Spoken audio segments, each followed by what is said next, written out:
Chapter 338. Xian or 800? Fu Daozi looked at Li Mu in a daze. Even Xianxia's expression was full of shock. The Tao page was extremely mysterious. Since ancient times, those who could comprehend several Tao pages from it were already geniuses. Those who could comprehend more than 10 Tao pages were geniuses among geniuses. Those disciples later became famous masters of the Fugu school. They couldn't find a single word to describe it. Li Mu couldn't figure out their expressions and asked, "What's wrong? Is there a problem?" After Fu Daozi came to his senses, he asked again, "How many talisman do you remember?" Li Mu said embarrassedly, "1." In fact, he had only carefully memorized the first talisman. Later, Li Mu was stunned by the scene after the white fog dissipated. The huge monster and the strange human were beyond his knowledge and experience. How could he be in the mood to memorize the talisman? That's impossible. Fu Daozi's face was full of disbelief. Then he asked Li Mu, "What did you see in the Tao page?" Li Mu said, "A continent where powerful monsters wreaked havoc. Some human beings could condense talismans in the void and draw powerful talismans. They used the talisman to attack and seal those monsters." Fu Daozi was stunned. He looked at Xianxia and asked, "What did you see at the beginning?" Xianxia said slowly, "White fog." Occasionally, a golden talisman flashed through the white fog.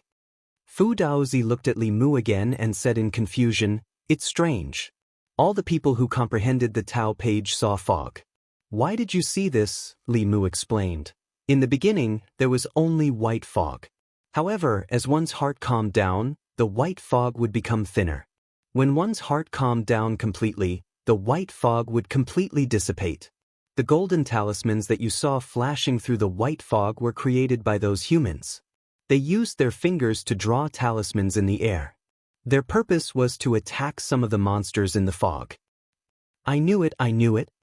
After Fu Daozi finished listening to Li Mu's description, an excited expression appeared on his face, and he said, "During the ancient times, the spirit energy of the heavens and the earth was extremely dense, so writing talismans didn't require the assistance of spirit liquids.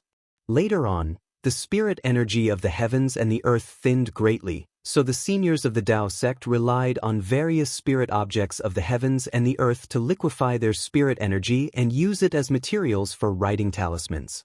This old man's guess is true, it's true." Li Mu said regretfully, "It's a pity that I didn't pay much attention to the talisman just now. If I can comprehend the Tao page again, I should be able to remember it." Xianxia shook his head. "You can only comprehend the Tao page once. Everyone only has one chance. Even if you touch it again, you won't be able to enter the world just now. However, what you see on the Tao page will be deeply engraved in your memory. As long as you meditate, you'll be able to recall it again." Hearing Xianxia's words, Li Mu closed his eyes and thought back to the scene he had just seen. Sure enough, the things he had seen on the Tao page appeared once again, and very clearly. Fu Daozi asked expectantly, "Do you remember now?" Li Mu nodded, "Yes." Fu Daozi continued to ask, "What kind of talisman are there?" Li Mu closed his eyes and stretched out his finger.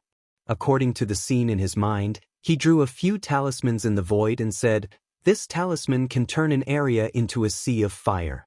The fire is blue and doesn't seem to be ordinary fire.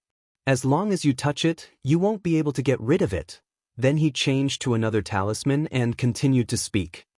"This talisman can summon a lightning dragon. This talisman can freeze an area of 10,000 feet. This talisman can turn the earth into magma. This talisman can summon huge meteorites." After copying dozens of talisman, Li Mu opened his eyes and said, "There are too many talisman.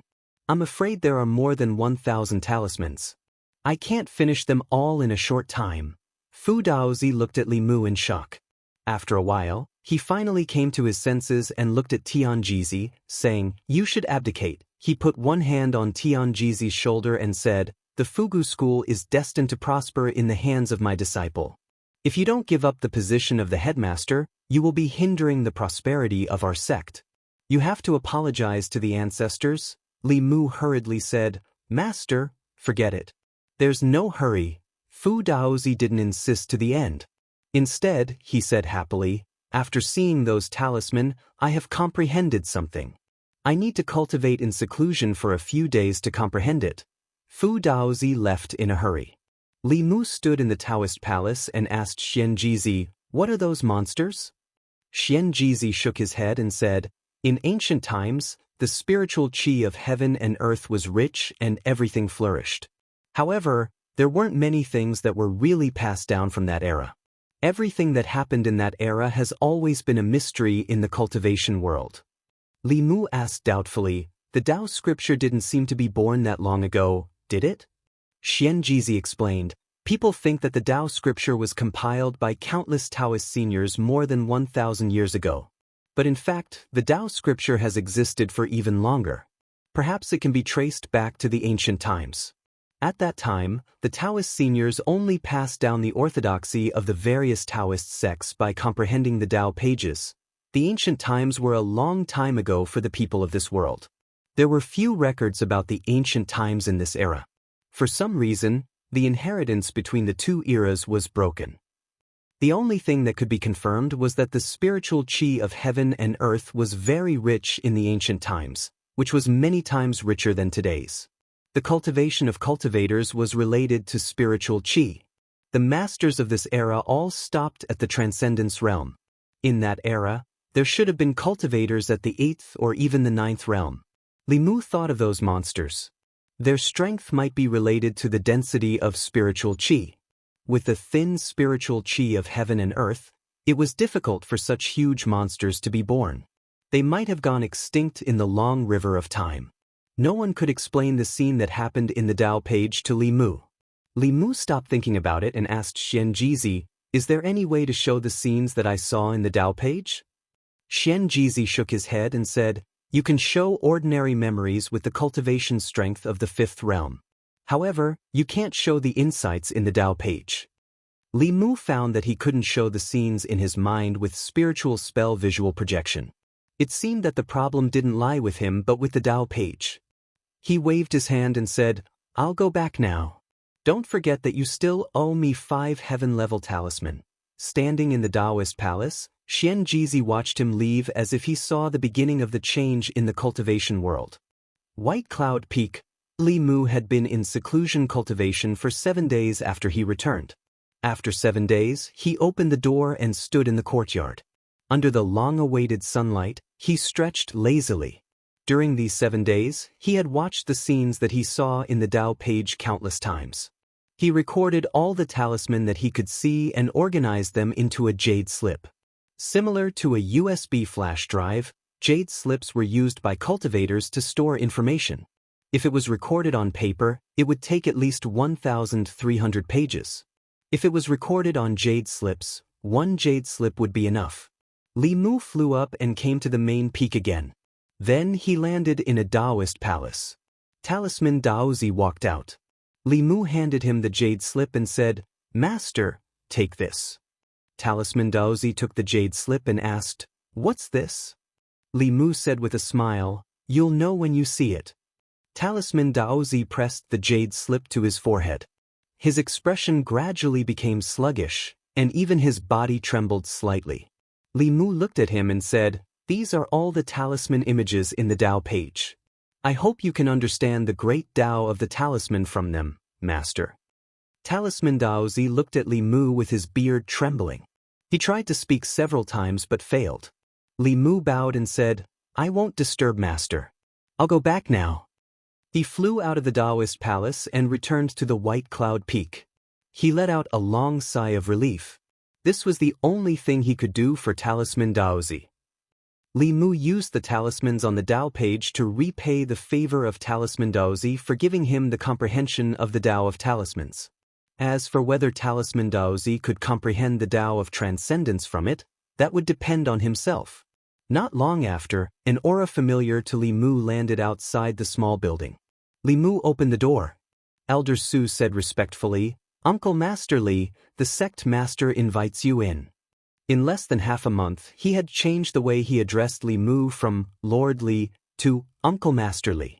Although Xianxia listened to Talisman Daozi and didn't publicize this matter in the sect, he still informed the third-generation elders in the sect. Li Mu came to the main Peaks Dao Palace and found that other than Xianxia, the other heads were also there. Li Mu cupped his hands and said, "Greetings, sect master, senior brothers and senior sisters." With a master who was a supreme elder, it was much more convenient for him to move around Baiyun Mountain. Even if he met the sect master and the sect master, he only had to greet them as equals. Xianxia looked at Li Mu and said, "The materials for the talisman are ready. Junior brother, you can start at any time." After this period of rest, Li Mu's injuries had healed and his mind had returned to its peak state. Drawing a saint-level talisman might be a little difficult, but for a heaven-level talisman, it shouldn't be a problem for him to draw 5 of them in one go. Drawing talismans wasn't difficult for him. The difficult thing was to gather the materials. The cultivators in the ancient times could draw talismans in the void because the spiritual qi of heaven and earth was rich at that time. When the spiritual qi was thin, they had to find natural treasures that contained spiritual qi to replace it. Li Mu borrowed Xianxi's magic power and drew 5 heaven-level talismen in one go. He let out a sigh of relief. At this time, Xianxia said, "There is still some talisman liquid left. Junior brother, do you want to draw a few more?" Li Mu wiped the sweat from his forehead and said in a bad mood, "Draw? Do you think I'm a tool for drawing talismans?" Xianxia sighed and said, "The great competition of the peaks is about to begin. In every competition, the top 3 disciples will be rewarded with a heaven-level talisman. In the ancestral court, except for junior brother, no one has 100% confidence. This talisman liquid is extremely precious. As a member of the Fugu school, junior brother can't bear to waste it, right?" Li Mu looked at the serious face of Xianxia and understood that he still had a lot to learn if he wanted to be the sect master of the Fugu school. Chapter 339. Li Mu had originally thought that he had profited greatly by becoming Fu Daozi's disciple and becoming a second-generation disciple of the Fu Lu school for the Empress. Now, he realized that these old foxes seemed to be even more scheming. Although there were many people in the Fu Lu school who could draw a heaven-grade Fu Lu, they didn't have a 100% success rate and might cause a waste of precious talisman fluid. In order not to waste materials, they seemed to be planning to use Li Mu as a tool. He had always been the one to use others as tools, so this was how it felt to be used as a tool. However, Li Mu couldn't refuse. Xianxi's reason was very sufficient.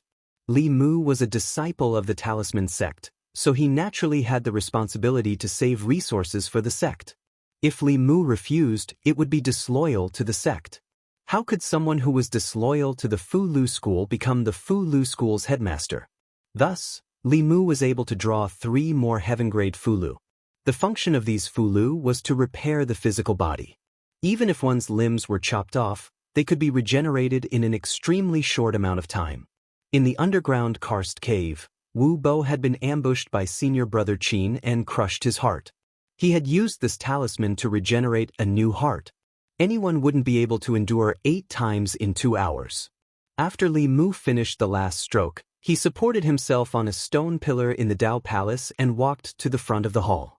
Then he collapsed comfortably on a chair. He would rather return to the divine capital and be squeezed dry by the Empress than be squeezed dry by a group of old men here. Li Mu only lacked magic power to draw heaven-grade or even saint-grade Fu Lu. If he had the Empress' magic power and enough materials, he could draw as many as he wanted. He had always been taking from the Empress and had never given anything in return.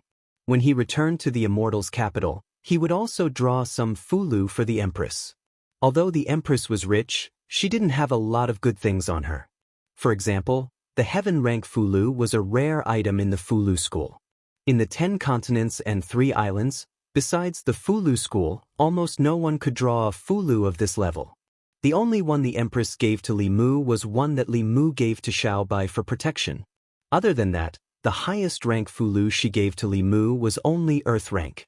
This was obviously not in line with the status of the Empress of the Great Zhou. She always carried a stack of heavenly rank Fu Lu with her.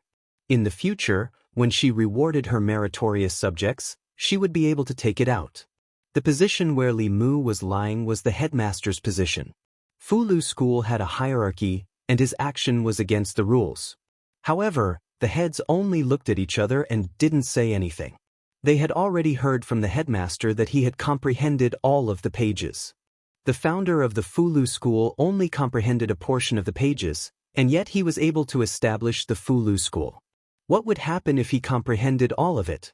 At that time, the title of the number 1 Daoist sect would change hands.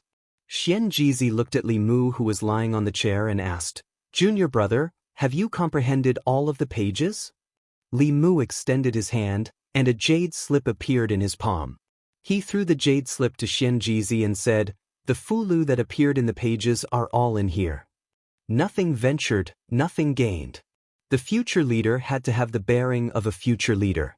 Li Mu was not worried that he would starve to death if he taught others the way of talismans. The stronger the talisman sect was, the more beneficial it would be for him and the Empress. Xianxia placed the jade slip on his forehead, and a moment later, he passed it to Hyun Jinko, who was beside him. After Hyun Jinko read it, he passed it to Xingyang Zi. Apart from Yuzhen Zi, who was in seclusion, the other 6 heads all looked at the jade slip with longing and excitement in their eyes. They all knew what this jade slip meant.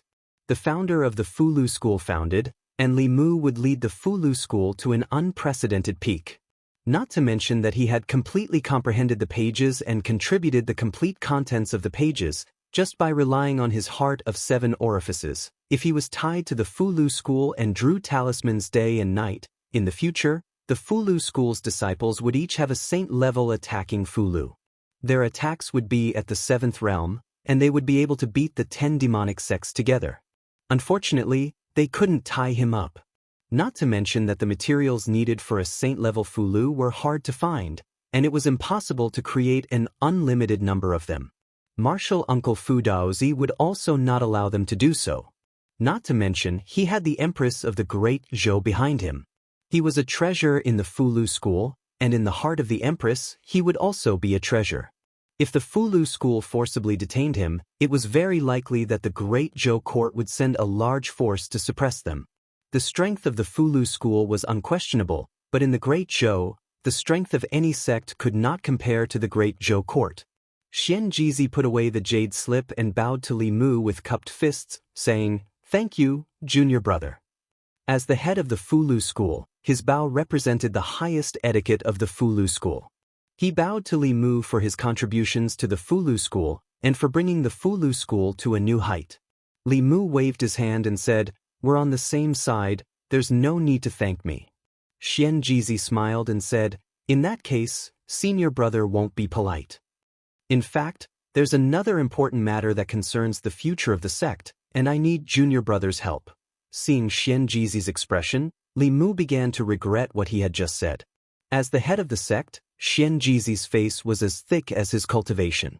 Li Mu had become a second-generation disciple of the Fulu school, but he had not obtained any benefits, and had become a tool for them.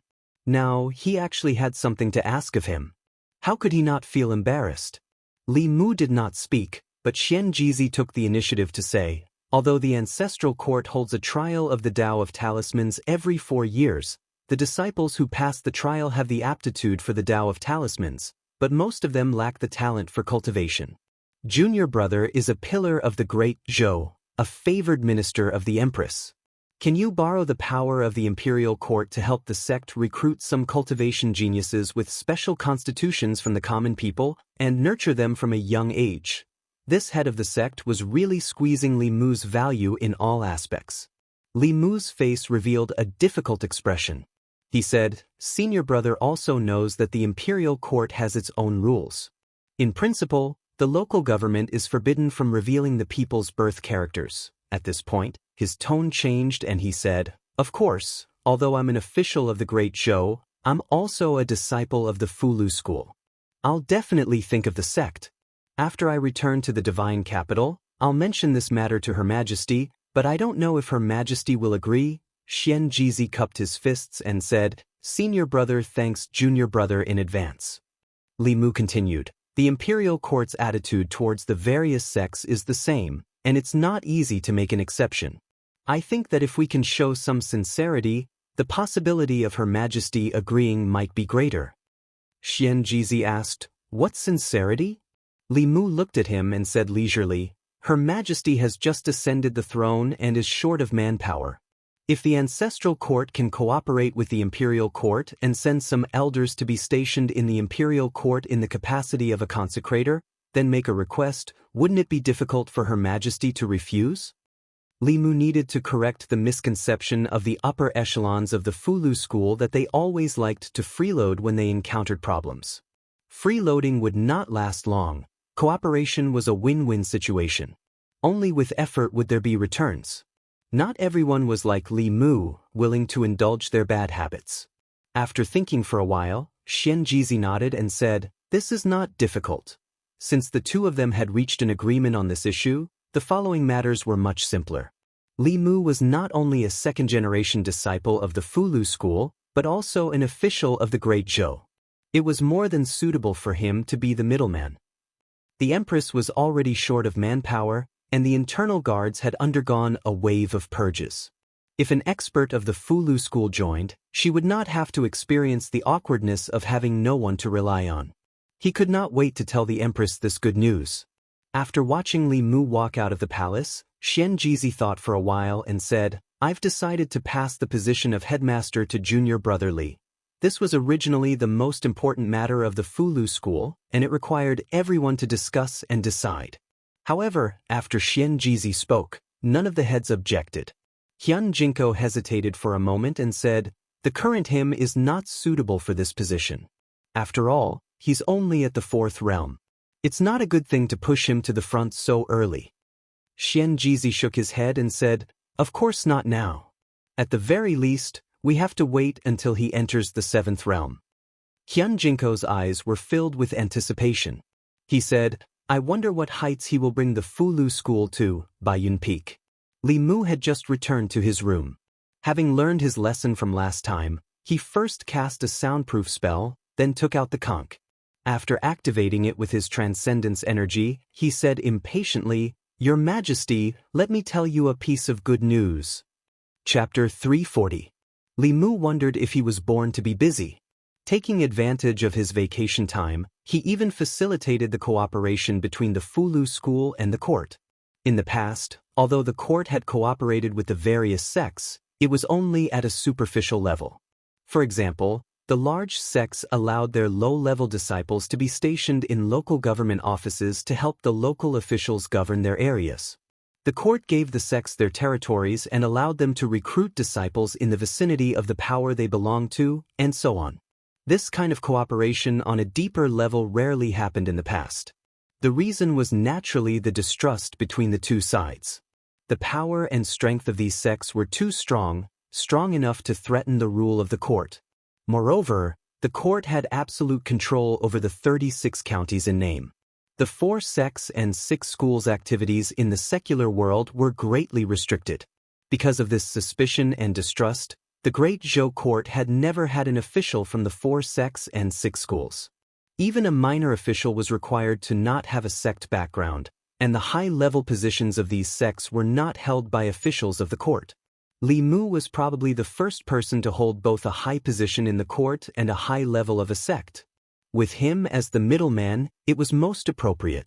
Li Mu did not tell the Empress anything else about the Fulu school. He only said that he intended to facilitate the cooperation between the Fulu school and the court. The court would pay attention to the talented disciples of the Fulu school, and the Fulu school would also send powerful elders as guests of the court. The Empress was currently lacking manpower, and this was something to be happy about. However, Li Mu did not hear the Empress's happiness. She was like a salted fish as an empress. She did not have the slightest bit of initiative, nor was she active in doing things. Her most active activity was to run to Li Mu's house to freeload food, and to help Li Mu with the spirit snail to check on him. More than 100 times in 3 days.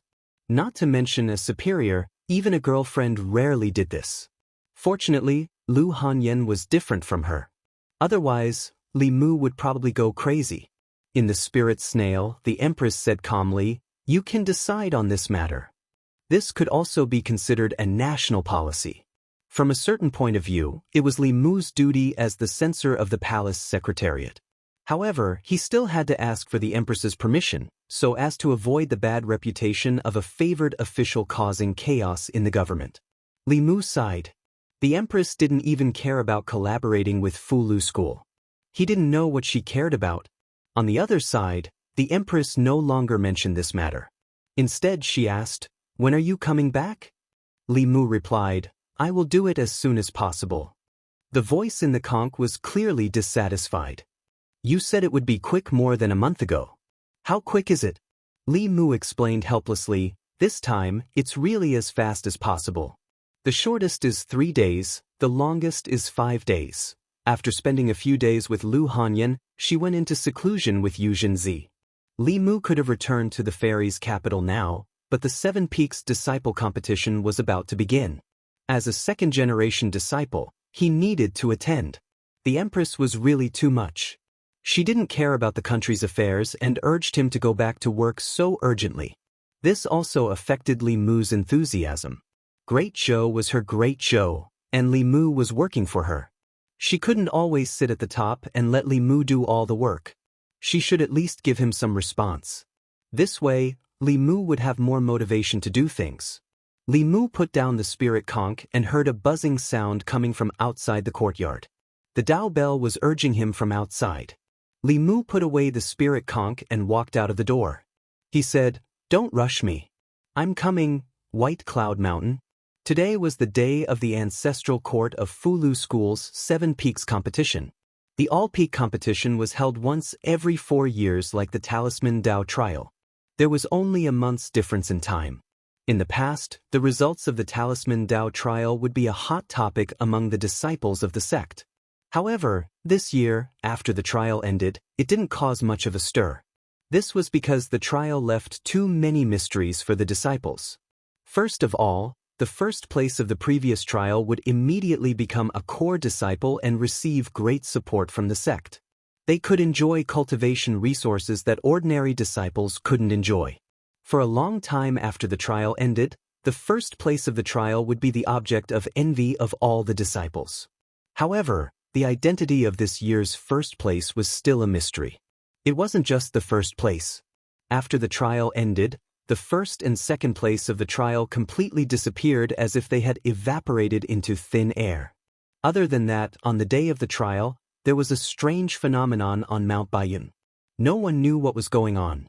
However, according to the ancient books, some disciples guessed that when the sage-level Fulu was born, there would be a heavenly tribulation.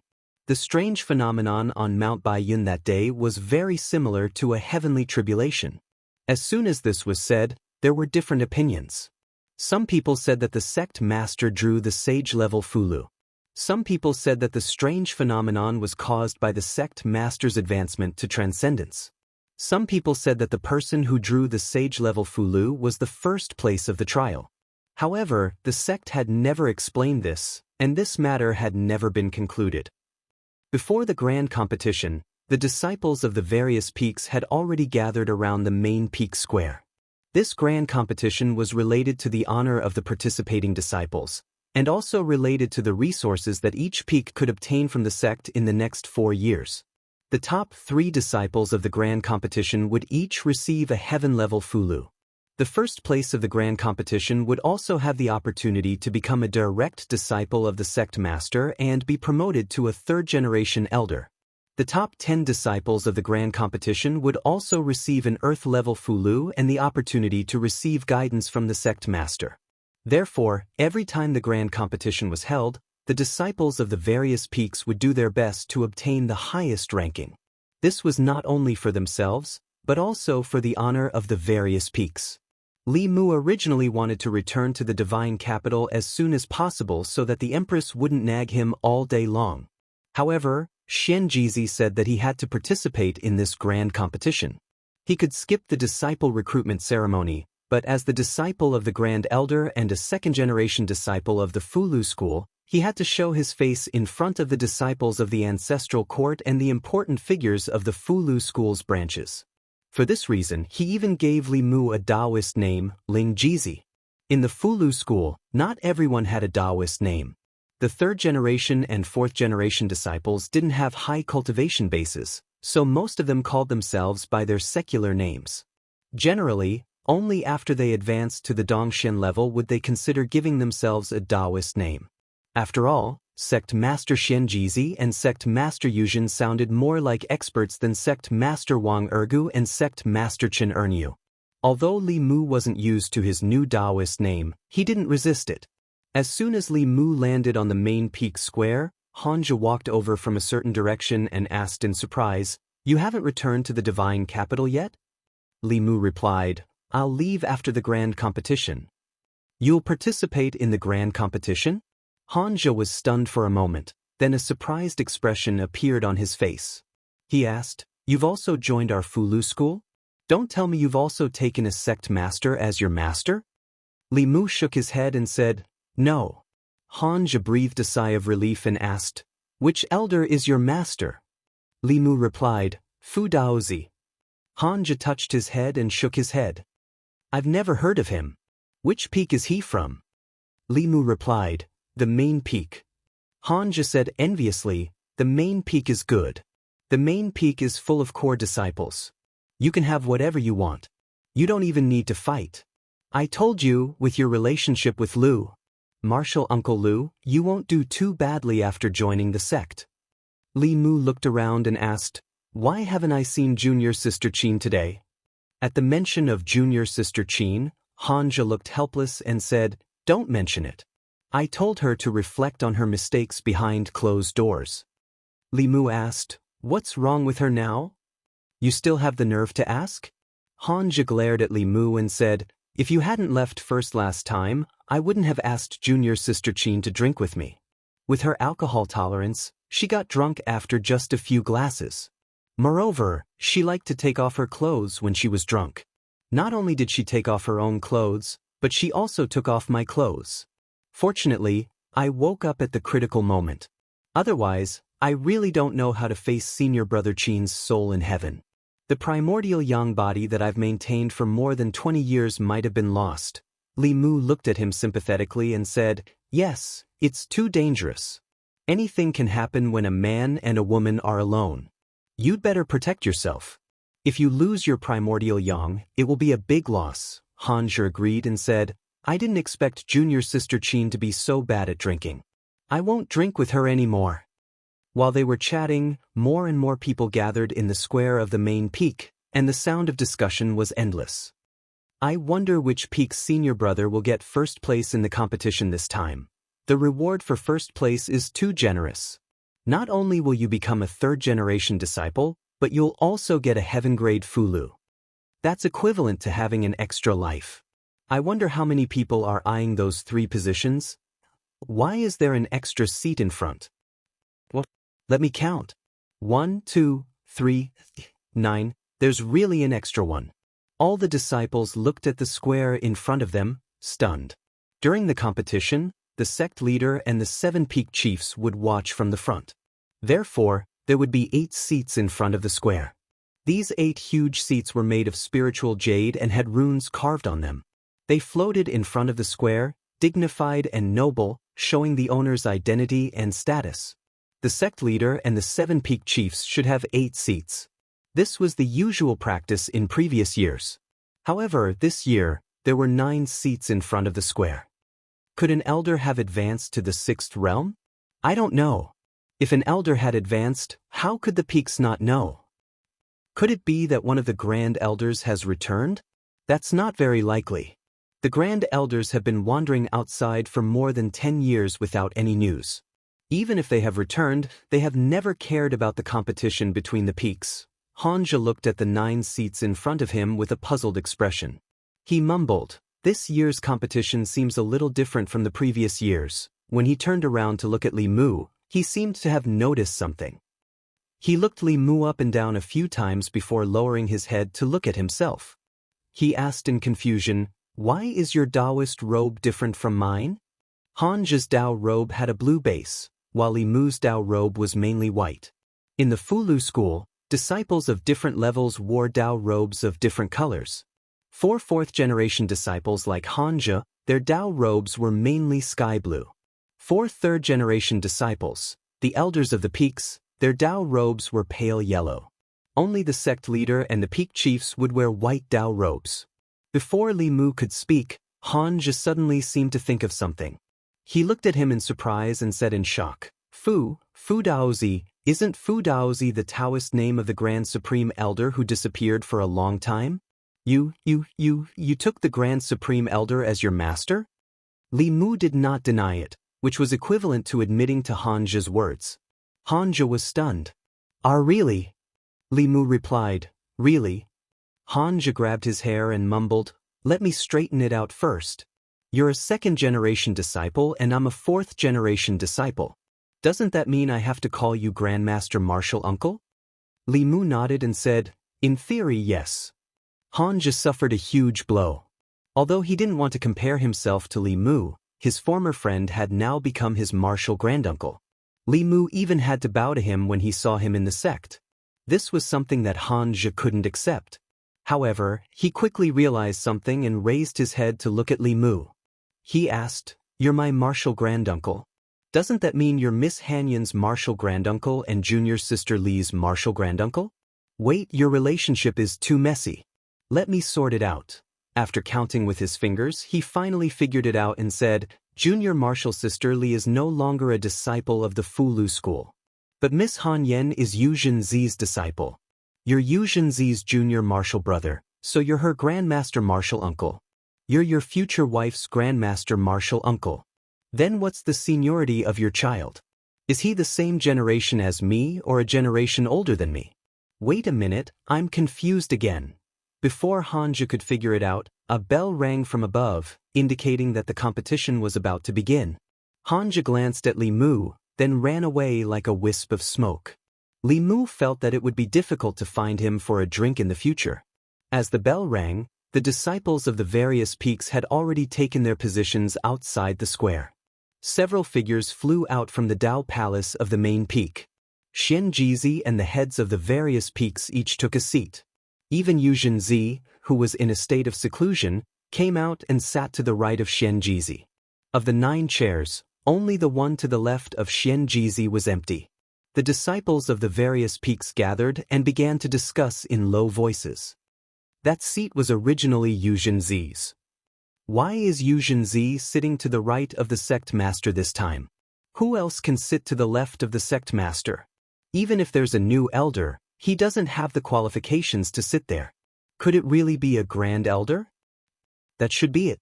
Perhaps one of the elders is interested in watching the grand competition of the mountains. During the competition, the seats in front of the square were carefully chosen. The sect master's position was the most revered. His seat was in the center of the square, while the heads of the various peaks sat on either side of him. Among them, the left side was the most respected. Sitting to the left of the sect master was a position that was second only to the sect master. In the past, this seat had belonged to Yu Zhenzi, the head of Baiyun Peak. However, today, Yu Zhenzi was sitting to the right of the sect master. Apart from the Grand Elder, the disciples couldn't think of anyone else who had a position more respected than Yu Zhenzi. They looked at the seat with curious eyes. Most of the disciples and even the elders had never seen the Grand Elder's true appearance since they entered the sect. Outside the square, the disciples of the various peaks had already returned to their positions. Li Mu stood alone in one corner. He originally thought that he only needed to show his face. He didn't expect Xianxia to be so serious. Yu Zhenzi was Lu Hanyan's master and half his mother-in-law. Li Mu still felt some psychological pressure to replace her position. Of the 9 seats in front, he was the only one who hadn't taken his seat. Li Mu slowly flew over the square and sat to the left of Xianxia. The disciples of the various peaks of the Fulu school, the elders, and the important figures invited by the various subsects were almost all paying attention to that seat. When Li Mu took his seat, the square was quiet for a moment. The next moment, it was in an uproar. Countless people looked at that seat with a stunned expression. Who is this person? Why is he sitting in that seat? Could he be one of the Grand Elders? Isn't he the one who scared the runway bell? Why is he sitting in the Grand Elder's seat? During the Talisman Dao trial, Li Mu was always shrouded in fog in the image shown by the dark light technique. Most of the disciples of the Fulu school didn't recognize him. Only those who participated in the Talisman Dao trial with him could see his true appearance. At this time, among the disciples of the various peaks, those who passed the Talisman Dao trial were even more shocked. Isn't he the first place of this trial? He finally appeared again, and he's sitting in that seat. That's a seat that only the second-generation disciples can sit in. What qualifications does he have? Could it be? Xianxia's figure slowly flew up from his seat. He stretched out his hands and pressed down. The noise in the square instantly stopped. He looked back at Li Mu. Li Mu's figure also slowly flew up and stood beside Xianxia. Xianxia looked down and said slowly, "The one standing beside me is the disciple of the Grand Elder, Martial Uncle Fu Daozi, Junior Brother Ling Jizi. From today onwards, every disciple of the Fulu school will see him as if they see me." Xianxia's short words set off waves in the hearts of countless people in the square. The disciples of the Grand Elder were the second-generation disciples of the sect and had the same status as the chiefs. However, not all the chiefs could make the sect master say, "See him as if they see me." This sentence had always been used on the future sect master. Even the current peak chiefs didn't have such qualifications. The sect master's words were tantamount to announcing that the young man was the future sect master of the Fulu school in front of all the important figures of the Fulu school's subsect. If he was only the disciple of the Grand Elder, then the sect master had no reason to say this. Because all the peak chiefs were the disciples of the Grand Elder. There must be another reason why he could sit to the left of the sect master. Xianxia floated in the air and said in a dignified voice, "Junior Brother Ling Jizi is the champion of the Talisman Dao trial this time." As soon as these words were spoken, the doubts that had been in the hearts of countless people for a month were solved. The champion of the Talisman Dao trial this time was different from all the previous times. There had never been a trial taker who was able to walk above the 50th step. There had also never been anyone who was able to cause a phenomenon of heaven and earth during the trial. The square was in an uproar again. So it's him. That phenomenon should be caused by him. He's the one who drew the Fulu Saint rank. No wonder he was accepted as a disciple by the Grand Elder. No wonder the sect master thinks so highly of him. This is simply reaching the heavens in a single step.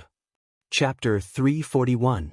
Before the grand competition of the peaks began, Fulu School's head teacher Xianxia's short words were like a boulder thrown into a calm lake, stirring up thousands of waves. Being accepted as a disciple by a Grand Elder was not a shocking matter.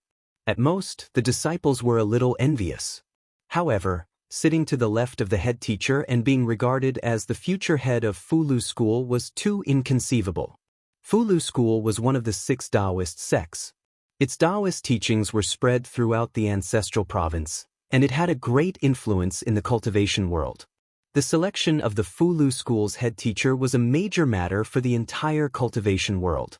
After today, the name of Fulu School's Ling Jizi would spread throughout the cultivation world. After this unexpected matter spread, no one paid attention to this competition. Around the square, countless gazes swept back and forth over the young man sitting to the left of Xianxia, as if they wanted to see through him. Just what kind of ability did this person have to deserve such attention from Fulu School? Li Mu sat in his chair, feeling the gazes from all around him. At first, he was not used to it, but now, he was calm and collected. Xianxia saying these words before the large competition was completely out of Li Mu's expectations. In truth, his motives for joining Fulu School were impure. Whether it was for Li Qing, the Empress, or to become fellow disciples with Lu Hanyan, in short, there was no reason for him to truly join Fulu School. Not to mention becoming the head teacher of Fulu School. At that time, this goal was simply an unrealistic dream for Li Mu. It was just an excuse he used to coax the Empress. But who would have thought that after only a month, his dream would come true? The position of head teacher of Fulu School was not only about glory, status, and responsibility. There were thousands of disciples in the ancestral court, and countless outer disciples.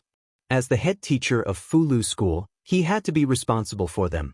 In addition, the allocation of the sect's resources, the strengthening and revitalization of the sect, all of this pressure rested on the head teacher alone.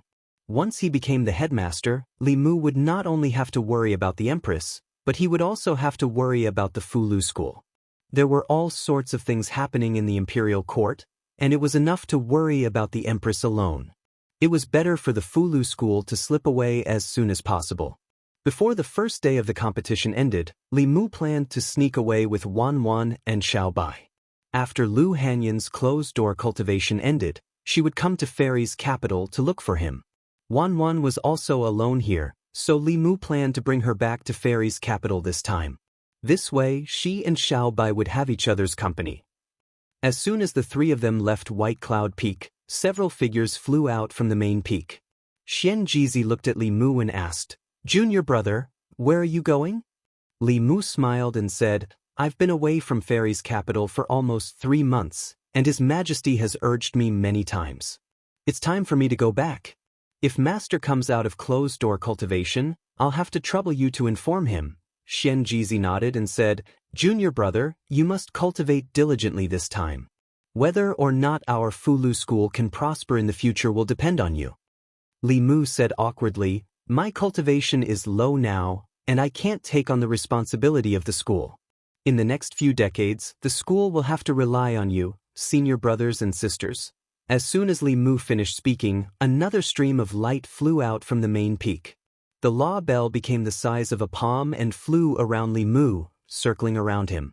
During this time, with Li Mu's help, the cracks on the law bell had healed by half. Li Mu reached out his hand, and the law bell obediently landed in his palm. Li Mu patted the law bell lightly and said, "I'm leaving. I'll come and see you again in the future." The law bell flew up again, buzzed a few times, and landed on his shoulder. Li Mu shook his head and said, "You have to stay on White Cloud Peak."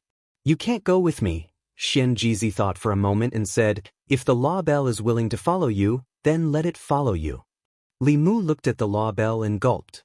He said, "That's not good." "Without the law bell, what will happen to White Cloud Peak?" Xianxia said, "Don't worry. Our Fulu school hasn't fallen to the point where we need a spiritual treasure to protect us. Besides, the cracks on the law bell still need to be repaired by you. Only when the law bell is complete can it be used to its full potential," Li Mu said reluctantly. "All right then." After bidding farewell to Xianxia and the other first seats, the three of them and the law bell quickly flew away from White Cloud Peak. Hyun Jinko looked ahead until their figures disappeared. Then, he said slowly, "It's good to let the law bell follow Junior Ling Jizi. If he encounters danger, it can protect him. However, senior brother, have you thought it through? The headmaster of Fulu school doesn't only need attainments in the Tao of talismans or cultivation, but also responsibility." Xianxia smiled and said, "Since we've already taken a gamble, why don't we take another one? North County, Yangqiu County." In the courtyard of the old mansion, Li Mu looked at Su He and asked, "Are you really not coming back to the divine capital with me?" Su He shook her head and said, "I've been in the same place all these years, and I'm getting tired of it. I don't want to be stuck in one place anymore. I want to go to other places and see other sceneries. I'll look for you when I'm tired of it." After 20 years, she no longer had any family or friends. Li Mu wanted her to return to the divine capital with him because he wanted her to have a home to return to. However, she had been trapped in the Bay of Clearwater for 20 years and couldn't take a single step out of that tiny place. She indeed needed to go out. The divine capital seemed lively, but it was also a prison. Once she stayed there for a long time, it would become another Bay of Clearwater to her. Li Mu looked at her and said, "Come back when you're tired. There'll always be a courtyard for you there." After having the last hot pot meal with Su He, she gave Li Mu a hug and then left with the two female ghosts, one big and one small. Li Mu naturally hoped that Su He could stay by his side. However, he also understood that after taking revenge, what she needed the most was freedom. Only complete freedom could heal the trauma in her heart for the past 20 years. After Su He left, the three of them didn't stay in the old mansion. Li Mu released a flying boat that Fu Daozi had gotten from the Green Bamboo Peak's first seat, Dong Shuzi. It carried Xiaobai and Wan and flew towards the divine capital. This flying boat was also a heaven-grade Dharma treasure. When driven by spiritual power, its highest flying speed was comparable to the sixth realm. Li Mu controlled the flying boat. When he was about to fly out of the North County, he suddenly felt a strong sense of danger. Almost instantly, a fulu appeared in his hand. Driven by spiritual power, the fulu turned into a golden light shield that covered the flying boat. Boom! Several spiritual power attacks landed on the light shield. The light shield shook violently, and the flying boat also started to shake violently. High up in the sky wasn't suitable for fighting. Li Mu first sent Xiaobai and Wanwan into the flask heaven space. Then he controlled the flying boat to descend rapidly. When he landed on the ground, he put away the flying boat.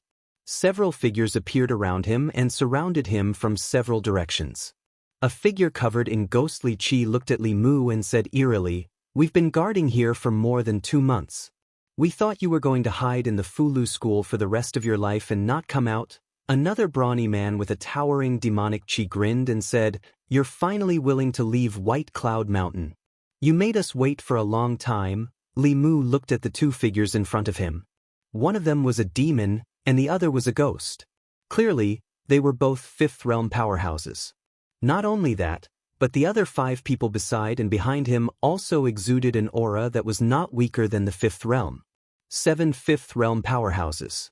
Even the Imperial Court's pursuit of Cui Ming didn't have such a big lineup. These 7 people all had a towering baleful aura, and their auras were strange. Clearly, they were not orthodox cultivators. Li Mu glanced at them and asked, "You were sent by the demon sect?" The 5th realm ghost said, "You have good eyesight." Li Mu pursed his lips and said, "You 7 5th realm powerhouses ganged up to bully me, a 4th realm powerhouse. Are all demonic cultivators as shameless as you?" The demon chuckled and said, "Cui Ming of the Meizong sect and Emperor Song of the Soul sect both died in your hands. We don't want to end up like them. Compared to our lives, what's face worth?" Beside Li Mu, a beautiful woman smiled and said, "Little brother, you'd better surrender. This time, our 7 sects have joined forces. You won't be able to escape. Be obedient and you'll suffer less." At this moment, Li Mu still didn't know what was going on. There were only 10 sects in the demonic path. Moreover, the sects weren't completely united. Some sects even viewed each other as enemies. This time, 7 sects had joined forces and guarded the North County for more than 2 months just to stop him. Without Su He by his side, Li Mu was alone. Without the help of Fulu, he could at most fight to a draw with one of them. He had no chance of winning against the 7 of them. Li Mu looked at them and said, 7 against 1? What's the big deal? If you have the ability, come 1 by 1. The ghost clearly didn't want to talk about fairness with Li Mu. He said, "This person can kill Cui Ming and Emperor Song. He must have some tricks up his sleeve. Let's attack together and split the rewards equally." Li Mu looked at them and said angrily, "You want to compete with me in terms of numbers?" As his voice fell, a stack of fulu appeared in his hand. Li Mu threw out the fulu. 18 fulu floated in the air and surrounded Li Mu and the 7 people. Illusory figures emerged from the talisman one after another. Every illusory figure had the aura of a 5th realm cultivator. The 7 people who were originally surrounding Li Mu were now surrounded by these 18 phantoms. The situation was instantly reversed. The 18 shadows that emerged from the fulu formed a formation. The 7 people's expressions changed. The ghost decisively formed 2 ghost claws and grabbed at Li Mu's vitals. Li Mu still had a fulu in his hand. Facing the 2 ghost claws, Li Mu didn't dodge. He only activated the fulu in his hand. His figure disappeared on the spot. The next time he appeared, he was already outside the formation. The Fulu School's research on Fulu had reached the peak. Talisman Daoist was a genius in this field. He was best at talisman formations. His talisman formations weren't inferior to the profound formations of the Spirit Formation sect. The ghost claws missed. Before the 7 people could react, the 18 shadows had already attacked them. One of the figures held a huge sword and slashed at the ghost. The ghost was hit by the huge sword and its figure immediately faded. It warned loudly, "Be careful, this sword specializes in injuring the soul." Another figure's hand seals changed. Within the formation, dense purple lightning fell from the sky. The lightning covered a wide area and almost covered every corner of the formation. The 7 people couldn't avoid it and could only resist it. At this moment, a flame rose under their feet. This flame wasn't an ordinary flame. It seemed to even burn their souls and soul. The 7 people joined forces to defend against the lightning above their heads and the flame under their feet. Within the formation, a green wind suddenly blew. When the wind blew on their bodies, it was as if it was cutting their flesh and bones. Even the strong demon couldn't help but roar in pain. The rest of the people were screaming in pain. Li Mu stood outside the formation with his arms crossed. He looked at the 7 people trapped in the formation and said coldly, "Scream. Even if you scream until your throat is broken, no one will come to save you." Chapter 342. There were many branches of Taoism: Fulu, pills, formations, martial Tao, divine arts. Under each major branch, there were countless smaller branches. The cultivation world revered divine arts and Daoist techniques. Xuanzong, which was famous for its Daoist techniques and divine arts, was also the strongest among the 6 sects of Taoism. Comparatively speaking, Fulu school was a minority in the cultivation world. However, no one dared to look down on a minority like Fulu school. It was to the extent that most of the cultivators would rather compete with the disciples of the Xian sect in terms of divine path and arts or engage in close combat with the disciples of the South sect than to fight with the disciples of the Talisman sect. This was because they didn't know the trump cards of Fulu school disciples. Once they looked down on Fulu school disciples, they would end up in such an awkward situation. Li Mu, a small cultivator at the 4th realm, had trapped 7 cultivators at the 5th realm in a talisman array with 18 upper-grade Earth-rank golden armor talismans and a short-distance teleportation talisman. Talisman Daozi deserved to be a genius in the Tao of talismans that was hard to come by in the last few hundred years of the talisman sect's history. This 18 Heavens Grand Formation that was formed from 18 golden armor talismans was something he'd obtained inspiration from the 18 Nether Prison Grand Formation of the Devil Tao, and he'd spent a few years of time researching it.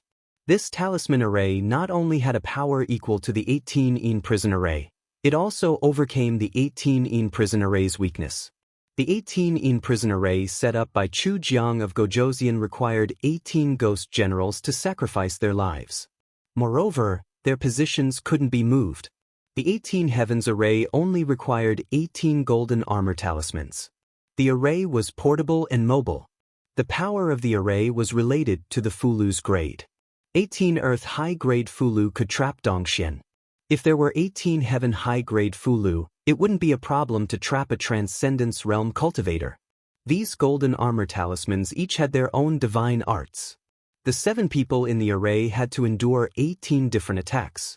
They complained incessantly and could only work together to create a dermic power shield. They hid within the shield and passively defended. The ghost cultivator among the 7 was King Wuguan, a subordinate of the Nether Hell Saint. He also had the highest cultivation among the 7. As he used his mana to maintain the defensive shield, he observed the 18 heavenly soldiers and said, "Everyone, don't panic. The Fulu can only be maintained for a limited time.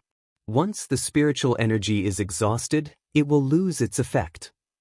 As long as we hold on for a while longer, he will be at his wit's end." The 7 of them were caught off guard by the 18 heavenly soldiers. It was only then that they realized why the Heavenly Lord would place a bounty on a mere 4th realm cultivator. Although his own strength was weak, Fulu was really powerful. Cui Ming and Emperor Song deserved to die in his hands. Li Mu stood outside the array.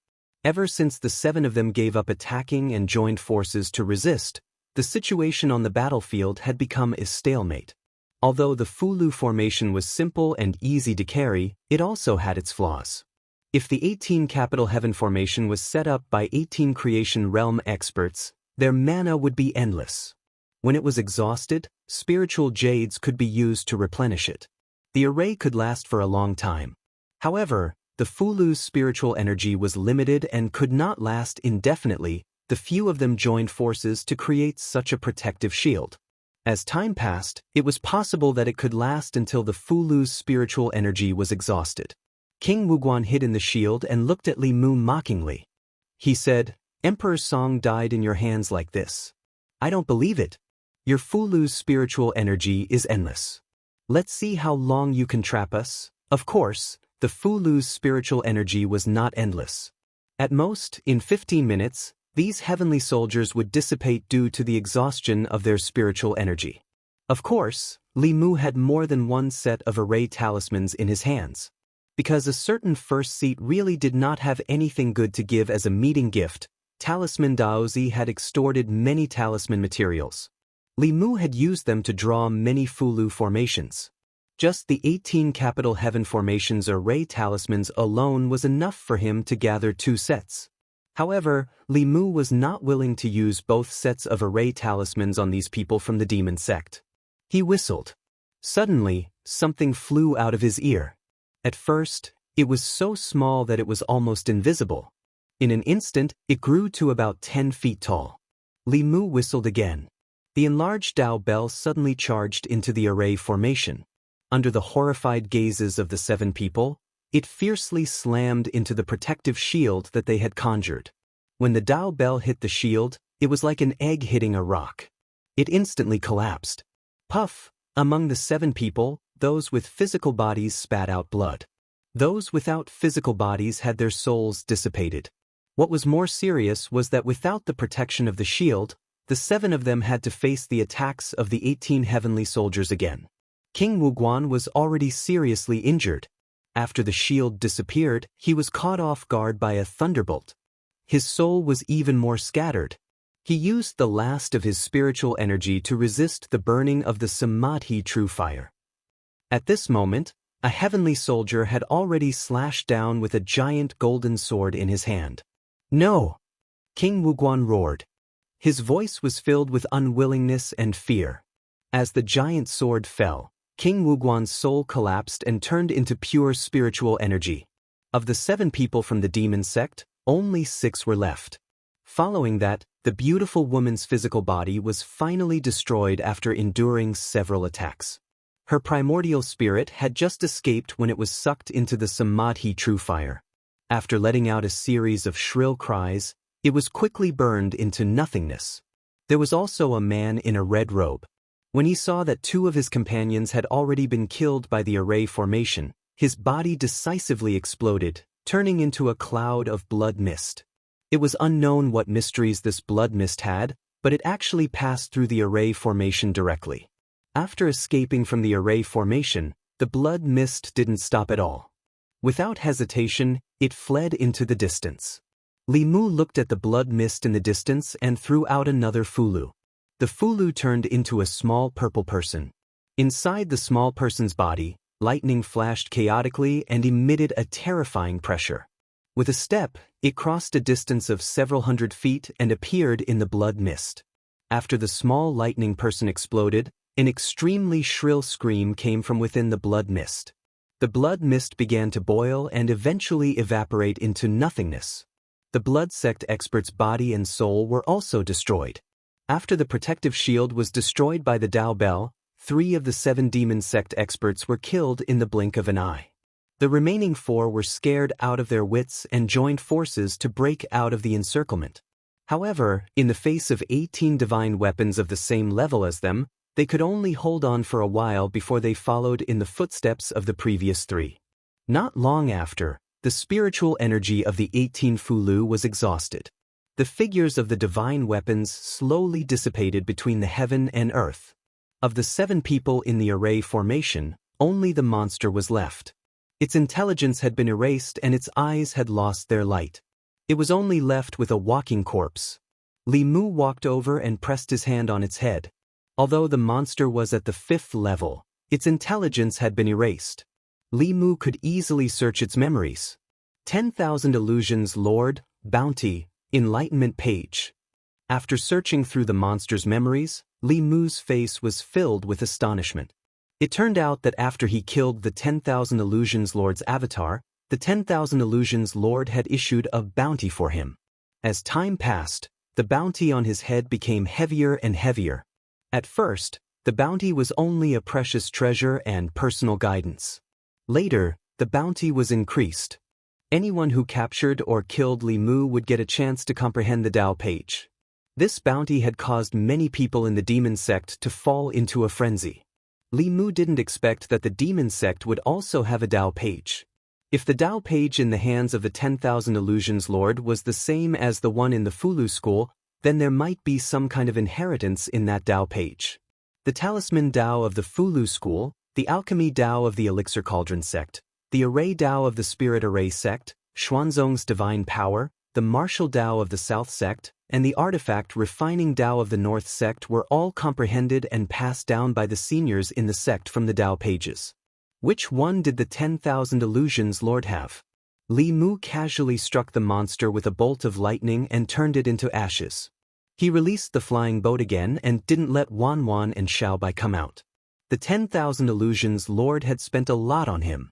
The journey from the North County to the Divine Capital wouldn't be peaceful. Li Mu left on the flying boat. 15 minutes later, several figures rushed over from afar. There are strong traces of a battle here. Did King Wuguan and the others beat us to it? Damn it, this place is too close to Baiyan Mountain. We were worried that the Fulu school would discover us, so we stayed a little further away. I didn't expect them to beat us to it. Chase. We still don't know who will win. King Wuguan and the others have just experienced a great battle and might not be able to unleash their full strength. If we join forces, we won't be afraid of them. Only one person can comprehend the Dao pages. How are we going to split them? Let's capture that Li Mu first. 3 days later. Jiangyin County. Li Mu flew across the sky on the flying boat. His clothes were a little messy, and a few strands of his hair fluttered in the wind. He looked a little wretched. It would only take a little more than a day to travel from the North County to the Divine Capital with the flying boat at full speed. However, 3 days had passed, and Li Mu was still more than half the distance to the Divine Capital. The people from the demon sect clearly knew his whereabouts. Along the way, Li Mu was blocked by the demon sect's experts several times.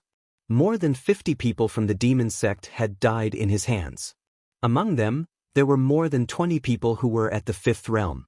Because of this, Li Mu's Fulu had decreased by more than half. After all, his cultivation was only at the divine power level. If he encountered several 5th realm experts at the same time, he could only rely on his Fulu to win. Comprehending the Dao pages was too attractive to cultivators. Along the way, Li Mu didn't only encounter people from the demon sect. Even many cultivators who weren't from the demon sect couldn't resist the temptation of the Dao pages. Li Mu didn't hold back at all to anyone who wanted to take his life. This was also the reason why his Fulu was depleted so quickly. 2 months ago, because of the myriad illusion lord's bounty, there were people from the demon sect lying in ambush along the way from the North County to the Divine Capital. Li Mu advanced along the original route and directly entered their encirclement several times. Therefore, he simply chose to take a detour. Although this would waste a lot of time, the speed of the flying boat was comparable to that of Dongxian. As long as they weren't ambushed halfway, they wouldn't be able to catch up to Li Mu. Most of the people who blocked the way were at the 4th realm and 5th realm. He hadn't encountered any 6th realm experts yet, but Li Mu didn't let down his guard at all. The temptation of the Dao pages was too great. It was possible that 6th realm experts wouldn't be tempted. After taking a detour, he didn't encounter any more people from the demon sect. Li Mu accelerated the flying boat but suddenly stopped at a certain moment. A figure floated in the air a few hundred feet in front of him. That person looked to be in his 20s. He wore a long black robe and his hair was tied up in a bun. His appearance was somewhat scholarly. His hands were clasped behind his back as he stood facing Li Mu. His gaze was indifferent. The moment he saw this person, Li Mu became extremely vigilant. He just stood there casually. There wasn't a trace of spiritual power fluctuation on his body. He looked no different from a mortal. But he definitely wasn't immortal. The only possibility was that his cultivation was 2 realms higher than Li Mu's. That person looked at Li Mu and said, "I've been waiting for you here for a long time." Li Mu stood on the flying boat. Some memories belonging to the 1,000 Illusions venerable master surfaced in his mind. Li Mu wasn't unfamiliar with this person. To be precise, he wasn't unfamiliar with the 1,000 Illusions venerable master. The 10 sects of the demon sect didn't have a sect master. They were led by the Grand Elder. Chu Jiang of Gojoseon, Emperor Song, and King Wuguan's master was this person. He was the Soul Sect's Grand Elder, the Nether Saint. Although this person looked young, he was actually an old monster who had entered the 6th realm many years ago. His strength was considered average among the 6th realm. This time, he actually took action personally. Li Mu was very clear about his strength. Not to mention that Su He wasn't here. Even if Su He was here and the two of them combined, they still wouldn't be a match for the Nether Saint. But Li Mu wasn't worried. Although he couldn't defeat the Nether Saint couldn't do anything to him. With the Dao Bell, even if he encountered a transcendent, Li Mu would be in an invincible position. He put away the flying boat and floated in the air. At a certain moment his temperament changed. He looked at the Nether Saint and asked, "We haven't seen each other for a few years. Nether Saint, don't you recognize me?" As Li Mu's voice fell, the Nether Saint was dazed for a moment. Then, his expression changed greatly. He said in shock, You are the 1,000 Illusions Venerable Master. Weren't your body and soul destroyed?" Chapter 343. Li Mu floated in the air with his hands behind his back as he looked at the Nether Hell Saint from afar. After a moment of shock, the Nether Hell Saint quickly regained his senses and said, "Qian Huan's soul lamp has been extinguished, and his soul has already dispersed. You can't be Qian Huan. You have obtained his memories." The Nether Hell Saint wasn't as gullible as Chu Jiang of Gojoseon. After being exposed, Li Mu decisively took out the mid-grade Heaven-tier golden armor talisman. After the Fulu burned, it condensed into a golden armored figure that emitted a 6th realm aura. With a thought from Li Mu, the golden armor talisman flew towards the Nether Hell Saint with a huge sword. At the same time, Li Mu also released the flying boat and shot into the distance. The Nether Hell Saint wanted to give chase but was blocked by the golden armored divine soldier. The Nether Hell Saint watched Li Mu disappear from his sight from afar. He reached out his hand and condensed a black soul sword in his hand. He then clashed with the golden armored divine soldier's golden giant sword. On the flying boat, Li Mu used all his strength to activate this treasure and quickly fled forward. Even though he was no longer who he used to be, a powerhouse of the 6th level was still an insurmountable mountain to him. The Nether Hell Saint's strength was considered average among the 6th realm experts. That golden armor talisman wasn't a true 6th realm expert, and the spiritual power in the Fulu was limited. It couldn't stop him for long. Along the way, Li Mu met many people from the Demon Dao, but he didn't expect that even the 6th realm Nether Hell Saint, a grand elder of a sect, would be summoned. With his current strength, he could handle anyone below the 6th realm. In order to hone his combat ability, Li Mu didn't send a message to White Cloud Mountain. Along the way, he was more proficient in both divine arts and the use of the Fulu. But when the Nether Hell Saint attacked, he couldn't handle it alone. Li Mu steered the flying boat and flew forward at full speed for about an hour. At a certain point, he sensed another powerful aura behind him. "You can't escape," the Nether Saint's sinister voice sounded from behind. As soon as he said that, a long spear condensed from black chi shot out from behind. It seemed to be constantly traversing space. It was faster than the flying boat, heading straight for Li Mu. Li Mu whistled, and a giant bell instantly enveloped his body. Dunk. The black chi spear smashed into the giant bell, creating a deafening sound. The spear collapsed, and the surrounding 300 meters was filled with sand and stones. Trees were uprooted, and a huge shockwave continued to spread out. Li Mu was not affected at all within the Dao Bell, but the Nether Hell Saint was already approaching. The Nether Hell Saint was outside the bell and could only see the giant bell. He couldn't see the situation inside the bell. His face was filled with surprise. The spear he threw seemed casual, but it was actually his full-strength attack. Everything within 1,000 feet of him was turned into ruins by the recoil, but the bell was unharmed. He condensed another soul sword in his hand and slashed at the Dao Bell. Dunk. Another deafening sound rang out. The soul sword in the Nether Hell Saint's hand dissipated, and his body was also forced back a few steps.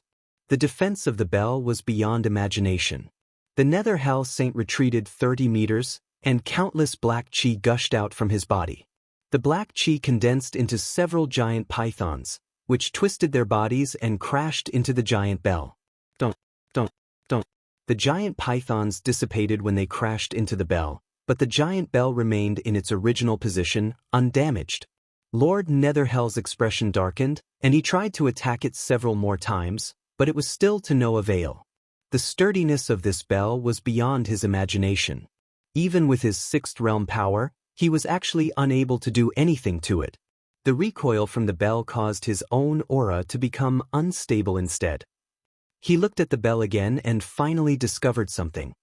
His body transformed into a ball of black qi and completely enveloped the bell. Li Mu stood inside the bell and observed the Netherhell Saint's every move. The Netherhell Saint's black qi completely enveloped the Dao bell. Li Mu didn't know what the Netherhell Saint was doing, but in the next moment, his expression changed. Wisps of black qi were seeping in from the cracks on the Dao bell. Li Mu didn't hesitate to throw out that set of array talismans again. The 18 golden armored soldiers appeared again and formed a talisman array, trapping the Dao bell and the black qi in it. One of the soldiers slashed at the black qi with his giant golden sword. Another soldier formed hand seals with both hands, and thunder exploded in the black qi. As for the other two soldiers, one transformed into a frost giant, and the other into a flame giant. They pounced at the black qi. The 18 soldiers each used their own abilities. The black qi rolled, and the Netherhell Saint appeared again. He had 2 soul swords in his hands, and one of them shattered the giant golden sword of the soldier.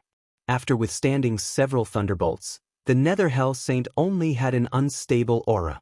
He swung the other sword, and the frost giant and the flame giant immediately collapsed. When the 2 soldiers reformed again, their bodies were much dimmer. The great heavenly array could trap a cultivator who had just entered the 6th realm, but it was still difficult to trap a long-established expert like the Netherhell Saint. Moreover, Li Mu could see from the Dao bell that the Netherhell Saint seemed to be very effective against these divine soldiers that didn't have physical bodies. In less than 15 minutes, this talisman array would run out of spiritual power and dissipate. At this moment, Li Mu's Fulu was almost used up. He had used all his trump cards, and he had no other choice but to hide in the Dao bell. Li Mu stretched out his hand, and a jade talisman appeared in his palm. The Empress had given it to him before he left the divine capital. The Empress didn't tell Li Mu what the talisman was for. She only told him that he could crush the talisman in an emergency. Boom! At this moment, a loud sound came from outside the Dao bell. Li Mu looked outside the Dao bell and realized that the Netherhell Saint had already broken the talisman array. It was much faster than he had expected. The Netherhell Saint floated in front of the Dao bell and sized it up. He said, "This Dao bell is a good treasure, but it's a pity that it's incomplete." The Dao bell buzzed and slammed toward the Netherhell Saint. The Netherhell Saint disappeared, and the Dao bell's attack missed. When the Netherhell Saint appeared again, he was already on top of the Dao bell. He pressed his palm down, and the Dao bell was pressed to the ground. Li Mu looked up and crushed the jade talisman in his hand without hesitation. The jade talisman shattered, and it seemed like nothing had happened. However, the Netherhell Saint's expression changed. He immediately retreated a few hundred feet and looked in Li Mu's direction with vigilance. The space in front of the Dao bell fluctuated, and a figure stepped out of the void. "Your Majesty! The Empress of the Great Show!" The voices of Li Mu and the Netherhell Saint could be heard. One was surprised, while the other was frightened. However, the latter's fear quickly turned into calmness. The Netherhell Saint looked at the illusory figure of the woman in front of him and heaved a sigh of relief. He said, "So it's just a divine clone. If your true body came, I would naturally retreat. However, a mere divine clone that has just reached the 6th stage of cultivation, what can you do to me?" The Empress looked at him indifferently and said, "You are not worthy for me to come personally." The Netherhell Saint reached into his chest and took out a pair of ghastly hook-shaped weapons. He smiled at the Empress and said, "I have long wanted to see what the Empress of the Great Show is capable of." As he spoke, his figure had already disappeared from where he stood. Li Mu's mind moved, and the Qingxian sword appeared in his hand. He threw the Qingxian sword forward and said, "Your Majesty, take this." The Empress stretched out her hand, and the Qingxian sword flew into her hand. She casually swung her sword, and the Nether Hell Saint's hooks appeared from the void and collided with the Qingxian sword. The ground within a radius of several hundred feet immediately collapsed. Li Mu hid in the Dao Bell and could not see the two figures. He could only feel waves of powerful magic power fluctuations. His surroundings were already in a mess because of the aftermath of the battle. He was in the center of the battle between two sixth-stage cultivators. If it were not for the protection of the Dao Bell, he would have been severely injured even if he did not die. With Li Mu's cultivation, he could not even see the two figures clearly. Naturally, he did not know who had the upper hand. However, the Nether Hell Saint was the true body, and the Empress was only a divine clone. A divine clone could not exist for long. Li Mu's mind spun rapidly. He decisively walked out of the Dao Bell and shouted, "Your Majesty, enter my body."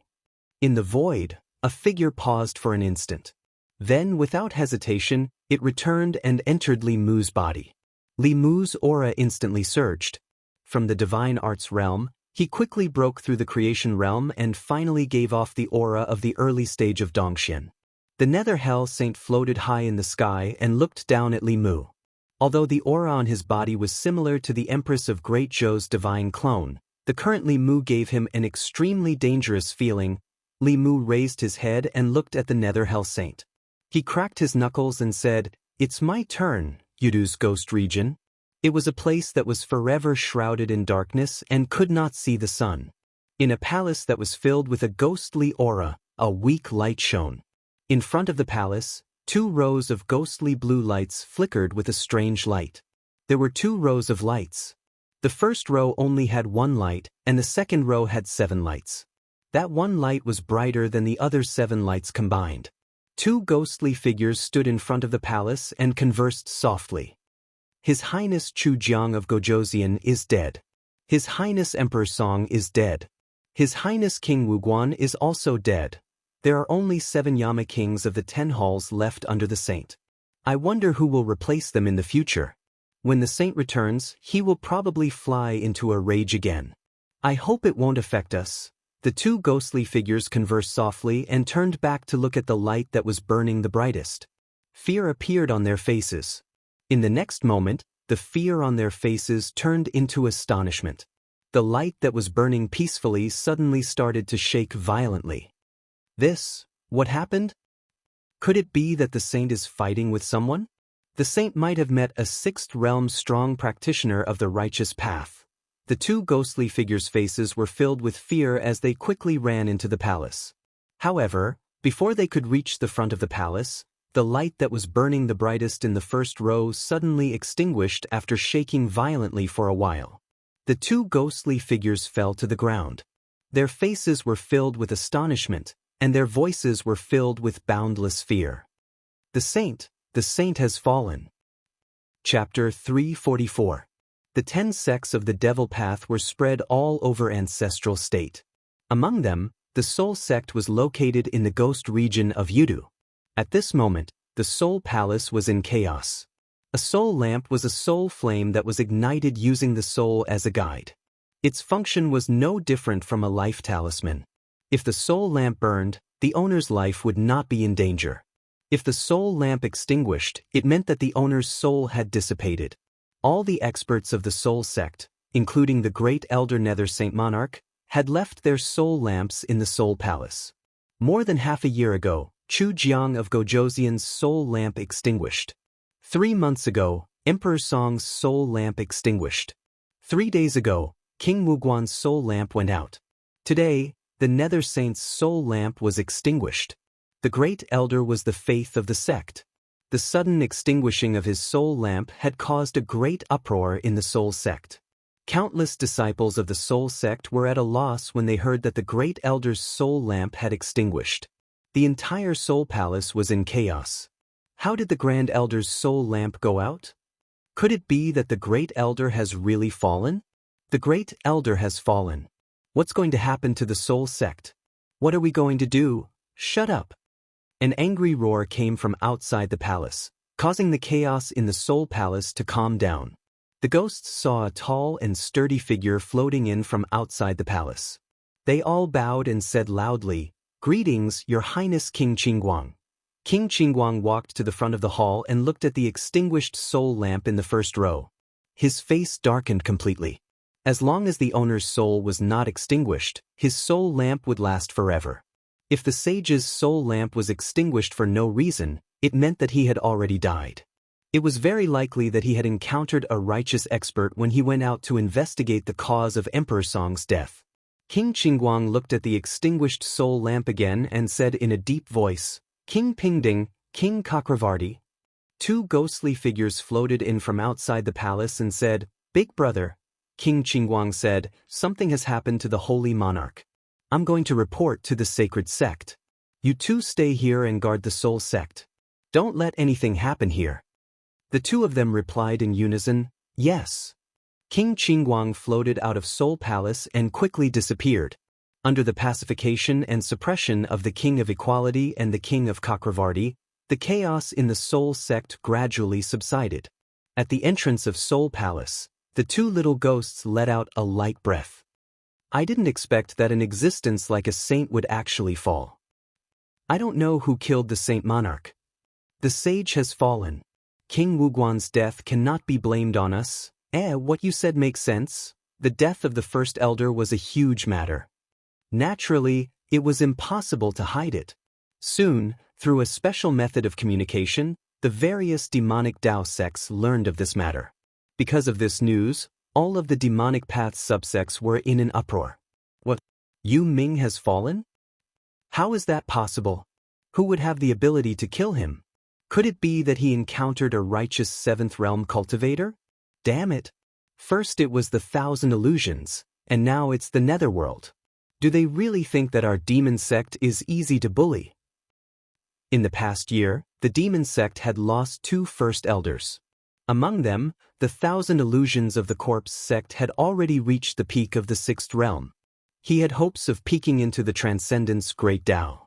The sage sect had high hopes for him.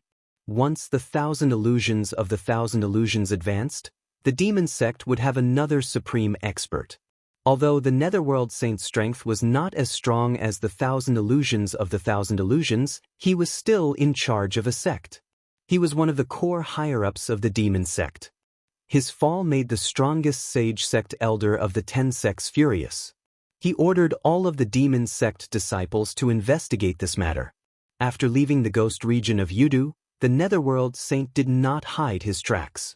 Some of the demon sect disciples in the north region knew that the first elder of the soul sect was chasing after Li Mu, who was wanted by the heavenly lord, because of the death of his subordinate.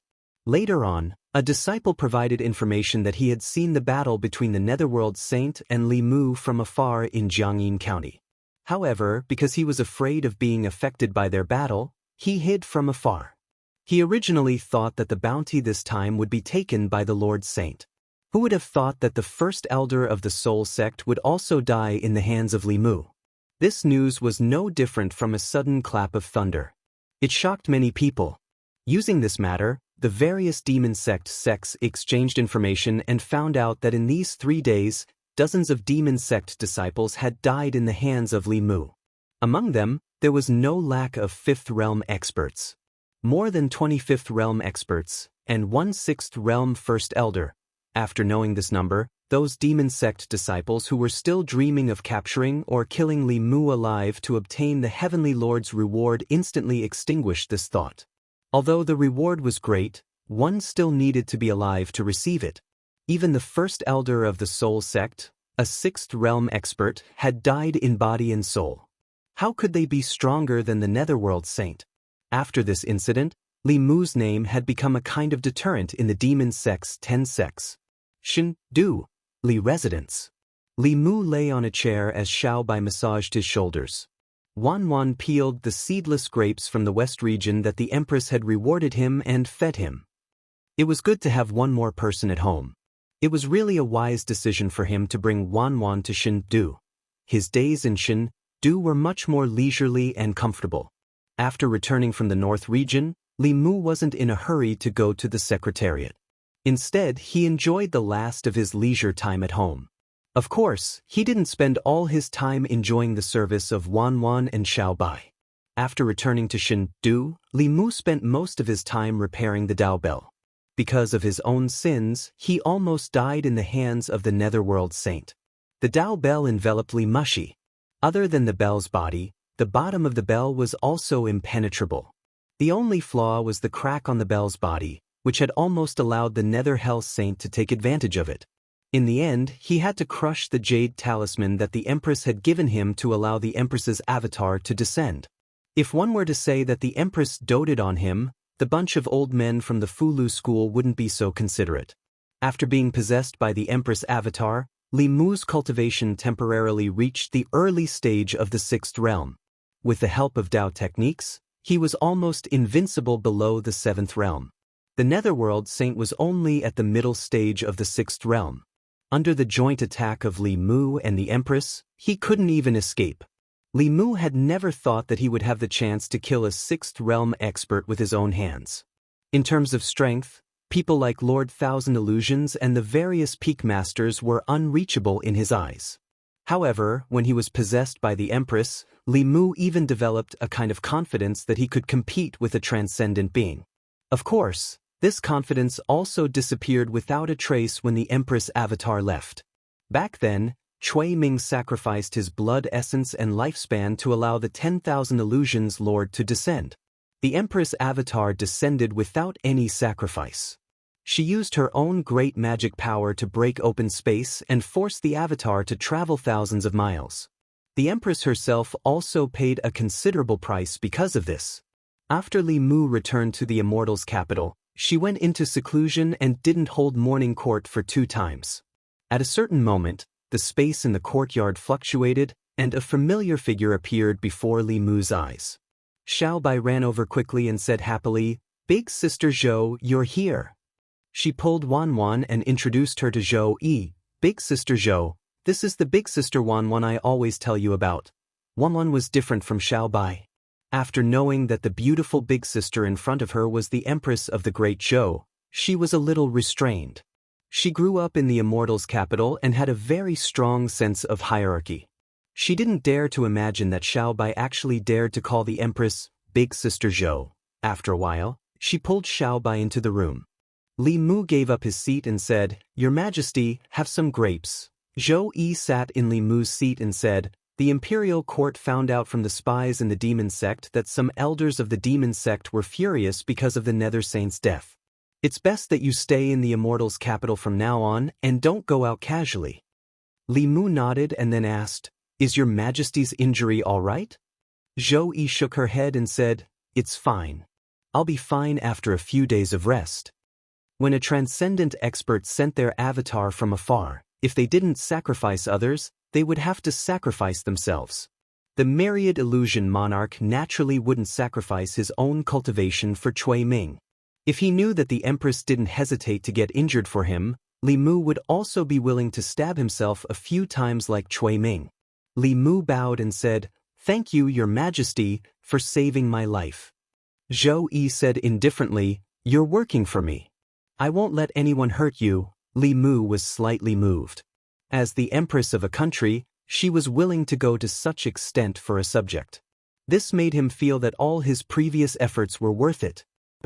In a dream, Li Mu dreamt that he fought with the Nether Saint for dozens of rounds and still wasn't a match for him. Just when he was about to lose his life, a familiar figure suddenly descended from the sky. The Empress hugged Li Mu, who was sent flying by the Nether Saint, and landed on the ground. She then raised her hand and gently pointed at the Nether Saint.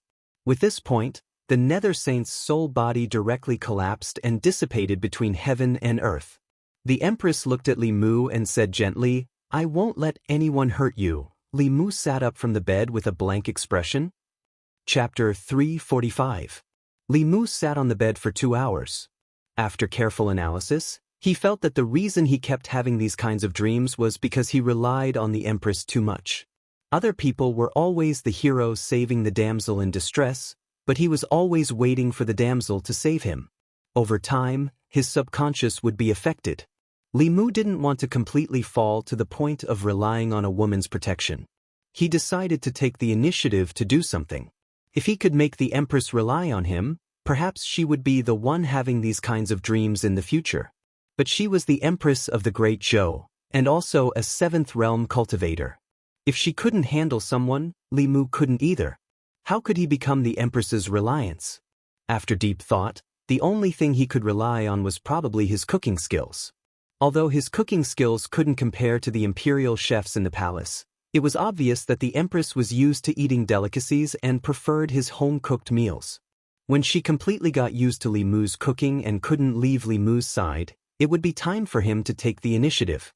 After the morning court session ended, the Empress's figure appeared in the courtyard of the Li Manor as usual. Li Mu rolled up his sleeves and said enthusiastically, "Your Majesty, you're out of court. What do you want to eat today?" "I'll make it for you." Zhou Yi thought for a moment and said, "Crucian carp tofu soup." "Okay, Your Majesty, please wait here for a moment." Li Mu smiled and walked towards the kitchen. Halfway there, he suddenly stopped. He realized that he seemed to have gone in the wrong direction. He was a favored official. Why did he always do what a favored concubine should do? He made an official into a concubine. No wonder he often had those strange dreams at night. So this was the reason. If this continued, not only would the situation not improve, but it would also worsen. It was never too late to mend the pen after the sheep were lost. Li Mu waved to the two girls in the corner and said, "Xiaobai, you two go cook. I have something to discuss with Sister Zhou." Li Mu walked to the Empress and sat down. He asked, "Your Majesty, how are you suppressing your inner demons?" Zhou Yi glanced at Li Mu and said, "He hasn't appeared for a long time." When Li Mu heard this, he breathed a sigh of relief. The heart demon of the seventh realm was extraordinary. Since ancient times, there have been many powerhouses in the upper realm who were not destroyed by the enemy but were destroyed by the heart demon. Li Mu didn't want the Empress to die because of the heart demon. When it came to inner demons, the clear heart art could only treat the symptoms, but not the root cause. In the end, she still had to rely on herself. Speaking of the art of tranquility, Li Mu had originally planned to draw some high-level fulu with the help of the Empress's mana after returning to the Immortal's capital. Later, he realized that he had already taught the art of tranquility to the Empress, so she could draw it herself. High-level fulu was very attractive to cultivators. This was a rare cultivation resource. A saint-level Tianji talisman could allow a half-step transcendence cultivator to work for the imperial court for several years. The Tianji talisman didn't just increase their lifespan, it also increased their chances of breaking through to the transcendence realm. Heaven-level and earth-level fulu weren't very attractive to sixth realm cultivators, but they were still very attractive to those below the sixth realm. There were very few sixth realm cultivators. Most of the fourth and fifth realm cultivators were the mainstays of the cultivation world. Li Mu thought for a moment and looked at the Empress. He said, "The art of tranquility that I taught Your Majesty can not only be used to calm your Dao heart, but also to increase the success rate of drawing a talisman. As long as there are enough treasures to make talisman fluid, Your Majesty can easily draw saint-level fulu with your cultivation. You can use the fulu to recruit more powerhouses for the imperial court." The Empress looked at him and said, "I have already discovered that this art can increase the success rate of drawing a talisman. However, it seems to be limited to fulu below the heaven level. Those above the heaven level will still fail." This time, it was Li Mu's turn to be surprised. He knew the effects of the art of tranquility better than anyone else. Not to mention the heaven level, even the saint level could be easily drawn as long as there was enough transcendence energy to support it. Why didn't it work when it came to the Empress? Li Mu was puzzled. He asked, "Your Majesty has already tried it?" The Empress nodded. After confirming with the Empress again, Li Mu fell into deep thought. It was the same art. There was no reason to favor boys over girls. The Empress looked at him and said, "You were the one who drew the heaven-level fulu on Mount Bayun." Li Mu nodded and said, "Your Majesty already knows." Li Mu didn't tell her much about the details of the trial, but he couldn't hide it from her. The Empress was silent for a moment. Suddenly she asked, "The master that you mentioned called Laozi is actually yourself, right?" Li Mu was shocked. He hurriedly said, "Your Majesty, why do you say that?" The Empress glanced at him and said softly, "When Dao techniques are first born, they will be recognized by heaven and earth. Only their creator can unleash their strongest power. It's the same for the art. This is the rule of heaven and earth. There is only one reason why my art of tranquility is inferior to yours." The Empress's words made Li Mu think of Xiao Yu. Although he couldn't use Xiao Yu's Dao technique, Xiao Yu's Dao technique didn't have any effect on him. Li Mu could dissipate her Daoist technique with just a thought. In other words, whether it was the art of tranquility or the 9 syllables, as long as it was Li Mu who brought them to this world for the first time, he was their creator. Even if the people who came after could learn it, they would never be able to reach his level. Using his Dao technique to attack him was suicide. However, the fact that he didn't have a master was exposed in front of the Empress. Li Mu said awkwardly, "Your Majesty, actually." Zhou Yi waved her hand and said, "This is your secret. You don't have to explain it to me." Li Mu looked at her and said, "There are some things that I can't tell you, Your Majesty. However, I swear by heaven that my heart has always been with Your Majesty. I am loyal to Your Majesty and am willing to go through fire and water for Your Majesty. I won't hesitate to die 1,000 times, Zhou Yi said. I don't want you to go through fire and water. Go and cook. I like to eat the dishes you make." Li Mu rolled up his sleeves again. Okay, 2 days later, in the Secretariat. It had been many days since he returned to the capital. It was even longer than his 3-month holiday. After taking Wan to see her old friends at the wonderful music lane and accompanying her and Xiao Bai to walk around Shen-Du for 2 days, Li Mu finally stepped through the gates of the Secretariat. After the imperial examinations ended, the Empress transferred him to the Secretariat. His official position was the Secretariat Censor. His rank was not high, but it was extremely important. He usually participated in national affairs. After the guard at the door reported, Lu Yi walked out of a yamen and said, "Lord Li, you're finally here." Li Mu saluted him and said, "We'll be officials in the same yamen in the future. Please take care of me, Assistant Minister Lu." Lu Yi smiled and said, "We're all colleagues. We should take care of each other. I'll take Lord Li to your yamen." In the Secretariat, there were 6 Secretariat censors.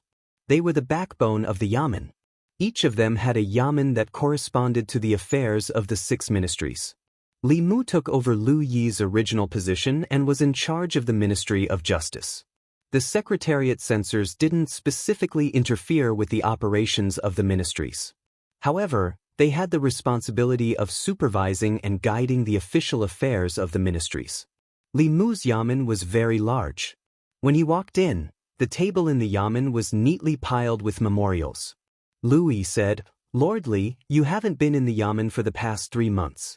These memorials have to be dealt with as soon as possible. There are many affairs in the Secretariat. If you don't deal with them in time, they will pile up." Li Mu nodded and said, "I know." Lu Yi smiled and said, "Lord Li, you just came to the yamen. If there's anything you don't understand, feel free to ask me." After seeing Lu Yi off, Li Mu sat down and used a short time to familiarize himself with the unfamiliar surroundings. Then, he began to deal with the memorials on the table. Among the 6 ministries, the Ministry of Justice had the most affairs. Especially after the law reform, the serious cases in each county had to be submitted to the Ministry of Justice for review, then to the Secretariat for review, and finally to the Empress for approval. Most of the memorials on Li Mu's table were such memorials. Human lives were at stake. Li Mu read through these reports very carefully. If there were any suspicious points or omissions, he would put them aside and wait until he went back and re-examined them. As for those that had solid evidence, they were just going through the process. They would be put aside and handed over to the Empress for her approval. There were a lot of memorials piled up in the past 3 months. Li Mu had read less than half of them from the yamen to the yamen. He picked up the last one and prepared to go home after reading it. The rest of the memorials should be finished in 2 days. Li Mu opened the memorial. This memorial was from Danyang County. It was sent by the county chief of Danyang County. In the memorial, it said that a few months ago, the county chief of Ani County of Danyang County was assassinated. Danyang County had reported this case to the Ministry of Justice several times, but there was no response. They had no choice but to submit the memorial directly to the Secretariat. Li Mu put away the memorial with a puzzled expression. The assassination of a 7th-grade official was related to the dignity of the imperial court. The death of the county chief of Anyang County had caused a huge uproar in the North County. What was the Ministry of Justice doing? Such a big thing, but they didn't report it. Chapter 346. P.S. It's almost midnight. I can't finish writing. This chapter has 2001 words. I'll update it first and then write a few hundred words. You can subscribe first and refresh the chapter half an hour later or tomorrow morning. The extra words won't cost you anything. It took Li Mu 3 days to deal with the backlog of memorials during this period of time. Other than the 2 memorials beside him, the table in front of him was empty. The contents of the 2 memorials were very similar. The county magistrate of Ani County of Danyang County was assassinated a few months ago. A month later, a deputy county magistrate of Tianhe County of Hanyang County was also assassinated. Although there were many places in Great Zhou where demons and ghosts wreaked havoc and disturbed the lives of the people, it was rare for an official to be killed. Murdering an official of the imperial court was a capital offense. The Ministry of Justice had always been strict in investigating such acts that challenged the authority of the imperial court. These 2 memorials were submitted by Danyang County and Hanyang County. They should have directly notified the Ministry of Justice when their local officials were assassinated. However, the Ministry of Justice had not dealt with these 2 cases after receiving the requests from the 2 counties. The officials of the 2 counties had no choice but to send the memorials directly to the Hall of Secretaries. Li Mu had originally planned to send these 2 memorials to the Hall of Secretaries and have them send it to the Ministry of Justice to urge them to implement it as soon as possible. However, if he followed this process of sending the memorials from the Hall of Secretaries to the Hall of Secretaries, then from the Hall of Secretaries to the Ministry of Justice, then from the Ministry of Justice to the Hall of Secretaries, then from the Hall of Secretaries to the Hall of Secretaries, this round trip would probably take half a year. The backlog of memorials had been dealt with. Li Mu left the Hall of Secretaries, walked out of the palace gates, and went to the Ministry of Justice's Yamen. "Greetings, Lord Li." "Long time no see, Lord Li." "Lord Li, come have a pear." After leaving Fairy's capital for 3 months, the people seemed to be more welcoming to him. Li Mu munched on a pear and leisurely went to the Ministry of Justice's Yamen. The constable at the entrance of the Ministry of Justice was shocked when he saw Li Mu. Li Mu asked, "Is there an official in the Ministry of Justice in the Yamen?" The bailiff replied, "The minister and the assistant minister are not here. The doctor is investigating the case." Li Mu stood outside the court and waited for the director of the Ministry of Justice to finish the case. He glanced at the courtroom and saw someone who surprised him. Li Mu looked back at the bailiff and asked, "Why is Wei Peng in the Ministry of Justice?" If he remembered correctly, Wei Peng should have failed the imperial examinations. At this moment, Li Mu saw him in the court of the Ministry of Justice. He seemed to be wearing official robes. Although the rank was very low, it was indeed official robes. The constable said, "Sir, are you talking about Manager Wei?" Manager Wei was specially recruited by Sir Lang Zhong 3 months ago, Li Mu said in surprise, specially recruited by the Ministry of Justice. Li Mu was the one who set up the imperial examination system, so he naturally knew what special recruitment was all about. When he set up the imperial examination system, in order to recruit special talents, after the imperial examinations, other than the grand scholars on the honor roll of Azure Clouds, each of the 6 ministries had a quota to specially recruit 1 person from the examinees who failed the roll. After discussing with a few officials of the Secretariat, he made some restrictions on this quota. For example, even if it was a specially recruited person, they had to pass every subject of the imperial examination. Furthermore, they had to have outstanding results in 1 subject to meet the requirements of special recruitment. After the ministries proposed special recruitment, the Secretariat would discuss and make a decision before it was finally implemented. There was only one reason why Wei Peng could appear here. That was because of his outstanding results in criminal law. That was why the Ministry of Justice made an exception and specially recruited him outside of the 100 Grand Scholars. Li Mu looked at the court of the Ministry of Justice with interest. In the court, the director of the Ministry of Justice knocked on the gavel. He looked at the two people kneeling in front of the court and said, "Brother and Sister Zhang, do you admit to killing Su Shi?" The man kneeling in front of the court said, "Sir, please judge clearly. It was Su Shi who brought his servants and broke into my house in the middle of the night. He wanted to defile my sister. He had the servants control me, but I struggled to break free. I was anxious to save my sister, so I smashed his head with a jar." The director of the Ministry of Justice said, "But in the end, you and your sister are fine. Su Shi is dead, so you naturally have to take responsibility for his death." The man said with grief and indignation, "Am I supposed to just watch him defile my sister?" The director of the Ministry of Justice said, "You could have stopped him, but you killed him. Since it was an unintentional mistake and Su Shi was in the wrong first, I can give you a lighter sentence." The man lowered his head and said with a miserable voice, "He broke into my house time and time again, wanting to do something to my sister. I went to the yamen 3 times, but you didn't do anything. I just wanted to protect my sister. What crime is there? Where is the justice?" The director of the Ministry of Justice rubbed his forehead and said, "I said before that Su Shi did not harm you, but you killed him. This is excessive self-defense. I will now follow the law. Sir, please wait." The director of the Ministry of Justice was about to pass judgment when a voice suddenly came from the court. The director of the Ministry of Justice looked at the figure that walked out from the corner and immediately felt a headache coming on. Wei Peng had been in the Ministry of Justice for 3 months. He had opposed him in court for 3 months. As a result, he felt a headache coming on as soon as the court started. He wanted nothing more than to have the yamen runners throw Wei Peng out. But he could not really do that, because it was the assistant minister who had given him the privilege to have Wei Peng raise questions during the trial. He looked at Wei Peng and said through gritted teeth, "Manager Wei, what is it now?" Wei Peng walked into the court and raised his head to ask, "Sir, according to what you said, Su Shi did not harm the women of Xianxia. Xianxia's self-defense was excessive. Then how should he defend himself? Could it be that he has to wait until Su Shi harmed the women of Xianxia before he can defend himself?"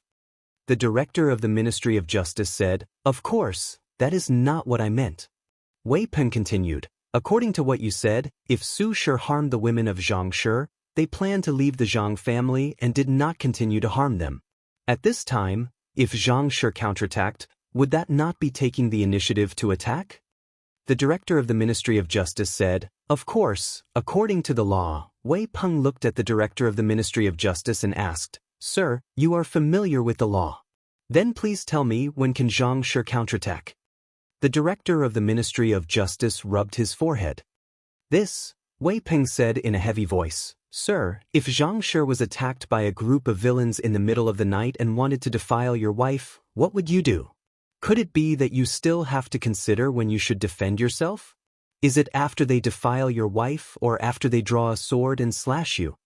The director of the Ministry of Justice was speechless. Wei Peng did not wait for him to speak and continued, "The law is used to protect innocent people, not villains. This official believes that the Zhang siblings are not guilty. Su Shi entered their home in the middle of the night and plotted against them.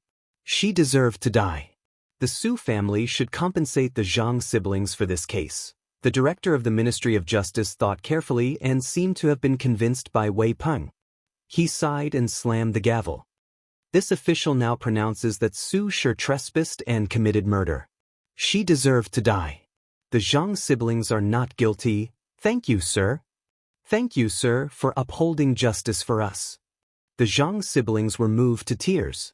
They knelt on the ground and kowtowed to Wei Peng. Wei Peng tidied his collar and straightened his official hat. "No need to thank me. This is what I should do."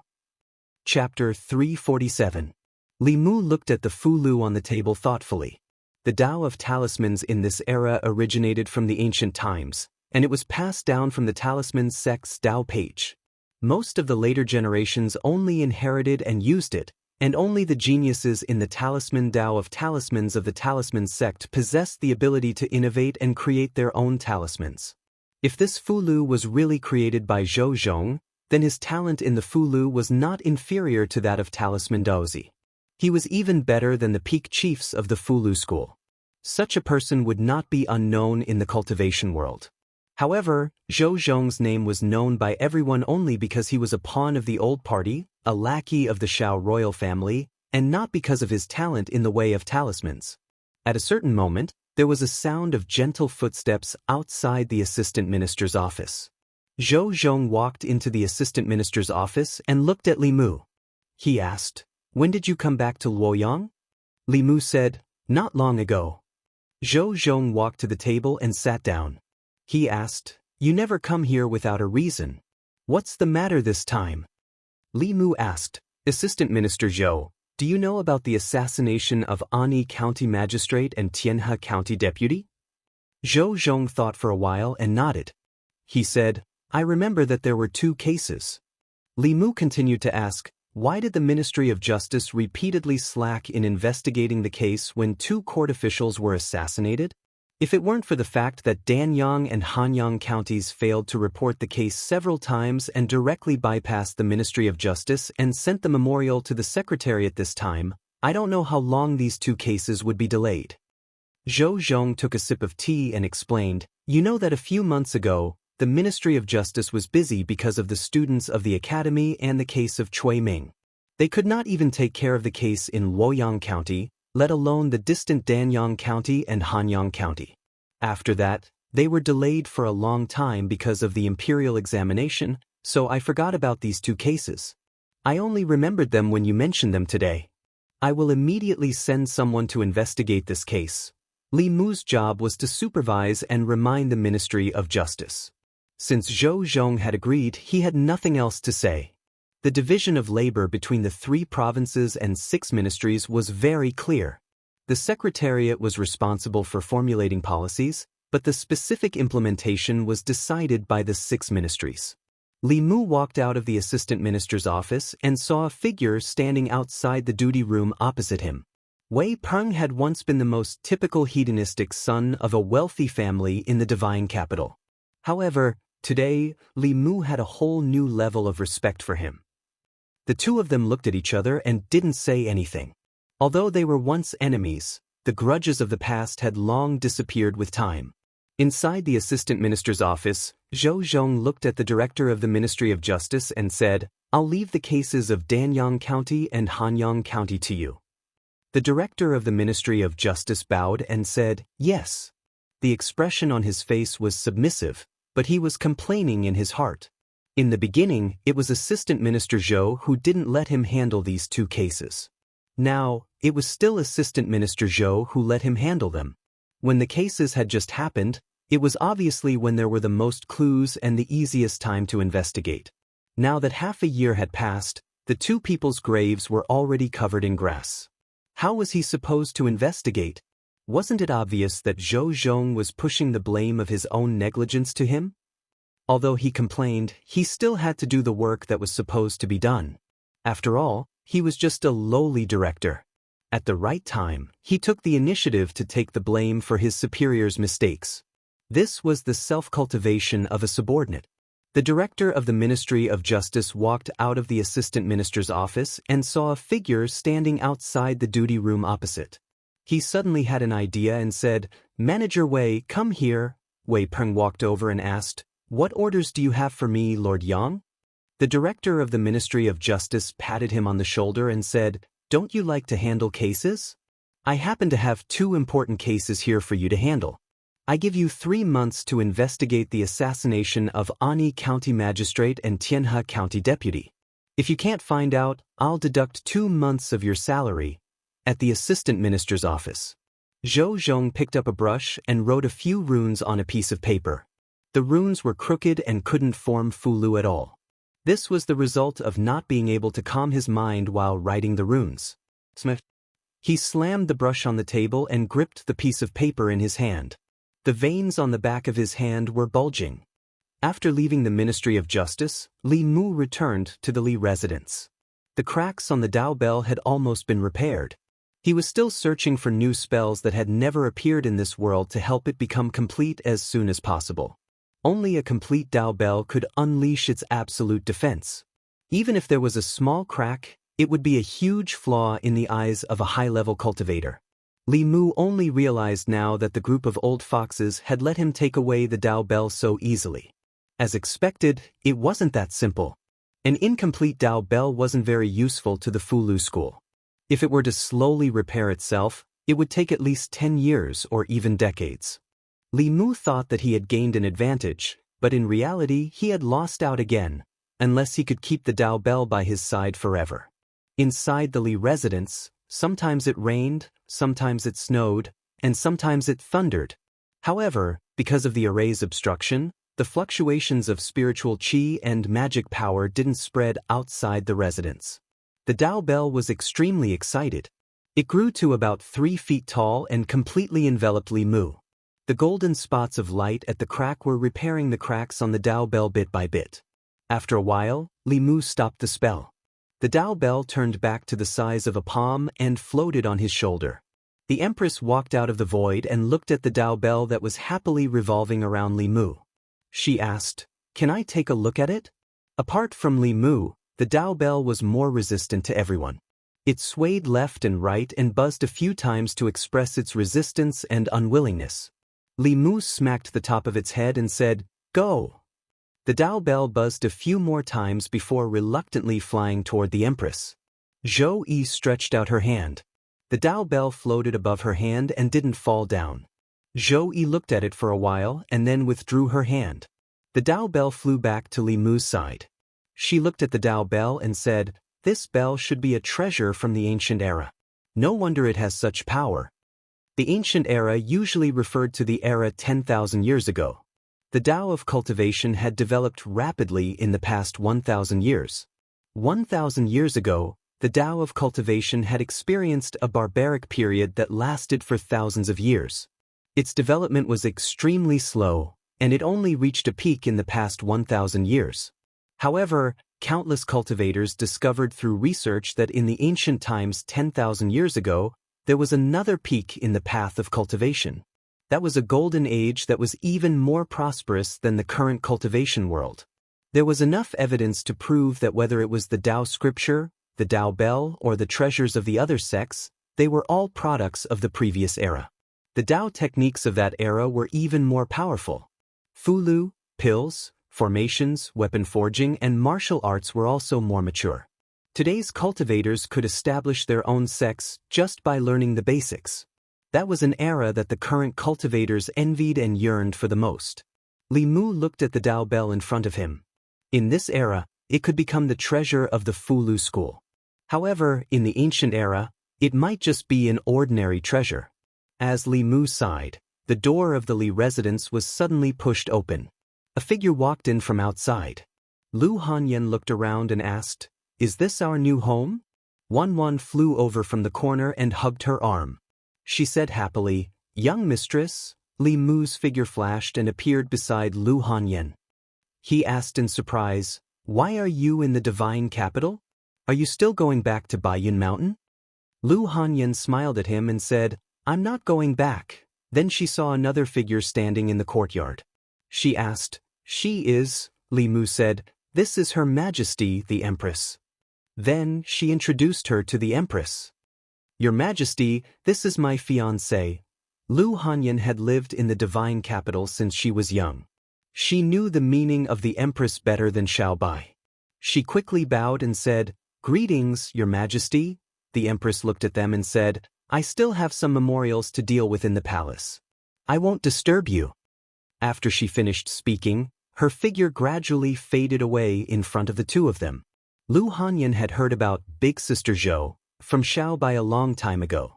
She asked Li Mu, "Has Her Majesty been coming to our house often recently?" Li Mu nodded and said, "Quite often. She treats Xiaobai as her younger sister and often comes to visit her." Lu Hanyan only asked one question. Then she stopped thinking about the Empress. After 2 years, she returned to the divine capital. It seemed that nothing had changed, but in fact, everything had changed. Li Mu took her around the house. Lu Hanyan said, "This house is so big. It's spacious enough for a dozen people. It's just the four of us. Isn't it a waste?" Li Mu said, "There are four of us now. In the future, there might be 5, 6, 7, or 8. It won't be a waste then." Lu Hanyan looked up and asked, "What do you mean?" Li Mu said, "What I mean is, should we hire a few maids and servants? Also, the house is bigger. When relatives and friends come in the future, we should have rooms to entertain them." Lu Hanyan nodded and said, "That's true. But we don't need maids and servants. I don't like outsiders in the house. We can live with ourselves." Li Mu took her hand and said, "I'll listen to you." Lu Hanyan held him and said, "Come with me to the wonderful sound bar first. I want to see Xiao Qi and the others, Chang'e Palace."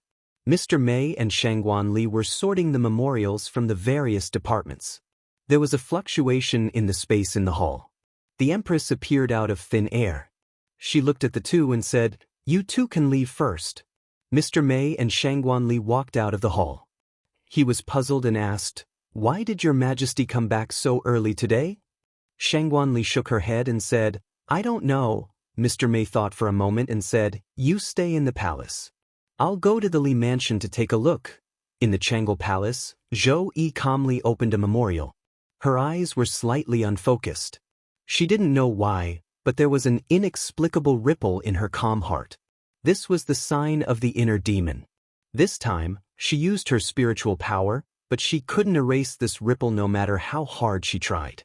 She didn't calm down until she silently recited the mind-clearing spell. She looked troubled and murmured, "What's wrong with me?" Chapter 348. Li Mu guessed that Lu Hanyan came out of seclusion early and came to Shen-Du without saying anything. She must have had the intention of checking up on him. Fortunately, Li Mu had kept himself clean for half a year in Shen-Du. He was strict with himself and never flirted with women. Many people wanted to introduce their daughters to him, but he rejected them all. When she went out to ask around, all she heard was Li Mu's good points. As for seeing the Empress at home when she opened the door, Li Mu didn't even need to explain. The Empress was like a god in their hearts. She wouldn't think too much about it. Even if they were in the room or on the bed, as long as they were both wearing clothes, Lu Hanyan probably wouldn't think too much about it, let alone him and the Empress in the courtyard. After being separated from her sisters at Great Music Bar for 2 years, Lu Hanyan went to Great Music Bar on the first day she returned to Shen-Du.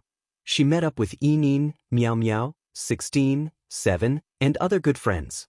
Li Mu invited them to a banquet at the fragrance bar to thank them for taking care of Lu Hanyan in the past.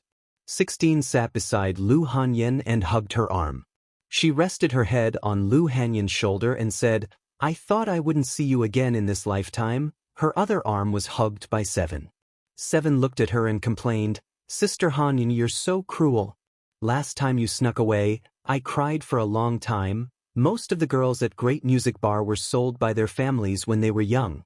They grew up together and were close to each other even though they weren't family. After a while, the atmosphere started to liven up. The girls started to gossip about her and Li Mu after asking her about her experiences in the past 2 years. "Sister Hanyan, how did you and brother-in-law meet? How did you end up together? When do you plan to get married? When you get married, I'll help you with the arrangements." They had already asked Li Mu about these things once, and it was still the same gossip. But gossip was gossip, and what they said was what Li Mu needed to consider at the moment. When Lu Hanyan decided to go to Mount Baiyun, Li Mu told her that the day she came to Shen-Du was the day he would marry her. Li Mu had already calculated the date, but Lu Hanyan's return to Fairy's capital was a few months earlier than what they had agreed on. The date that Li Mu calculated was a little too late. He recalculated according to their birth characters. The closest auspicious day was the 9th of the next month, which was exactly 1 month away from today. Lu Hanyan's parents were long gone, and Li Mu had always been alone. After some discussion, they decided to keep things simple. They would just invite some friends from Fairy's capital to their house for a meal and drink the wedding wine. Lu Hanyan was supposed to sleep with Li Mu, but before the wedding, she became coy and insisted on sleeping in a different room from Li Mu, saying that she wanted to maintain the modesty of an unmarried woman. Women just like to pretend to be reserved. She had slept with him countless times in the past, and now she was lying to herself. However, Li Mu didn't have any objections. After all, they could sleep together every day in the future, and he wasn't in a hurry for half a month. After waiting for so long, this day finally came. A month later, he was also a man with a family. After being in Fairy's capital for half a year, Li Mu didn't make many friends, but made many enemies. After a careful calculation, he realized that he didn't need to invite many people on the wedding day. The Fulu school had to inform them. Zi was equivalent to Li Mu's half-mother-in-law. She had to come when her disciple got married. As for the peak masters, it wasn't certain. They had already been exploited by Lu Hanyan and Li Mu in turns. If they came this time, they might even take out the last of their family's assets. As for the White Demon King and Xuandu, although Li Mu wanted to inform them, his two elder brothers' whereabouts were elusive. Li Mu couldn't inform them even if he wanted to. Lu Hanyan's relatives and friends in Fairy's capital were her sisters at the wonderful music bar. Li Mu didn't know many people, so a few invitations were enough. The first person Li Mu thought of was naturally the Empress. However, as the ruler of a country, it was somewhat inappropriate for her to attend the wedding of her subjects. Even if she was willing, her subjects wouldn't be willing. Therefore, when he entered the palace, he only brought 2 invitations. At the entrance of Changel Palace, Li Mu handed one invitation to Mr. Mei and the other to Shangguanli. He said, "My wedding is on the 9th of next month. Come to my wedding banquet if you have time." "Congratulations." Sir Mei took the invitation card with a complicated look in his eyes. If she was a few years older, she would be Li Mu's mother. Now that Li Mu was about to get married, she was still alone. Shangguanli also reached out to take the invitation without saying anything, which was her usual style. Li Mu gave Mr. Mei another invitation and said, "Sister Mei, help me give one to Mrs. Chu. By the way, is Her Majesty inside?" Lord Mei glanced at him and asked, "You still want to invite His Majesty? What are you thinking? If His Majesty appears at your wedding banquet, the spittle of the courtiers during the morning court session would be enough to drown you." Li Mu shook his head and said, "Even if I can't invite Her Majesty, I still have to tell her." Mr. Mei waved his hand and said, "Go, go." Seeing Li Mu walk into Changel Palace, she glanced in the direction of the palace and sighed in melancholy. Li Mu walked into Changel Palace and saw the Empress sitting behind a table in front. She was probably reading memorials. Li Mu stood in the middle of the palace and said in a low voice, "Your Majesty." The Empress put down the memorials and looked up at him. She asked, "What is it?" Li Mu said, "My wedding will be on the 9th of next month. I wonder if Your Majesty would like to attend the wedding banquet." The Empress said in a low voice, "With my status, attending the wedding banquet will cause a lot of criticism. At that time, I'll ask Mei Wei to send a generous gift." Li Mu thought that if the Empress was willing to come, he could change her appearance.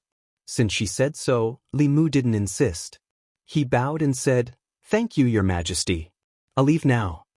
Li Mu left the palace. The Empress picked up another memorial and put it down after a while. She said in a low voice, "Mei Wei, come in." Mr. Mei walked in and asked, "Your Majesty, what are your orders?" The Empress thought for a while and asked, "Li Mu's wedding is a joyous occasion for him. Why don't I feel happy at all?" Mr. Mei looked up at her. He wanted to say something but didn't. The Empress said, "Say whatever you think. Even if you say something wrong, I won't blame you." Mr. Mei shook his head helplessly and said, "I think Your Majesty is too possessive of Li Mu." The Empress looked at him and asked, "What is possessiveness?" Mr. Mei said, "You only allow yourself to touch the things you like. Even if others get close to them, you won't be happy. This is a manifestation of possessiveness." The Empress thought for a while and seemed to realize something. She asked, "But why would I be possessive of him?" Mr. Mei said, "This is normal. Li Mu is young and promising. He can solve a lot of problems for Your Majesty. Your Majesty trusts him and loves him. You hope that he will be loyal to you forever. When he gets closer to others than you, Your Majesty will be unhappy. This is human nature." She then added, "If a woman likes a man, it's very easy for her to feel possessive towards him. She wouldn't want that man to have any contact with other women. This is a kind of possessiveness. Similarly, if two people are very good friends, when one of them finds out that the other has a new friend who's even closer to him, he'll feel uncomfortable. This is also a kind of possessiveness. Li Mu is His Majesty's right-hand man. It's not strange for His Majesty to feel possessive towards him. The Empress thought for a while and asked, "Are you saying that I shouldn't feel uncomfortable when Li Mu gets married?" Mr. May thought for a while and said, "I hope Your Majesty understands that even if Li Mu gets married, it won't affect your relationship with him. He will still be loyal to you. Other than being your official, he has his own life. Your Majesty shouldn't feel uncomfortable because of this." The Empress was silent for a while and said, "You are right. He is loyal to me. I should treat his wife the same way I treat him. Ask the Secretariat to write an edict and give her a 5th rank title. Also, give her a golden hairpin and a pair of jade bracelets." Mr. May saw that she had thought it through. He smiled and asked, "Your Majesty, do you feel better now?" Zhou Yi frowned. She didn't feel better. Instead, she felt even worse. She thought for a while and said, "Forget it. He is the one who is loyal to me, not his wife." "Don't ask the Secretariat to write an edict?" Mr. May paused and asked tentatively, "Then the golden hairpin and jade bracelets?" Zhou Yi thought for a while and said, "I won't give them to you either." Chapter 349. Li Mu walked out of Chang'e Palace with a puzzled look on his face. He didn't know if it was an illusion, but he felt that the Empress wasn't happy about the news of his upcoming marriage. That didn't make sense. He was loyal to the Empress. Shouldn't the Empress be happy for him now that he had successfully resolved his marriage? Unless the Empress had a change of heart. But that didn't seem possible. They were still in love a few days ago. There was no reason for her to suddenly change her mind. Li Mu thought about it carefully and realized that he had been too careless this time. When it came to marriage, other people might think of it as happiness and bliss. However, the Empress' marriage was not blissful. She was used as a political bargaining chip by the Zhou clan and married to the former crown prince. They were only husband and wife in name, but not in reality. She had a failed marriage. Wasn't Li Mu stabbing her in the heart by mentioning marriage in front of her? He hadn't thought about this matter. He should have thought about taking the Empress' feelings into consideration. He sighed. It was too late for regrets now. He had to be more careful in front of the Empress in the future. She was powerful, but her heart was fragile and sensitive. She was very similar to Lu Hanyan in this aspect. Even their experiences had something in common. They were both betrayed by their families. For someone who had experienced this, no matter how high their position was or how powerful they were, there would always be a sensitive and forbidden area in their hearts. Fortunately, Lu Hanyan had met him. Li Mu would use the rest of his life to heal the wounds she had suffered when she was young. The Empress, on the other hand, was not so lucky. No matter how powerful she was, no matter how high her status was, and no matter how powerful she was, she would never be able to obtain a man like him. Li Mu didn't stop when he passed by the Secretary's department. He walked past it directly. Li Mu was now a member of the Secretary's department and had many colleagues here. However, Li Mu only had a nodding acquaintance with some of them. Some of them seemed to be friendly on the surface, but they were actually mortal enemies. Li Mu hoped to see friends he truly recognized at his wedding. He would invite the constables of the Fairies Department, not the officials of the Secretary's Department. The Fairies Department. When the constables heard the news, they all congratulated him. "Congratulations, boss. No wonder the boss doesn't care about the women in Fairies' capital. It turns out that she's already taken? Hee hee. If this news gets out, who knows how many women in the Fairies' capital will cry." Inside the yamen, Li Si cupped his hands to Li Mu and said, "Congratulations." Li Mu asked, "What about you? When do you plan to get married?" Li Si said, "I'll wait for Miao Miao to go down the mountain. In a few days, I'll be returning to the North County. Do you want to pick up Zhang Shan?" Li Mu nodded and said, "When you come back, take him with you." It had been a long time since the three heroes of the Yangqiu County government gathered together. After that farewell, the three of them were no longer the same. Zhang Shan was different from Li Mu and Li Si. He wasn't interested in cultivation. Nothing was more attractive to him than making money. Li Si put his hand on Li Mu's shoulder and said, "Since you've decided to get married, you'll have to settle down." Li Mu was stunned. "When have I not settled down?" All the people in Fairy's capital knew that his primordial yang was still there. He had kept his chastity for Lu Hanyan. Was this not settling down? Li Si shook his head and didn't say anything else. After leaving the fairy's department, Li Mu returned to the North Court. He didn't go back to the Li Mansion but to the Zhang Mansion first. Before he left Fairy's capital last time, the Empress had rewarded Zhang Chun with a house with 3 courtyards.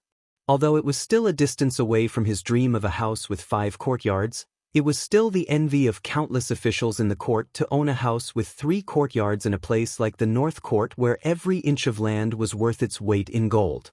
Li Mu knocked on the door. Soon, footsteps came from inside. Zhang Chun opened the door and said, "Li Mu, when did you come back to Fairy's capital?" "Come in and have a seat," Li Mu said. "I just came back. I won't be coming in. I'm here to deliver something to you." Li Mu took out an invitation and handed it to him. He said, "I'm getting married next month. Remember to bring Madame Zhang and Miss Yi to the wedding banquet?" Zhang Chun was so shocked that his eyes almost popped out of their sockets. He said in shock, "Wedding?" Li Mu was also stunned. He asked, "Is there a problem?" Zhang Chun said in disbelief, "Will the Zhou family agree? Will the Xiao family agree?" "Even if they agree, all the officials in the court won't agree." Li Mu looked at him strangely. He was marrying Lu Hanyan, not the Empress. Why did the Zhou family and the Xiao family agree? What right did all the officials have to object?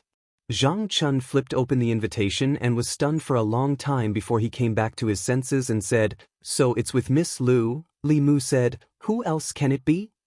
Zhang Chun shook his head and said in disappointment, "No, no one." Li Mu frowned and asked, "Old Zhang, you don't seem too happy about my marriage?" "No, of course not." Zhang Chun showed a smile that was uglier than crying. He said, "Congratulations, congratulations. I wish you and Lady Lu grow old together and have a child soon." After a while, Zhang Chun saw Li Mu off and closed the door. He leaned against the door and sighed. Madame Zhang walked out of the room and asked worriedly, "What happened? Why do you look like that?" Zhang Chun sighed again and said, "Madam, I'm afraid there's no hope for our 5-zoned house." Li Mu returned home and found that Lu Hanyan had already finished cooking and was waiting for him in the yard. Usually, he was the one who cooked at home. When the Empress came, the situation suddenly changed. He was not used to it. Lu Hanyan made all the dishes that Li Mu liked. She said with a satisfied smile, "Today, I went shopping with Xiao Bai and Wan Wan and heard the people talking about you." The people of Xin Du were his solid support. Li Mu asked calmly, "What did they say about me?" Lu Hanyan said, "They said that you are righteous, not afraid of power, and that you are a good official." Li Mu asked, "What else did they say?" Lu Hanyan said with satisfaction, "They also said that you are clean and do not get close to women." Li Mu looked at her and said, "Do you believe me now? Even if you don't believe in Xiao Bai, don't you believe in all the people of Shindu?" "I believe you, I believe you." Lu Hanyan picked up a piece of tofu and put it in front of his mouth. She said, "Open your mouth, this is your reward." Li Mu was very busy these days. There was only a month before the wedding, but there were many things that needed to be prepared in advance. There were many details involved. Especially for people like him and Lu Hanyan who had never been married before, they did not know how to do it. Among the people he knew, only Zhang Chun and the Empress had experience. He definitely could not ask the Empress. Firstly, she definitely did not need to prepare for her wedding. Secondly, he had already stabbed the Empress in the chest a few days ago. If he asked her now, wouldn't it be the same as rubbing salt on her wound? As for Zhang Chun, he seemed to have encountered something recently and was in low spirits. Li Mu did not bother him anymore. Fortunately, with the help of Wan Wan and Xiao Bai, although the preparation was slow, everything was proceeding in an orderly manner. In the Li residence, Li Mu was busy and happy. In the Ministry of Justice, Wei Peng scratched his head in frustration and pulled out a handful of hair. The assassination of the officials in Ani County and Tianhe County really made his head ache. He was familiar with the law and good at judging cases, but not good at investigating cases. Wei Peng felt that the imperial court should separate judging and investigating cases because they were not the same thing. Judging a case tested the officials' foundation in the law, as well as their understanding and application of the law. As for investigating a case, it tested the officials' insight, logical reasoning, and thinking ability. He was good at judging cases, but not at investigating. Wasn't it deliberately making things difficult for him to find the murderers based on just 2 case files? The deaths of these 2 officials could be due to personal grudges, or because they were heartless officials and aroused the resentment of the people. They were killed by cultivators who could not bear to see them get rid of evil for the people. This kind of thing happened in every dynasty. Wei Peng flipped through the resumes of the 2 officials that he had copied from the Ministry of Personnel. He planned to start with the latter possibility. However, the resumes of the 2 officials were very clean. Their ratings over the years were above, and they did not seem like corrupt officials who took advantage of the people. However, he also knew that the ratings of the Ministry of Personnel's resumes were no better than a piece of scrap paper. If he really wanted to know how these 2 officials were like, he would probably have to go to Hanyang County and Danyang County to investigate personally. Wei Peng rubbed his forehead and leaned back in his chair. He was even more frustrated. These 2 cases had happened a long time ago. Even if he went to these 2 counties, he would not be able to find anything useful. His eyes inadvertently swept across the resumes of the 2 officials who were killed, and his gaze suddenly froze. He sat up again and took the resumes. After looking through them carefully, he finally found some clues. The deaths of the magistrate of Ani County and the deputy of Tianhe County were 2 unrelated cases, but they were related. For example, the 2 of them were once in charge of the Ministry of Personnel. Not only that, they were officials in the Ministry of Personnel at the same time and were promoted in the same year. One was promoted to the magistrate of Ani County, and the other to the deputy of Tianhe County. It was definitely an exceptional promotion from grade 9 to grade 7. They were officials in the Ministry of Personnel at the same time, were promoted in an exceptional way, and were almost assassinated at the same time. Wei Peng stood up suddenly and muttered, "This is definitely not a coincidence." Chapter 350. At the Ministry of Personnel. An official walked out of the watchroom and looked at the person standing in the courtyard. He asked, "Manager Wei, what brings you to the Ministry of Personnel today?" Wei Peng went straight to the point. "There are 2 cases in the Ministry of Justice and I need to investigate the details of 2 officials. May I trouble you to help me check their files?" The official asked, "Which county are they from?" "Please have a seat, Manager Wei. I'll arrange for someone to help you." Wei Peng passed him a piece of paper and said, "Danyang County's Ani County Magistrate Ding Yun. Hanyang County's Tianhe County's Minister Ho Bai." The manager of the Ministry of Personnel arranged for his subordinate to check the files of the people Wei Peng wanted. He sat in the watchroom and started chatting with Wei Peng. The Wei family used to belong to the old party. However, Wei Peng's father was demoted because he was involved in the case of the assistant minister of the Ministry of Rights framing Li Mu. He was never hired again. Wei Peng thought that the Wei family would disappear from Luoyang. He did not expect that after the imperial examinations, Wei Peng would be specially recruited by the Ministry of Justice. Although his rank was not high and he was a manager like him, it was said that Assistant Minister Zhou appreciated him. His future was naturally brighter than his. Wei Peng was preoccupied with the case and was not in the mood to chat with the manager of the Ministry of Personnel. Fortunately, the subordinates soon brought over the files of the 2 officials. The files used by the Ministry of Justice could be copied. However, a lot of the content would be omitted when they were taken back. Wei Peng decided to just read them in the Ministry of Personnel. The files in the Ministry of Personnel were obviously much more detailed. Not only did it record their birthplace, family, and other information, but it also recorded every assessment, promotion, and transfer after they became officials in detail. After looking through it carefully, Wei Peng found more suspicious points. There were many similarities between the 2. They were both students of Baichuan Academy and left the academy in the same year to become officials. They were both managers of the Ministry of Personnel.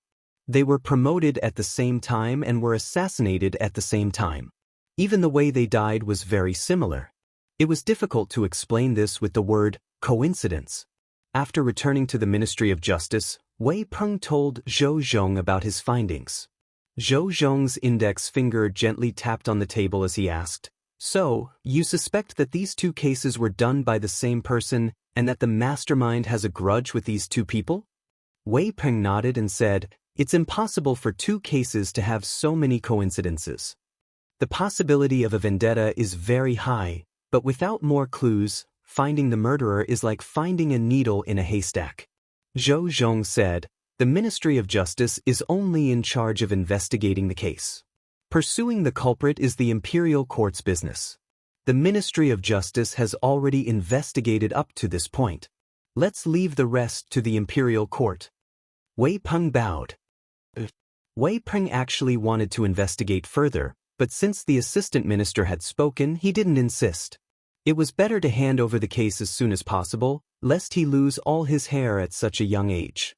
After Wei Peng left, Zhou Zhong stood up several times before slowly sitting down again. He seemed a little anxious. In the Hall of Governmental Affairs, Li Mu unhurriedly took out the new report from the Ministry of Justice. These yamen still needed to be beaten up from time to time so that they would know how to do things properly.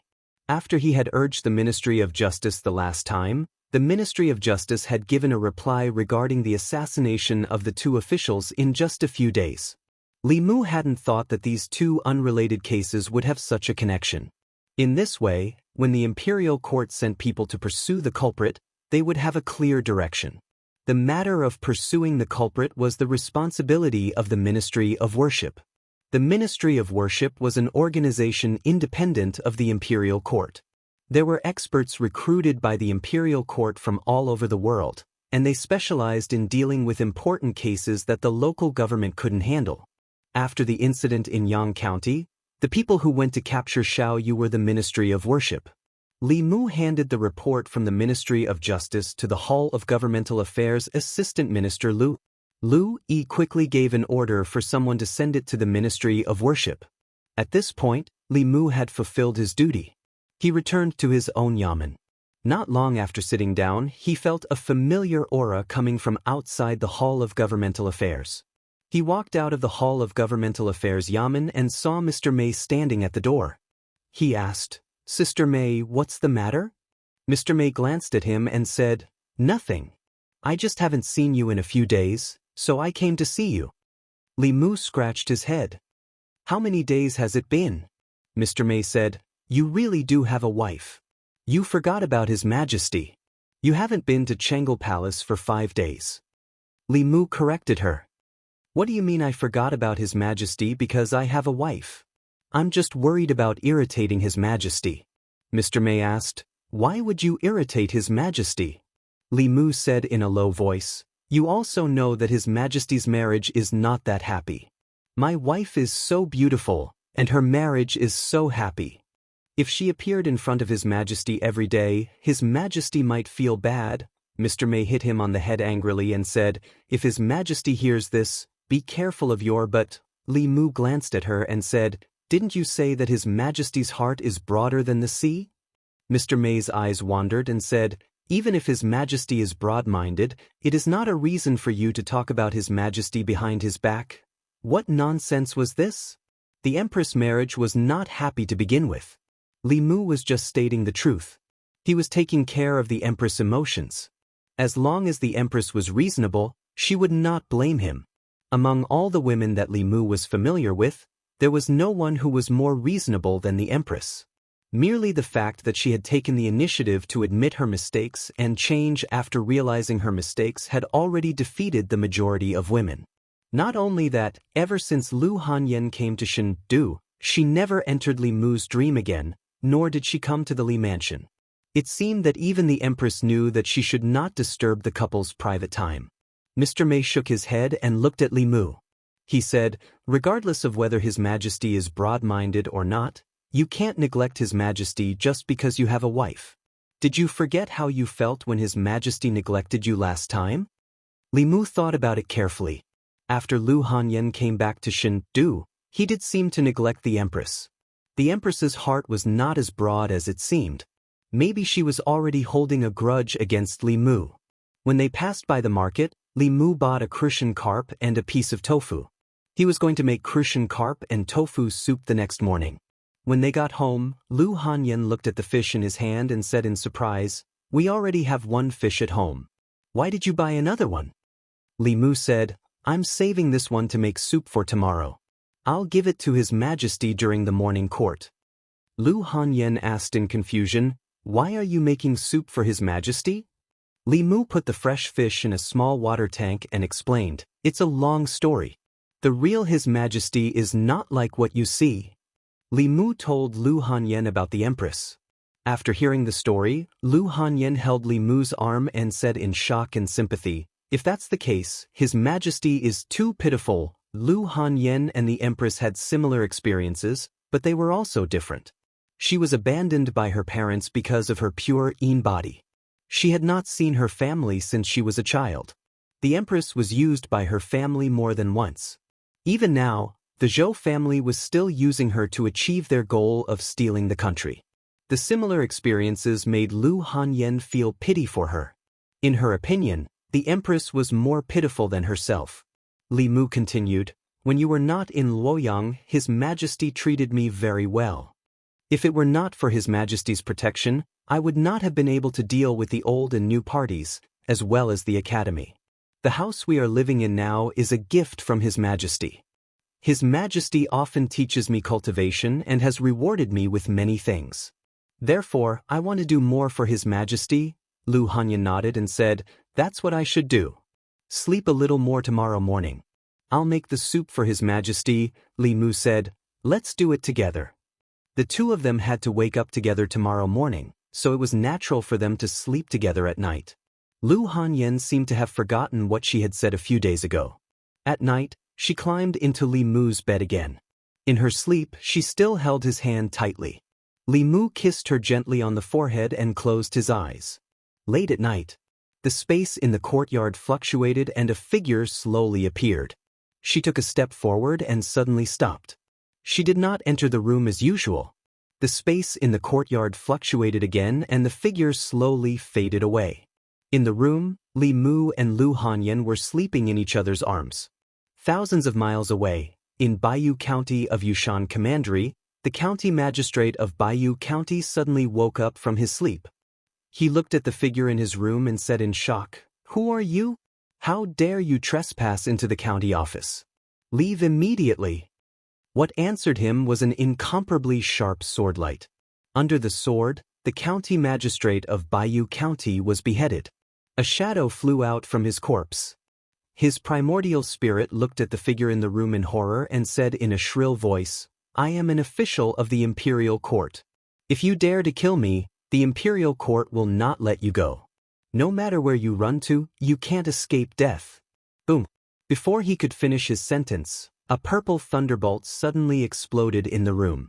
The county magistrate's primordial spirit was struck by the thunderbolt and completely disappeared. A moment later, several constables rushed into the room. Soon voices came from the room. Someone come quickly. Sir, there was an assassination attempt." Chapter 351. Jade Mountain County. The news of the Baiyu County magistrate being assassinated shook the entire Jade Mountain County. How many years had it been since such a vile thing as murdering an official of the imperial court had happened in Yushan County? The last time they heard of such a thing was in North Countyang County. They didn't expect Jade Mountain County to encounter it so soon. The county magistrate was furious and ordered all the constables to search every village and city in the county to find the culprit. Even if they only provided clues, they would be rewarded handsomely. Jade Mountain County, Zhongshan County. The assassination of the Baiyu County magistrate had affected the entire Jade Mountain County. Zhongshan County was no exception. The county yaman's constables and Min Zhuang had already checked the villages one by one, looking for suspicious people. Within the county, all the inns, brothels, and places that might be hiding people were searched 5 or 6 times in a day. The Zhongshan County magistrate hid in the county office and didn't come out. He wasn't stingy with spiritual jades and activated the formation outside the county office to its strongest state. He also carried the protective treasure given by the imperial court with him to deal with any unexpected situations. The county magistrate of Bayou County was inexplicably infiltrated by someone and destroyed in body and soul. That thief could be an assassin from the Devil's Doctrine or a cultivator who hated the imperial court. If he could kill the county magistrate of Bayou County, he could also kill the county magistrate of Zhongshan County. The Zhongshan County magistrate sat in the office and looked at a middle-aged man.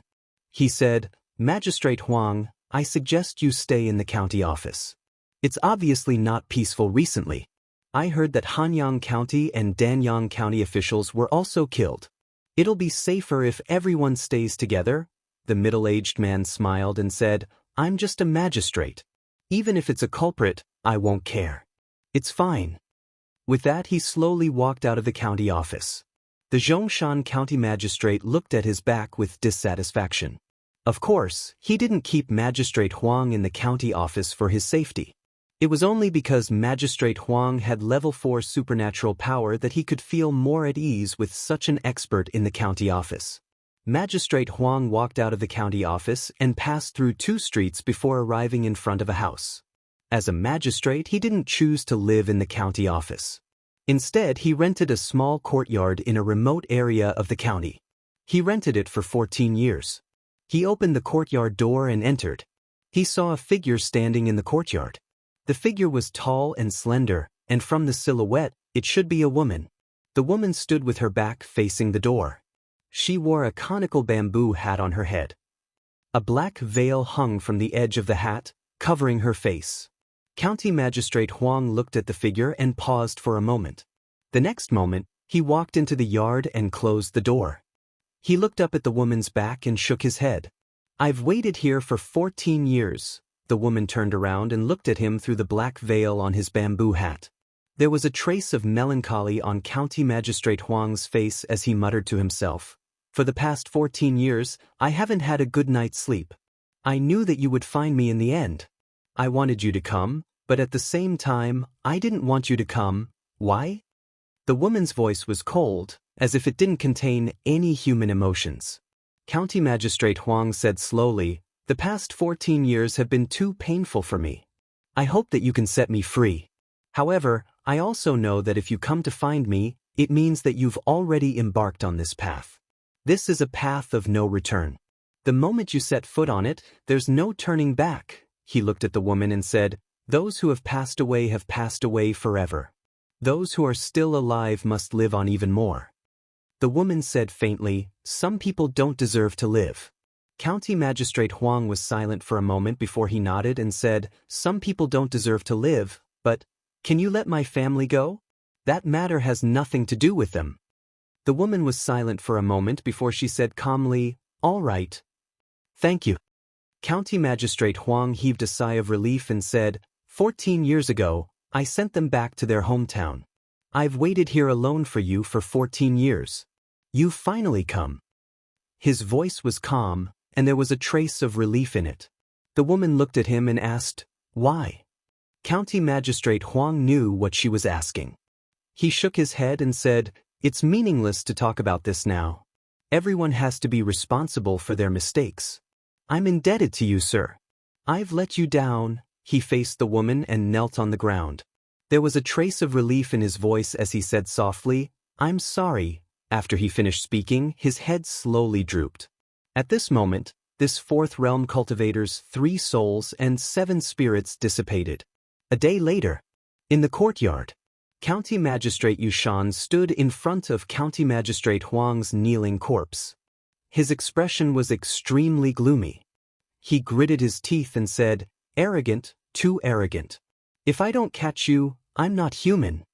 The Zhongshan County Magistrate lamented, "Sir Huang, oh, Sir Huang. I've advised you to stay in the county office with me. Why didn't you listen? Great, now you've been killed by a criminal." County Magistrate Yushan looked at County Magistrate Huang's corpse with a trace of doubt on his face. He frowned and said, "County Magistrate Huang's death doesn't seem like a homicide. It seems like his soul dissipated on its own." County Magistrate Yushan asked, "What reason does he have to do this?" County Magistrate Yushan shook his head and said, "I don't know. First he killed someone, then he disguised it as a suicide. Did he think he could fool me with such a clumsy method? Within a few days, 2 officials under his jurisdiction had died. County Magistrate Yu Shan's mana was surging. It was obvious that he was extremely angry. He said gloomily, "You stay in County Magistrate Yu Shan and continue to track down the murderer. I'm going to Fairy's capital. I must make the imperial court investigate this matter thoroughly and give the people of my county an explanation." Li residence. Li Mu carried the lunchbox and walked out of the house. He had planned to bring breakfast for the Empress the next day. However, that morning he and Lu Hanyan were entangled in bed and missed the time. He had no choice but to raise the carp for another 3 days. He could not bring the fish soup to court. Before morning court, he passed the lunchbox to Mr. May. Mr. May opened the lunchbox and smelled it. He glanced at Li Mu and said, "At least you have a conscience." In the past, the morning court was mostly about trivial matters. There were no major issues. However, compared to the past, there were more unexpected situations today. There were officials from all over the country. Recently, there were more signs of demon sect activities in their jurisdictions. This caused some instability in the counties. County Magistrate Yu Shan even came to Fairy's capital personally to report the murder of 2 officials in County Magistrate Yu Shan. The officials were all filled with righteous indignation. Murdering an official of the imperial court. We must not let them off lightly. Damn demon sect. They are indeed a great threat to the Great Zhou. One day, the imperial court will completely eradicate the evildoers of the demon sect. Some were indignant, while others were puzzled. That's strange. Although the demon sect has always wanted to overthrow the imperial court, they rarely attack officials directly. An official thought for a moment and asked, could it be that the top scholar killed too many demon sect masters a few days ago and attracted the revenge of the demon sect? Once this was said, it triggered a new round of discussion. What's going on? You still don't know? It said that when Commander Shangguan and the others were chasing after Cui Ming, they accidentally fell into Cui Ming's trap. It was Zhuang Yuanlang who helped them escape, took down Cui Ming, and even killed an expert from the Devil Sect. After that, Zhuang Yuanlang was listed as a wanted man by the Devil Sect. It said that the Devil Sect put a very high bounty on his head and attracted a lot of experts, but they were all killed by him. He killed more than 25th level experts, and there's even a rumor that even the great elder of the Soul Sect, the 6th level Nether Hell Saint, died in his hands. That's too exaggerated. More than 25th realm masters and 1 6th realm master. The top scholar's cultivation is only at the 4th realm. Although his cultivation isn't high, he must have a treasure bestowed by Her Majesty. I heard that in Jiangyin County, someone even saw the Empress's avatar descend. That Nether Hell Saint must have died in the hands of the Empress avatar. In the imperial court, the officials were discussing fervently. The topic quickly shifted to the demon sect and Li Mu. Many people were shocked to the point of disbelief when they heard that Li Mu had killed dozens of demon sect 5th realm masters. More than 25th realm masters. Among the 100 people standing in the Golden Palace, there were only 25th realm masters. Even if they were to calculate, it might not be enough for Li Mu to kill. In the Great Zhou's 36 counties, the county governors and county ministers were all 5th realm masters. There were less than 100 of them in total. If more than 20 of them were killed by the demon sect, the transcending state masters of the Great Zhou would probably join forces and attack the demon sect's lair. Moreover, other than the death of more than 25th realm masters, the demon sect also lost a branch sect's 1st elder and a 6th realm master. If they were to calculate, if they only killed 2 minor officials of the imperial court to vent their anger, then the demon sect was already very rational. They were even more rational than the Great Zhou court. It was inconceivable that a 4th realm cultivator could achieve such a feat. However, it also proved how much Her Majesty doted on Li Mu. She must have given Li Mu countless high-level fulu and magic treasures. She even sacrificed her own cultivation and sent her avatar to help him. Was this how a favored official should be treated? Even a favored concubine wouldn't be treated this way, right? Since ancient times, The emperors who were known for their incompetence actually doted on their demon concubines and demon empresses so much. Of course, their countries didn't escape the fate of being destroyed in the end. The 25th realm masters of the demon sect, including the Nether Saint, were killed by a 4th realm cultivator. They must have felt very aggrieved when they died. Some of the officials even felt that their deaths were unjust, because their opponent wasn't Li Mu, but the great Zhou imperial treasury.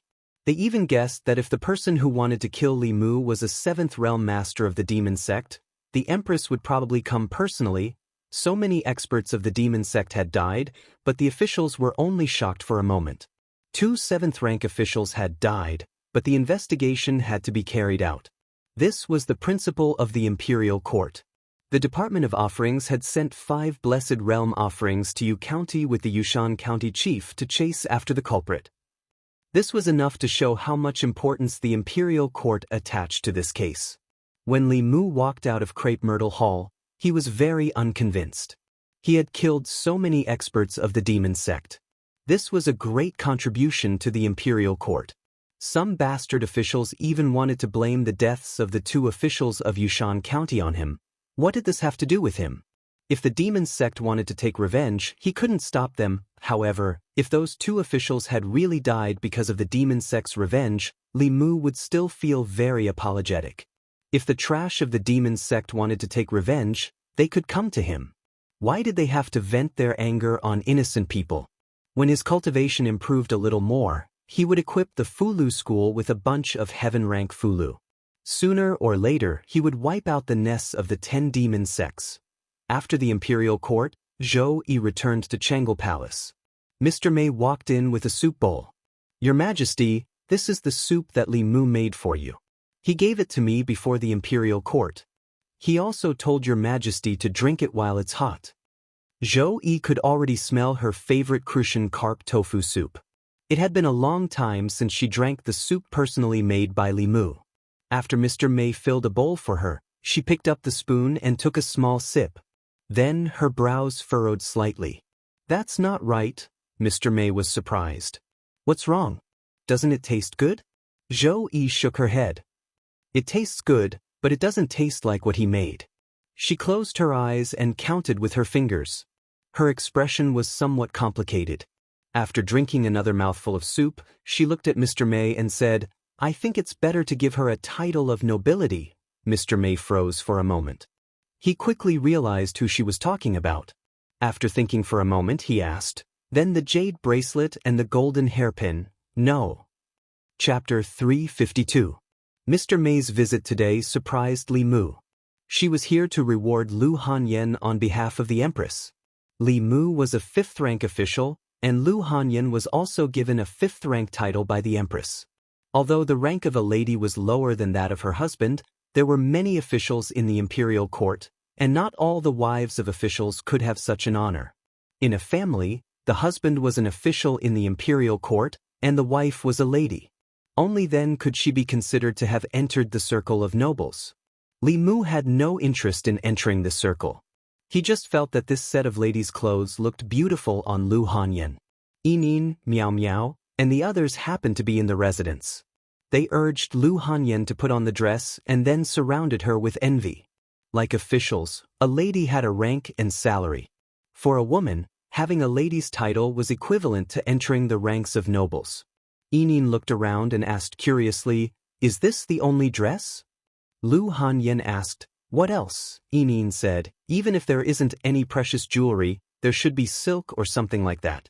"Her Majesty is too stingy," Lu Hanyan defended the Empress and said, "Don't say that about Her Majesty.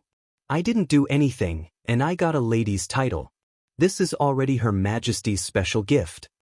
Miao Miao said, "Although you didn't do anything, brother-in-law did a lot of things. It's the same as what you did. In a few days, you will be a real family." There was less than half a month before the wedding. Li Mu had prepared most of the things that needed to be prepared. Yinin, Miao Miao, and the others were here to accompany Lu Hanyan to shop. It just so happened that Li Mu was also on break, so he followed behind them and helped them carry their things. Shopping with women was a very troublesome thing. Li Mu bought things decisively and straightforwardly. Once he saw something he liked, he would pay the bill.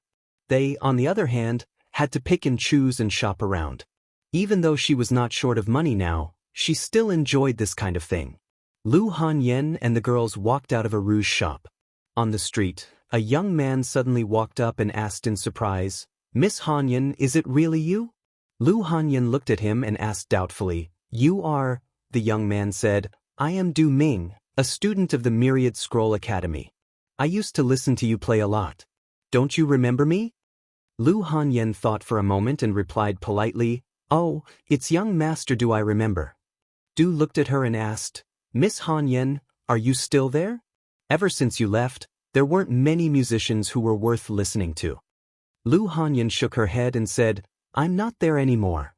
Du Ming asked, "I don't know which music house Miss Hanyan is playing in now. In the future, I will definitely support you." "Oh right, I'm holding a banquet at the Fragrance House today. I don't know if Miss Hanyan can do me the honor." As soon as he finished speaking, someone suddenly patted his shoulder. Du Ming frowned. When he turned around, he was immediately frightened. He said in a trembling voice, "Li Mu, what do you want?" The people who were taken out of the academy by Li Mu were now either dead or sentenced. This caused him to be nervous when he saw Li Mu. Li Mu looked at him and said, "Treating my wife to a meal. I want to ask, what do you want to do?" Du Ming looked at him and then looked at Lu Hanyan. He was shocked, but he quickly came back to his senses. He immediately said, Sorry, I didn't know Miss Hanyan was your wife. I didn't mean to offend you. I'll leave now. After he finished speaking, he quickly left and didn't dare to look at Lu Hanyan again. Seeing Du Ming run away, Yining smiled and said, "It's good to have brother-in-law. In the past, these people were always pestering us and couldn't be chased away. Now, let's see who dares to bother Sister Hanyan." Not far away, Du Ming had already run far away and was still in shock. A few young people stood in place. One of them looked at him and asked, "Didn't you say you saw someone familiar? Why did you come back so quickly? Did you get the wrong person?" Du Ming looked in a certain direction and still couldn't believe it. He muttered, "How did Miss Hanyan become his wife?" When they heard this, they were all stunned. "What? That Li Mu has a wife? Didn't they say he was still a virgin? Miss Hanyan? Could it be the top musician of the great music workshop 2 years ago? Didn't she leave Shindu? How did she get involved with Li Mu?" The name Lu Hanyan was quite famous in the divine capital. Not only was she beautiful, but she was also very good at music. She was loved by some people who liked music. Later on, she left the divine capital for no reason. In a small area, she caused quite a commotion. Other than liking her music, Du Ming also admired her. At that time, he was disappointed for a long time. This time, when he saw her in the divine capital, he was filled with surprise and joy.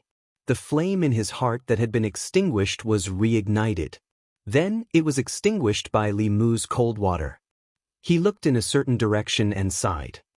What a pity, what a pity. When the two of them returned home after shopping, Li Mu was carrying something in one hand and holding her hand with the other. A commoner saw this and said in surprise, "Lord Li, this lady is..." Li Mu smiled and explained, "She's my wife." The commoner was puzzled. "Is Lord Li married?" Li Mu replied, "Not yet, but it will be next month. If you have time, come and join the wedding. Congratulations, Lord Li, congratulations. Mrs. Li is so beautiful. She and Lord Li are a perfect match. I wish Lord Li and Mrs. Li a long life together and have a child soon." They walked through the streets and alleys. From time to time, the commoners would ask questions. Li Mu patiently explained to each and every one of them. Listening to the blessings of the commoners, Lu Hanyan's face was filled with shyness, but her eyes were filled with happiness. Li Mu had always been a hot topic in the divine capital. In the past half a year, every discussion in the divine capital was related to him. Once the news of him getting married on the 9th of the next month spread out, it quickly became the topic of the commoners' discussion. I wonder which lady is so lucky to be able to marry Lord Li. I really envy her. Sigh, poor old man's 3 beautiful daughters. They're about to give up. I wonder if Lord Li will accept concubines? Forget it. Lord Li has done us a favor. If you want to repay kindness with enmity, we won't allow it. I saw that lady just now. She's very beautiful. She's worthy of Lord Li. Lord Li reminded me of that Lord Li from more than 10 years ago.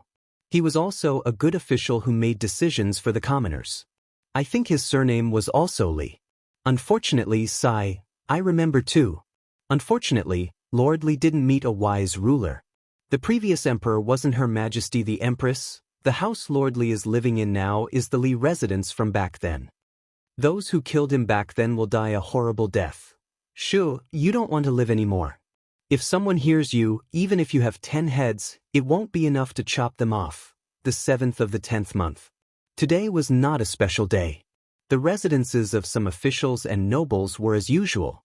However, the market where the commoners lived was as lively as a festival. 2 days later was the day of Lord Li's wedding. From today onwards, many shops in the divine capital would sell their goods at a discount to celebrate the occasion. Some commoners hung large red lanterns in front of their houses even though there was no joyous occasion. The streets and alleys were pasted with the word, happy. Those who knew would naturally know that Lord Li was getting married. Those who didn't know would think that His Majesty was appointing an empress. Even when the previous emperor appointed an empress, the commoners didn't celebrate spontaneously like this. Countless officials in the imperial court didn't like Li Mu's way of doing things. However, when they saw this scene, they couldn't help but admire him from the bottom of their hearts. As an official, what more could he ask for? As the 9th of the 10th month approached, the streets and alleys were discussing the upcoming wedding. A woman wearing a bamboo hat slowly walked onto the streets of the divine capital. Although her attire was different from ordinary people, it didn't attract any special attention. There were always some people who didn't want to show their faces in public for some special reason. It wasn't uncommon for them to wear veils or cloaks when they went out. The woman seemed to be very familiar with the divine capital. She walked through the streets with great familiarity. Finally, she walked into the north court and stood in front of a tall door. The words, Li Residence, were written on the plaque in front of the door. The woman's gaze passed through the black veil of her bamboo hat and stared at the 2 words for a long time. This family seemed to have a joyous occasion recently. There was red satin hanging on the plaque. The word, happy, was also pasted on the 2 large red lanterns. Creak. The door opened from the inside. An unusually beautiful girl around 18 or 19 years old walked out.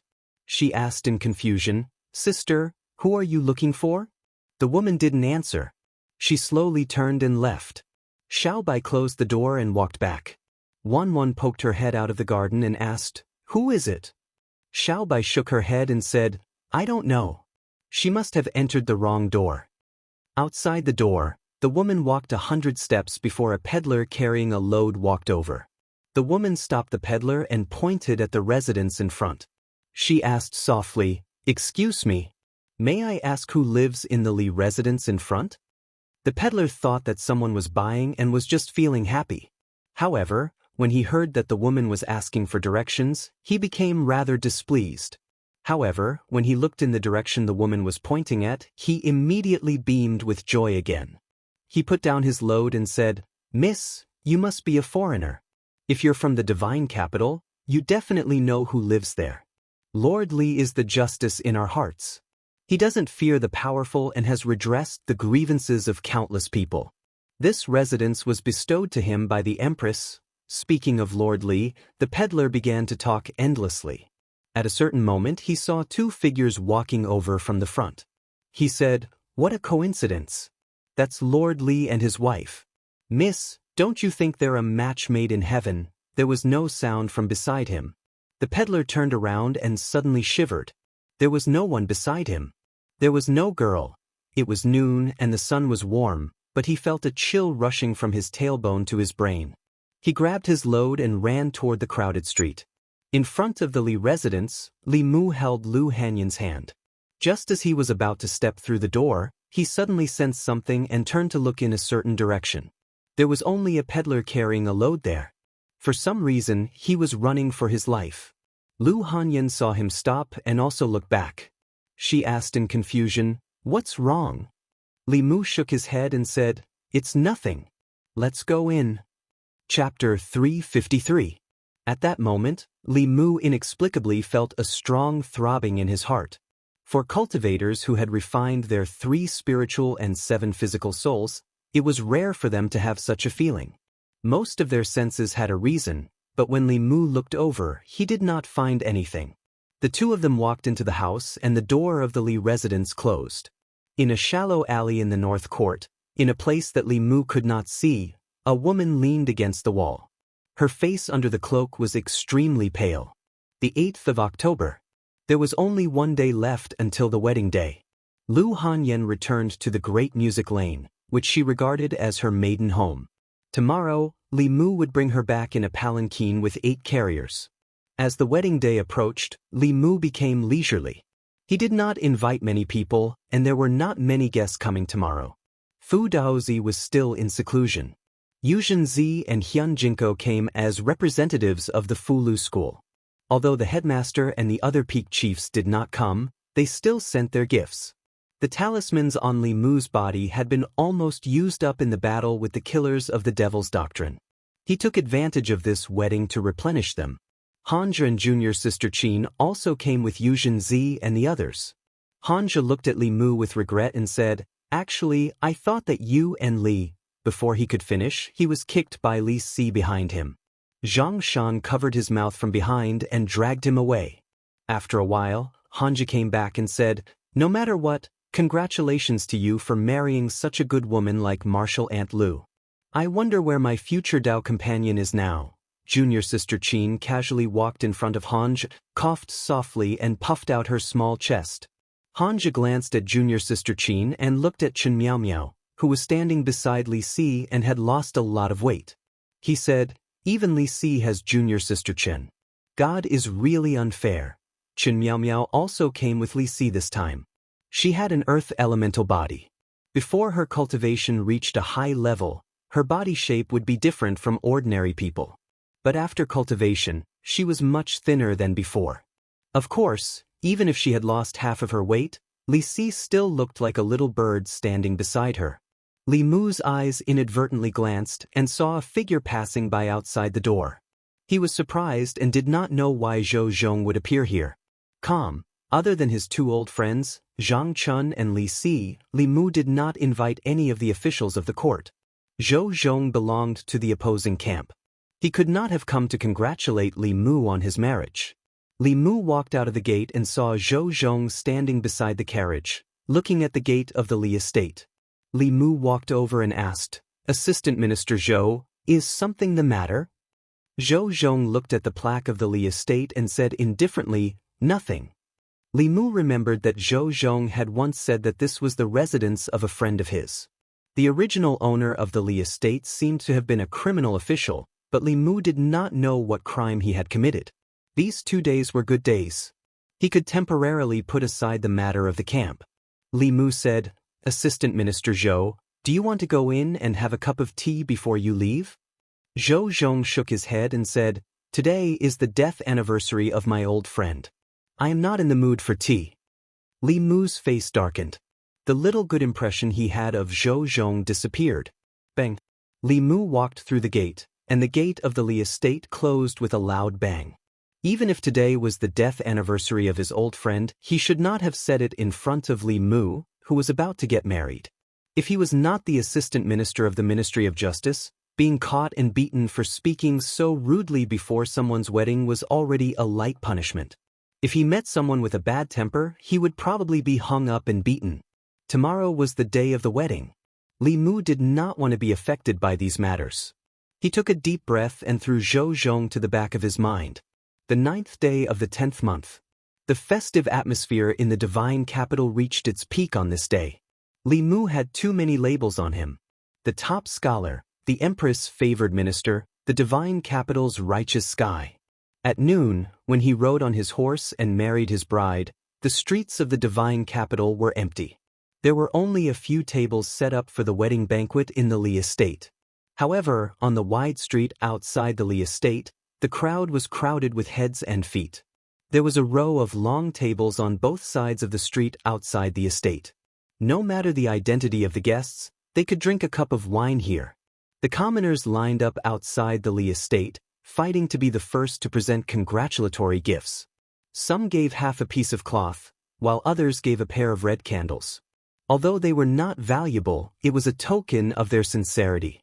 The entire northern court had never been so lively since the day it was built. Of course, to the high officials and nobles who were used to the tranquility of the northern court, this was noisy. An official sat in his own courtyard. Hearing the noise outside the door, he said unhappily, "So annoying. Isn't it just a wedding? Why do they have to make such a big scene?"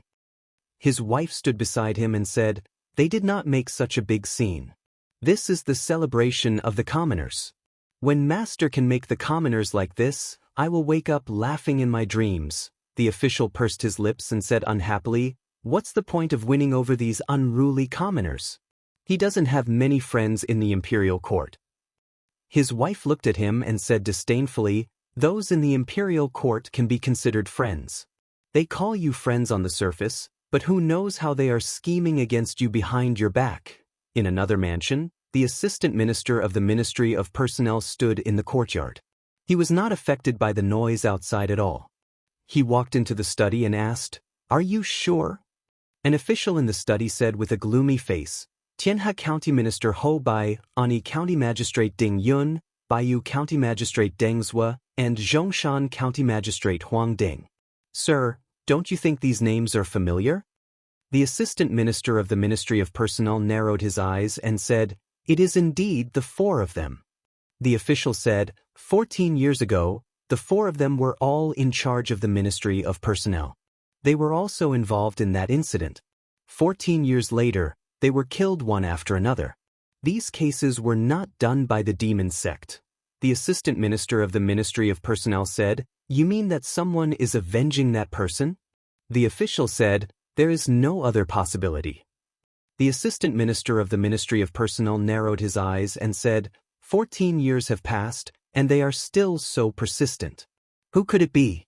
Did someone from the Li family escape the net? The official thought for a moment and said, "The entire Li family was wiped out back then. There can't be anyone who escaped the net." The assistant minister of the Ministry of Personnel scoffed and said, "No matter who it is, just capture them and deal with them. If he can make a move on these four people, he won't let other targets go. He probably doesn't have the guts to do so in Shindu. Check where the officials who were involved in this incident are now." The official said, "I've already checked. There was a minister-counselor back then. He is now in Yantai County as the Yantai County Magistrate. He is at the peak of the fourth realm. From the looks of these cases, the culprit's strength is not higher than the fifth realm. Should we inform the Office of Worship and have them deal with that person outside to avoid unnecessary trouble?"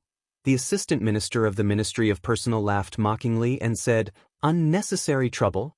Haha, if you want to overturn that case, you have to overturn the imperial court first. No one has the ability to do that.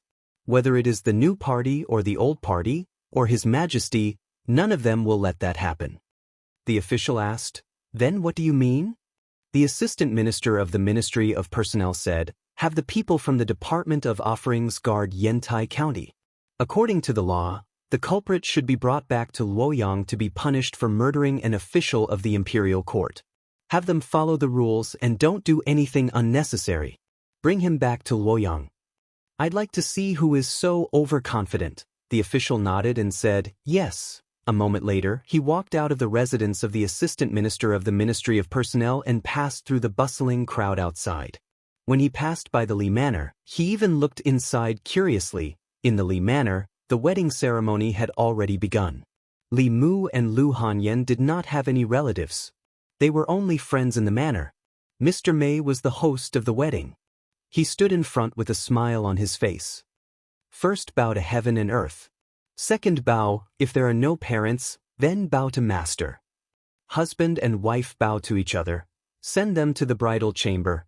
Tonight was a joyous night in the Li Manor.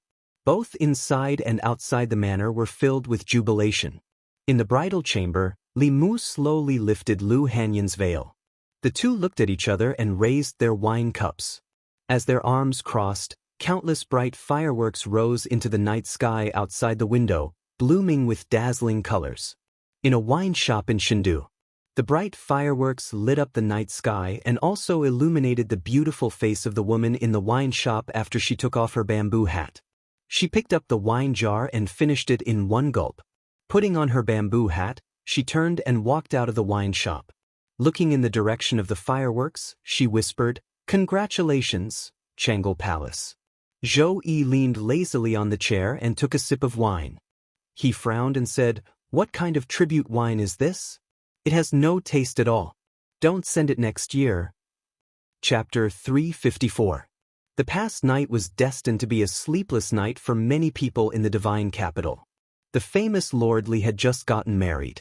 Who knew how many women in the divine capital were sad? He was the top scholar in both civil and military affairs, the empress' favorite, the messenger of justice, and the people's justice. He was also so handsome. For the young women in the divine capital, he was undoubtedly the ideal husband candidate. Especially for such a man. He hadn't even gotten married yet.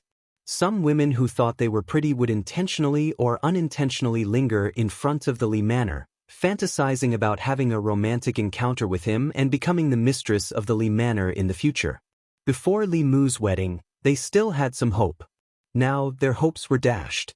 They couldn't feel any jealousy towards that lucky woman. They could only wish them happiness. Li Manor. The sun had already risen to the top of their heads.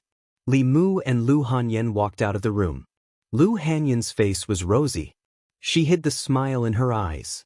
Li Mu, on the other hand, was gloomy and unhappy. Just last night, the two of them finally had their first yin-yang dual cultivation. The process of dual cultivation was undoubtedly very happy. But the result was unacceptable to Li Mu. Last night, their yin and yang merged. Many years of pure yang and pure yin power flowed in their bodies. Lu Hanyan's cultivation successfully broke through to the 5th level. Li Mu's cultivation also experienced a surge, but he was still stuck at the peak of the 4th level. He was still one step away from the 5th level. However, this step was the most difficult step. Some people could take this step in a few days. Some needed half a month. Some took 3 to 5 years. Some took 30 to 50 years. There was no pattern. Li Mu started cultivating before Lu Hanyan. He was also the one who led her onto the path of cultivation. But she broke through to the 5th level before Li Mu. Li Mu was so angry that he trembled. Was he destined to be under a woman for the rest of his life? Damn the heavens. They were both yin and yang dual cultivators. This was too unfair to him. Lu Hanyan held his arm and comforted him, "Don't be discouraged. Maybe you'll break through in a few days. In the future, I'll protect you." Although she was comforting Li Mu, there was an unconcealable pride in her tone. Li Mu glanced at her and said, "Do I look like someone who needs a woman's protection?" As he spoke, his voice became softer and softer, because he realized that he really was that kind of person. In terms of safety, they used to rely on Li Qing, then Su He, and then the Empress. In terms of finances, they had always relied on Lu Hanyan. Only when he thought about it carefully did he realize that he had been relying on women all this time. Now that even Lu Hanyan's cultivation was higher than his, Li Mu couldn't help but feel a little sour in his heart. What son of heaven? Maybe he was just a son adopted by the heavens. After the meal, Li Mu decided to enter the palace. Yesterday's wedding went so smoothly. In fact, to a large extent, it was thanks to the Empress. Li Mu didn't have any maids or servants at home, so she asked Mr. Mei to bring some maids from the palace. The dishes at the wedding banquet were prepared by the imperial chef she sent to the palace. The wedding wine prepared for the guests was also the tribute wine she sent from the palace. Although she didn't come herself, she asked Mr. Mei to arrange his wedding very well. Changel Palace. Li Mu walked into the hall. The Empress, who was reading the memorials, didn't even raise her head. She asked, "Why did you come to the palace instead of staying at home with the bride?" Li Mu handed a few food boxes with dishes he made to Mr. Mei and said, "Your Majesty helped me with my wedding. I'm here to thank you." Zhou Yi looked up at him and said, "If you really want to thank me, then help me read these memorials. There are endless memorials every day. It's so annoying." Li Mu found that the Empress was becoming more and more presumptuous after they became familiar with each other. There are endless memorials every day. It's so annoying. Is this something an Empress should say? Even if she was really annoyed, she couldn't say it out loud. Wise emperors were all busy at night. Only a fatuous emperor would be annoyed by the memorials. If this sentence was written down, it would leave a bad name in the future. In the past, she would still pretend and put on airs in front of Li Mu. Now she didn't even want to pretend. Li Mu wanted to help her, but the harem couldn't interfere with politics. How could a minister help the emperor deal with memorials? If this was known, a favored minister would never be able to get rid of the label of messing up the government. Li Mu shook his head and said helplessly, "Your Majesty, this isn't very good." Zhou Qiong looked at him disappointedly and said, "I understand now. You used to say that you would go through water and tread on fire for me, but it was all fake. You weren't even willing to help me look at the memorials, let alone go through water and tread on fire." Li Mu walked up and said helplessly, I'll see, okay?" The Empress completely revealed her true nature in front of him today. She didn't even pretend anymore. She even used Li Mu's words to trick him. If Li Mu refused, it would mean that what he said to the Empress before was all false. Mr. Mei put the food in the food boxes on the table. Li Mu picked up the pile of memorials and went to the corner. The memorials presented by each ministry were sorted according to their importance. The Empress had already dealt with the most important memorials. The rest were the less important ones. There were 36 counties and hundreds of counties in the Great Zhou. Even though the ministries had solved most of the problems, there were still many things left for the Empress to deal with. Zhou Yi was eating leisurely at the side.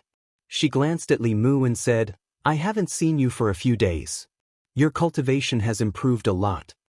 Li Mu explained, "Because I have a pure yang body, and my wife has a pure yin body. When pure yang and pure yin mixed together, it would produce an incomparably strange power. It had the effect of increasing mana and breaking through the barrier of cultivation." Li Mu didn't say it explicitly, but anyone could understand what he was implying. He meant that last night they mixed their yin and yang. Zhou Yi instantly felt that the food in front of her didn't smell so good. Not only that, Li Mu's words made her involuntarily think of the scene of their yin and yang mixing together. She, who had never experienced such a scene, wouldn't have thought of it. But she happened to see Li Mu's dream. The more she wanted to forget, the clearer the scene became. She could erase other people's memories, but she couldn't erase her own. If her memories were lost, her inner demons would still exist. This would cause her even more trouble. Her inner demons could be suppressed with the art of clear mind, but some thoughts couldn't. The courtier that originally belonged to her had become another woman's husband. They lived in the house that she bestowed upon them, and used the things that she bestowed upon them. She couldn't even go there anymore. Zhou Qiong admitted that she was a little envious. After having a wife, Li Mu's thoughts couldn't be wholeheartedly focused on the palace. He hadn't used the spirit snail she gave him for a long, long time. What made her feel conflicted was that she felt that Mei Wei was right. Although Li Mu was her minister, he should also have his own life. She shouldn't be too demanding of him, and shouldn't be too possessive of him. But why did she still feel so uncomfortable? It was as if her sisters had taken away her beloved doll when she was young. At this moment, the closer she got to Li Mu, the more chaotic her heart became. She put down her chopsticks, stood up, and said, "Look first. I'm going out for a walk." The Empress chose to be an empress who didn't do anything. Li Mu could continue to help her deal with the memorials. She didn't know about these memorials until she saw them. She didn't know that being an empress was so difficult. There were already a lot of things to do in the 36 counties of Great Zhou. As the superior country of Zhuzhou, Great Zhou also had to deal with the affairs of other countries in Zhuzhou. In some small countries, there was a coup d'état. The Orthodox royal family would ask for help from Great Zhou. There were also some small countries that were invaded by demons and demons. They couldn't resist with their own strength, so they would ask for help from Great Zhou. The ministers didn't have the right to make these decisions. In the end, it was up to the Empress to make the decision. Li Mu couldn't make these decisions for the Empress, so he picked out these memorials and put them aside. As for the matters within the Great Zhou dynasty, especially after the various levels of approval, as long as the Empress's written instructions were approved, Li Mu would approve them for her. After he finished dealing with the memorials, the Empress still hadn't returned. Li Mu left Chang'an Palace and went to the Secretariat. In addition to helping the Empress, he also had his own matters to deal with. When Li Mu walked into his office, he found that there were a few more booklets on the table in his office. Among the 6 officials of the Secretariat, he was in charge of the Ministry of Justice. He was the busiest. Li Mu opened a few memorials and found that they were from Yushan County. Yushan County's Baiyu County Magistrate and Zhongshan County Magistrate were suspected to have died in revenge from the demon sect. The Yushan County Magistrate had personally come to the Immortal's capital to report this matter, which was a step faster than the memorials from the county government. The Imperial Court had already sent the Consecration Department to investigate this case. They just had to wait for the results. Li Mu flipped through the 2 memorials and put them aside, preparing to read the next one. He had already picked up a new one, but he seemed to have realized something and put it down again. Li Mu opened the 2 memorials again and put them together.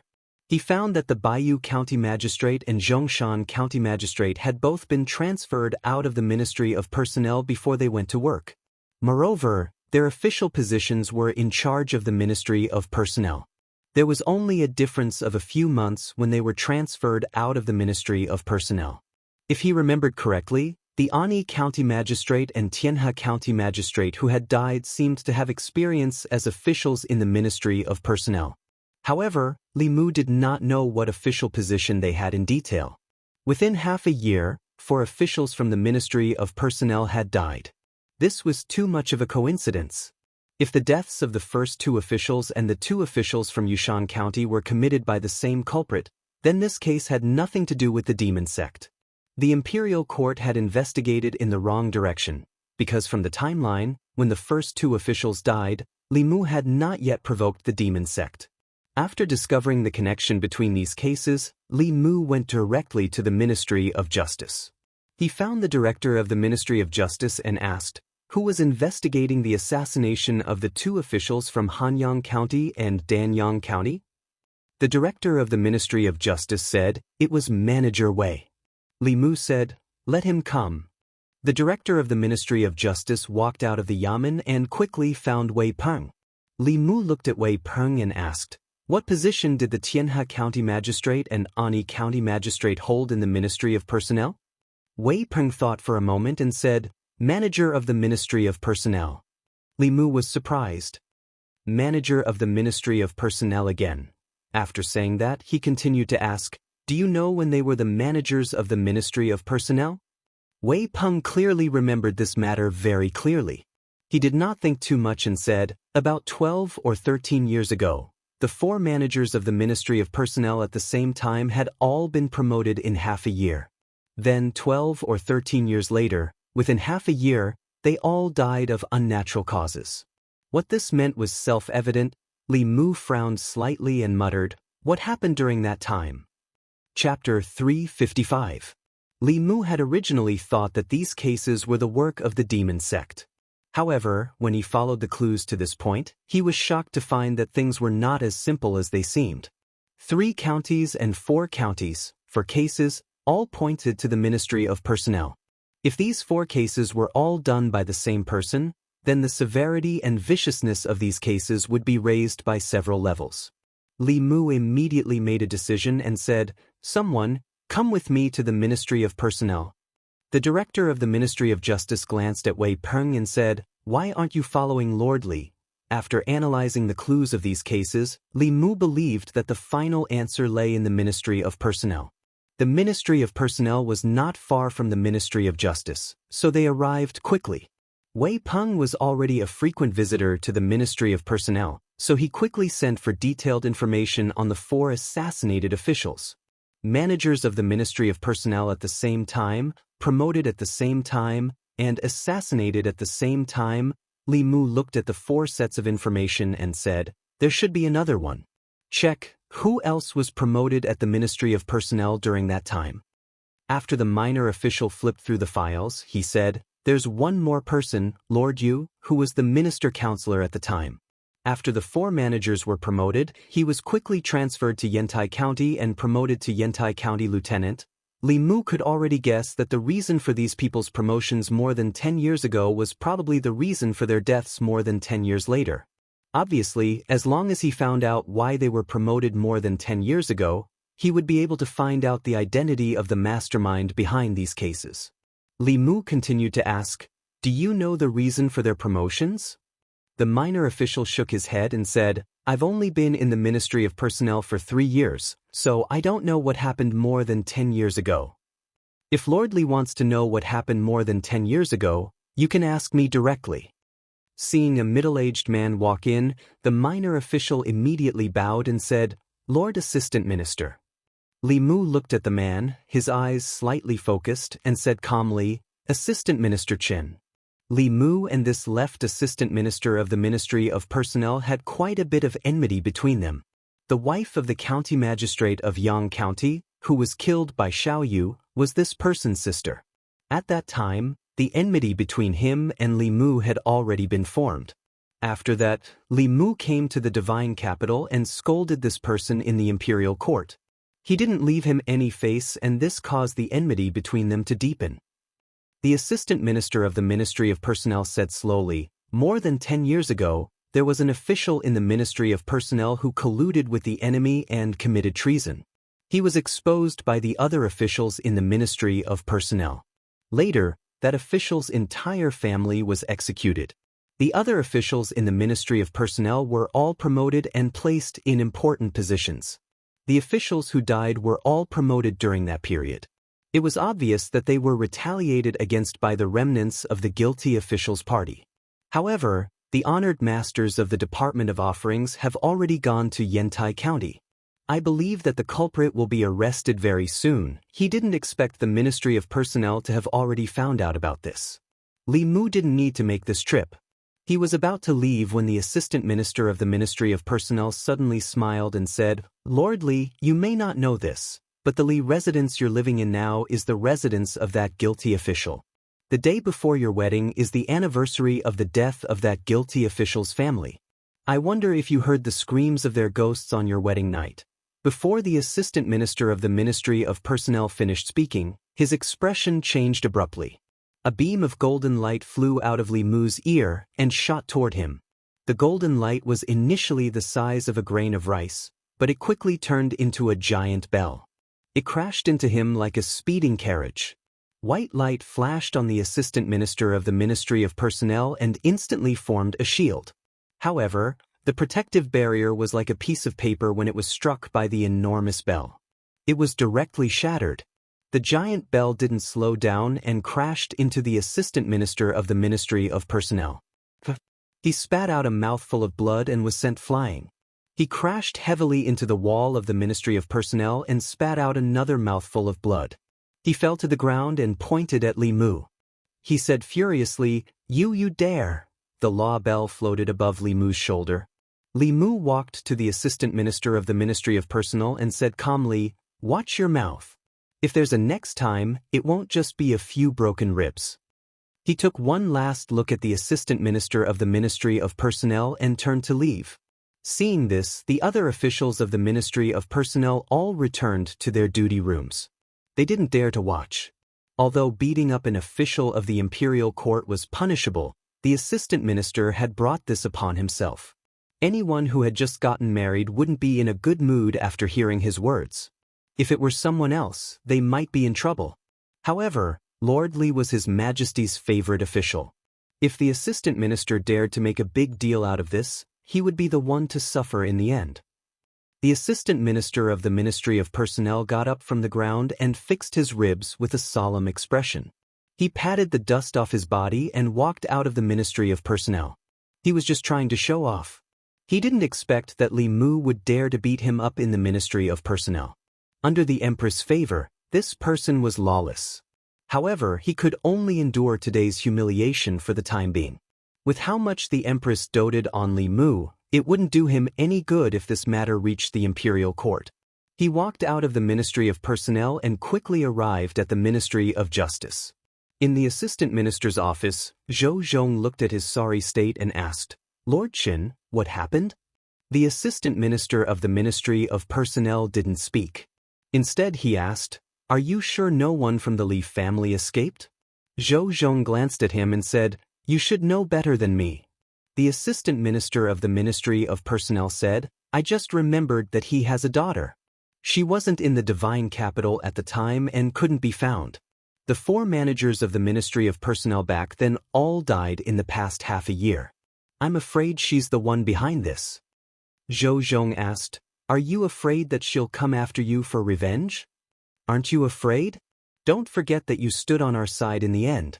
The assistant minister of the Ministry of Personnel glanced at him and said, However, she won't have the chance to come after us. The people from the Department of Worship have already set up an ambush in Yantai County. They should be able to capture her and bring her back to the divine capital soon. When that time comes, don't let her have the chance to say anything. Although this won't cause us much trouble, the higher-ups still don't want to hear any rumors. Zhou Zhong nodded and said, Don't worry, I know. The assistant minister of the Ministry of Personnel looked at him and said, I'm worried that you'll remember our old friendship. Lord Zhou, you're a smart man. I believe that you'll make the right choice. You should know that we weren't the only ones who wanted him dead back then. Those who make everyone their enemy won't have a good ending. Zhou Zhong leaned back in his chair and said, That's not necessarily the case. The assistant minister of the Ministry of Personnel seemed to have thought of something. His chest where the giant bell hit him started to hurt again. His face immediately darkened and he said, If it wasn't for the Empress' protection, he would have died 1,000 times over. Just wait and see. No matter who wins in the end, between us and the Zhou family, he'll be the first to die. After he dies, the divine capital will remain the same as it was before. The assistant minister of the Ministry of Personnel gloomily said a few more words and left the Ministry of Justice. The door to the assistant minister's office closed. Zhou Zhong slowly stood up from his chair. He clenched and unclenched his fists. His expression was conflicted and pained.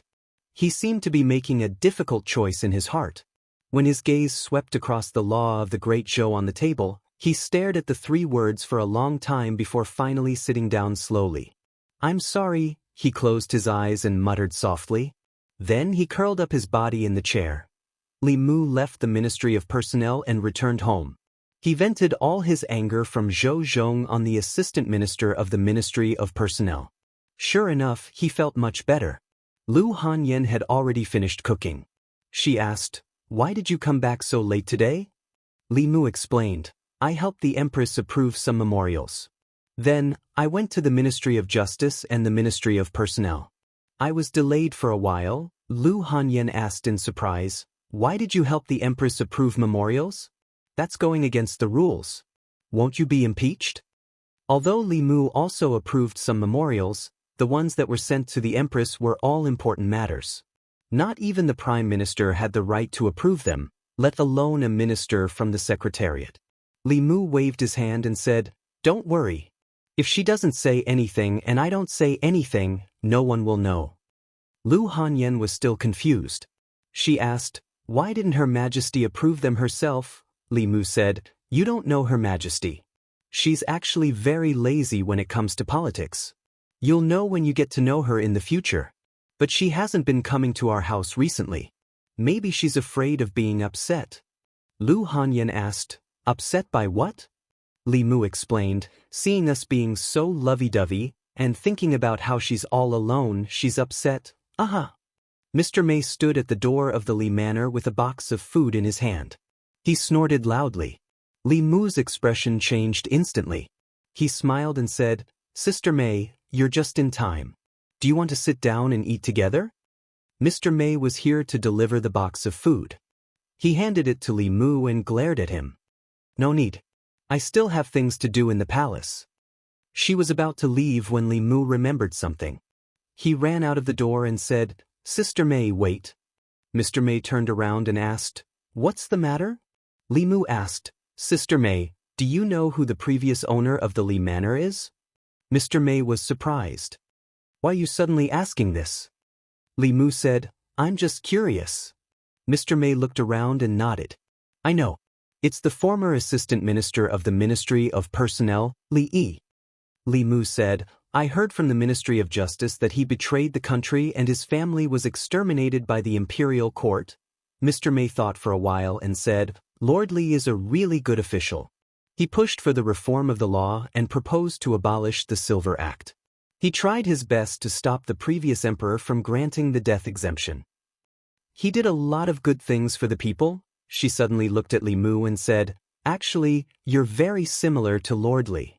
You're in a high position, but what you do is for the people.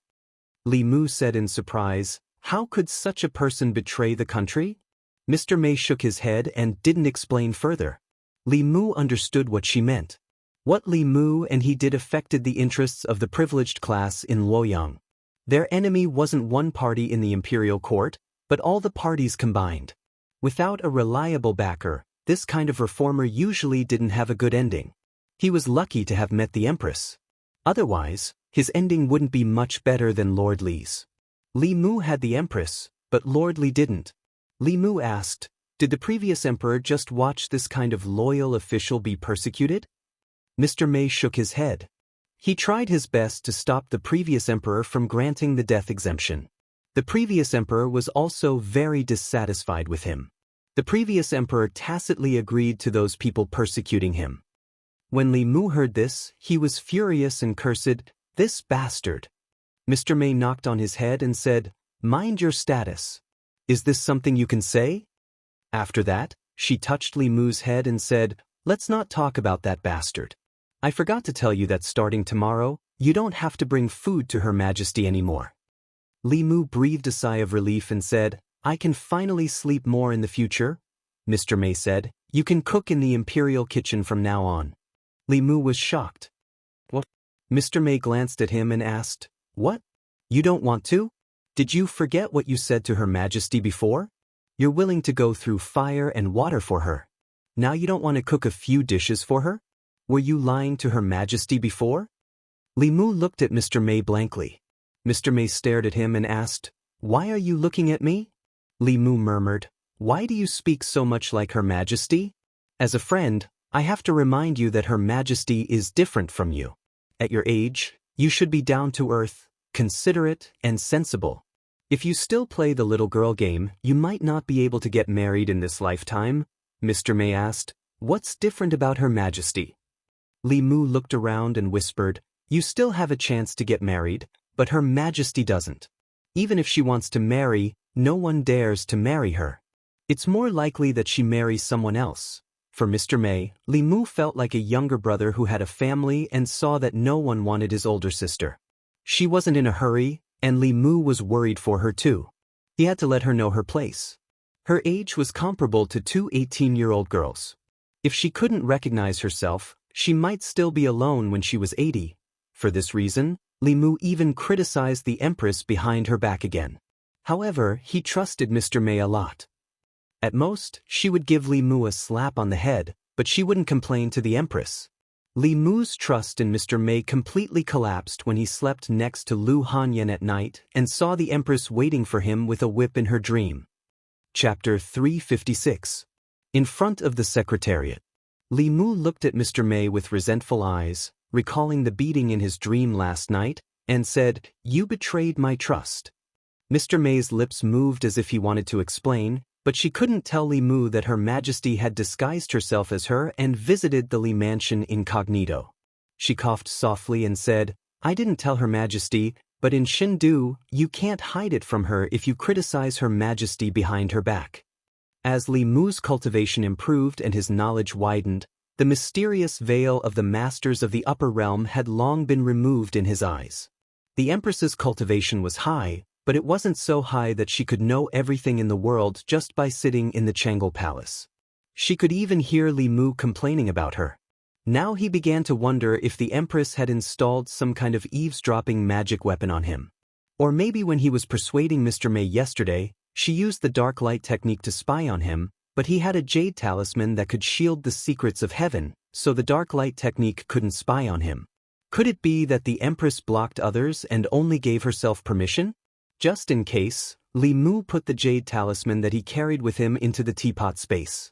Most of the time, he didn't care if the Empress spied on him, but today was different from the past. He still had some inconveniences every day. As for the thing that could shield the secrets of heaven, he could use Fulu instead. The secrets of heaven were hard to predict, but shielding them was easy. He had the lifetime experience of Talisman Daoist and the inheritance of the Daoist page, so it wasn't difficult to draw a Fulu to replace the shielding Jade Talisman. After parting with Mr. Mei, Li Mu walked into the secretariat. These days, Li Mu had dealt with all the memorials that he needed to deal with in time. Today, he was only busy for more than 15 minutes and had nothing to do. Since he had nothing to do, he picked up a pen and wrote a name on a paper. Li Yi. This official with the same surname as him used to be a clear stream in the imperial court, but his ending was extremely regrettable. More than 10 years ago, for the sake of the people of Great Zhou, he made an enemy of the nobles of the imperial court. More than 10 years later, Li Mu was living in his old house, doing things that he had never finished. It seemed that fate existed in the unseen world. The 4 dead managers of the Ministry of Personnel were probably one of the people who had framed him back then. The real culprit behind their deaths was very likely a friend of Lord Li's. Li Mu felt a little regretful. Revenge was indeed satisfying, but the majesty of the law was not to be challenged. The 4 of them had broken the law and should be tried by the imperial court. He had killed many officials of the imperial court for personal gain. The circumstances were extremely bad. No matter what the reason was, he would not be able to escape death. At this point, Li Mu could not save him, but he wanted to do something for him, for the hero who had died in vain. Not for anything else, but for the fate of a house. He left the secretariat and returned to the Ministry of Justice. As soon as the director of the Ministry of Justice saw him, he came out of the yamen and asked, "Does Official Li have any orders?" Li Mu said, "I want to investigate a case." The director of the Ministry of Justice said, "Which case does Official Li want to investigate? I will send someone to find it for you." Li Mu said, 14 years ago, the left assistant minister of the Ministry of Personnel, Li Yi, committed treason. The director of the Ministry of Justice trembled when he heard this, and his face immediately turned pale. Li Mu saw the change in his expression and asked, "Why, is there a problem?" The director of the Ministry of Justice pulled Li Mu into his yamen, and only then did he dare to take a breath and persuade Li Mu, "Official Li, this time you must listen to my advice. This case cannot be touched, really cannot be touched." Li Mu asked, "Why not?" The director of the Ministry of Justice shook his head and said, "This case involves too many people. Moreover, it has been decided for more than 10 years. Official Li, why do you want to cause more trouble?" Li Mu looked at the director of the Ministry of Justice. When he wanted to investigate the academy, he thought that the director of the Ministry of Justice had not been so afraid. It seemed that this case was indeed unusual. Li Mu said, "You just need to bring the file over." The director of the Ministry of Justice still looked hesitant. This. Zhou Zhong walked in and said, "Since Official Li wants it, then give it to him." The director of the Ministry of Justice looked at Zhou Zhong and finally nodded, saying, "Yes." Zhou Zhong looked at Li Mu and asked, "This case has been over for more than 10 years. Why do you suddenly want to investigate it?" Li Mu looked directly at Zhou Zhong and asked in return, "Why don't you investigate it?" The former owner of the Li mansion was Zhou Zhong's friend. He had more reason than Li Mu to commit a crime for his friend. Zhou Zhong did not answer directly. His eyes stopped on Li Mu and said, "You are really very similar. Even the houses you live in are the same. I don't know if this is a sign from the heavens." Li Mu said, "You haven't answered my question." Zhou Zhong looked at Li Mu and said, "Don't bring up this case again. I'm doing this for your own good. You've done what many of us can't. Don't let the results of your previous efforts go down the drain." Li Mu shook his head and said, "Next time, if you dare to speak rudely in front of the Li mansion, don't blame me for being ruthless." Considering that the former owner of the Li mansion was Zhou Zhong's old friend, Li Mu could forgive him for remembering his old friend on the day before Li Mu's wedding. After today, this reason would no longer exist. The director of the Ministry of Justice had already brought over a thick dossier. After Li Mu opened it, he skipped over the series of evidence at the front. In a battle in the imperial court, if one wanted to pin a crime on a person, it didn't depend on what he did, but where he stood. If you stood on the right side, then what was wrong was also right. If you stood on the wrong side, then what was right was also wrong. He directly flipped to the testimony section and saw a series of names. The Right Assistant Minister of the Ministry of Personnel Xiao Yuan, the Director of the Ministry of Personnel Chen Jian, the Director of the Ministry of Personnel Gao Hong, the Vice-Chancellor of the Supreme Court Zhou Chuan, the Marquis of Zhongyong Lu Kuan, the Count of Ping and Yao Bin. 14 years ago, it was these people who convicted Li Yi of treason, causing his family to be exterminated. These were the official positions of these people 14 years ago. Li Mu was familiar with most of these names. The Right Assistant Minister of the Ministry of Personnel Xiao Yuan was now the Minister of the Ministry of Personnel. He was a member of the Xiao royal family. The Director of the Ministry of Personnel Chen Jian was now the Left Assistant Minister of the Ministry of Personnel. The Director of the Ministry of Personnel Gao Hong was now the Right Assistant Minister of the Ministry of Personnel. The Vice-Chancellor of the Supreme Court Zhou Chuan was the younger brother of Minister Zhou Jing, the Empress's third uncle and the current Minister of Works. Most of these people after their names were the nobles of Luoyang. They were also the people whose fundamental interests had been affected by Li Yi's reform. 14 years later, most of them had become important figures in the imperial court. Among them, there were nobles, pillars of the new party, and members of the old party. Li Mu finally knew why the director of the Ministry of Justice had stopped him. Previously, he had only been messing around with the younger generation of these forces. This time, if he wanted to reverse the verdict for Li Yi, he would have to face the elders of these people. 14 years had passed, and they had already occupied important positions in the imperial court. It was not easy to touch even one of them, let alone all of them. It was tantamount to uprooting both the new party and the old party from the imperial court. Not to mention whether anyone could do it, even if they could, the imperial court of the Great Zhou would be riddled with holes. It would be a perfect opportunity for foreign enemies to take advantage of. Zhou Zhong looked at Li Mu and asked, "Do you still want to investigate?" Li Mu was no longer the hothead he was when he first entered Luoyang. This was also not a small fight between him and the hedonistic son of a wealthy family. To clear Li Yi's name, it meant that he had to completely clean up the Ministry of Personnel.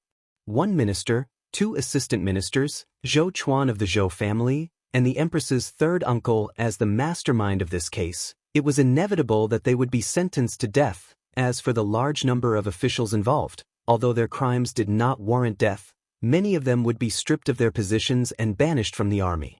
The current Great Zhou court could not accept such turmoil. Zhou Zhong's gaze was still fixed on Li Mu. He said slowly, "Go back. If you still want to do something for the people in the future, you have to know how to protect yourself. Only by protecting yourself will there be hope." Walking out of the Ministry of Justice, Li Mu's mood was unprecedentedly low. There were some things that even if he knew what was right, he could not ignore the consequences.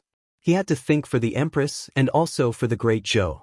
Thinking carefully about what Zhou Zhong said before he left, Li Mu seemed to understand why Zhou Zhong's name was on the list he saw just now. Protecting himself and leaving behind hope was probably the choice he made at that time.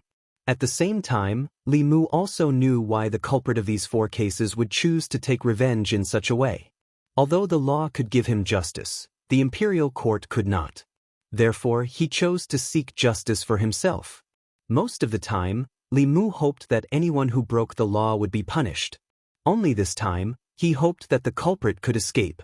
It would be best if after the deaths of the 4 managers of the Ministry of Personnel, he had already given up on revenge and did not go to Yantai County anymore. Yantai County. The Yantai County commandant stood in the courtyard and looked at the figure that appeared in the courtyard. He said mockingly, "I didn't expect you to really dare to come." As soon as he finished speaking, 4 powerful auras appeared in the 4 corners of the courtyard. They enveloped the entire courtyard with a formation, and no one could enter or leave. The Yantai County commandant looked at the woman wearing the bamboo hat and sneered. "You are only at the 4th realm. Who gave you the confidence to assassinate me?" Under the bamboo hat, the woman's lips moved slightly, and she seemed to say a word. A dark purple thunderbolt ignored the isolation of the formation and condensed directly above the Yantai County Commandant's head. The Yantai County Commandant did not even have time to react before he was reduced to ashes by the thunderbolt. A few of the Imperial Court's consecrators stood dumbfounded on the spot. This person actually killed the Yantai County Commandant right in front of them. The Yantai County Commandant's cultivation was at the peak of the 4th realm, much higher than that woman. However, she was only at the 4th realm. How could she know the purple heavenly thunder that could only be used at the 5th realm? Moreover, the power of the purple heavenly thunder was close to that of the mid-5th realm. After the woman killed the Yantai County Commandant, she took off her bamboo hat and stood quietly on the spot, as if she did not intend to resist. One of the consecrators frowned. She wants to die? They had set up an ambush here, but she still killed the Yantai County Commandant right in front of them. Another consecrator flew into a rage out of humiliation. He formed a hand seal and gritted his teeth. If you want to die, I'll fulfill your wish.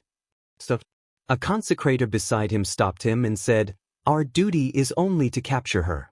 Don't do anything unnecessary. Bring her back to the divine capital, and the Imperial Court will deal with her." The woman looked at them and said, "I won't go back to the divine capital with you. Kill me now." One of the consecrators looked at her coldly and said, "That's not up to you. With the crimes you've committed, it would be too easy for you to die just like that." Clang! A shiny sword appeared in the woman's hand, and she stabbed it at the consecrator. The consecrator easily caught the sword with 2 fingers and sneered. "You want to anger me and make me kill you? Dream on. I don't want to kill you now. You don't want to go to the divine capital, so I'll bring you back to the divine capital." As soon as he finished speaking, the other consecrators spoke as well. "If she dies, we won't be able to report back. Let's attack together. Seal her spiritual power first. Don't give her a chance to kill herself." The divine capital.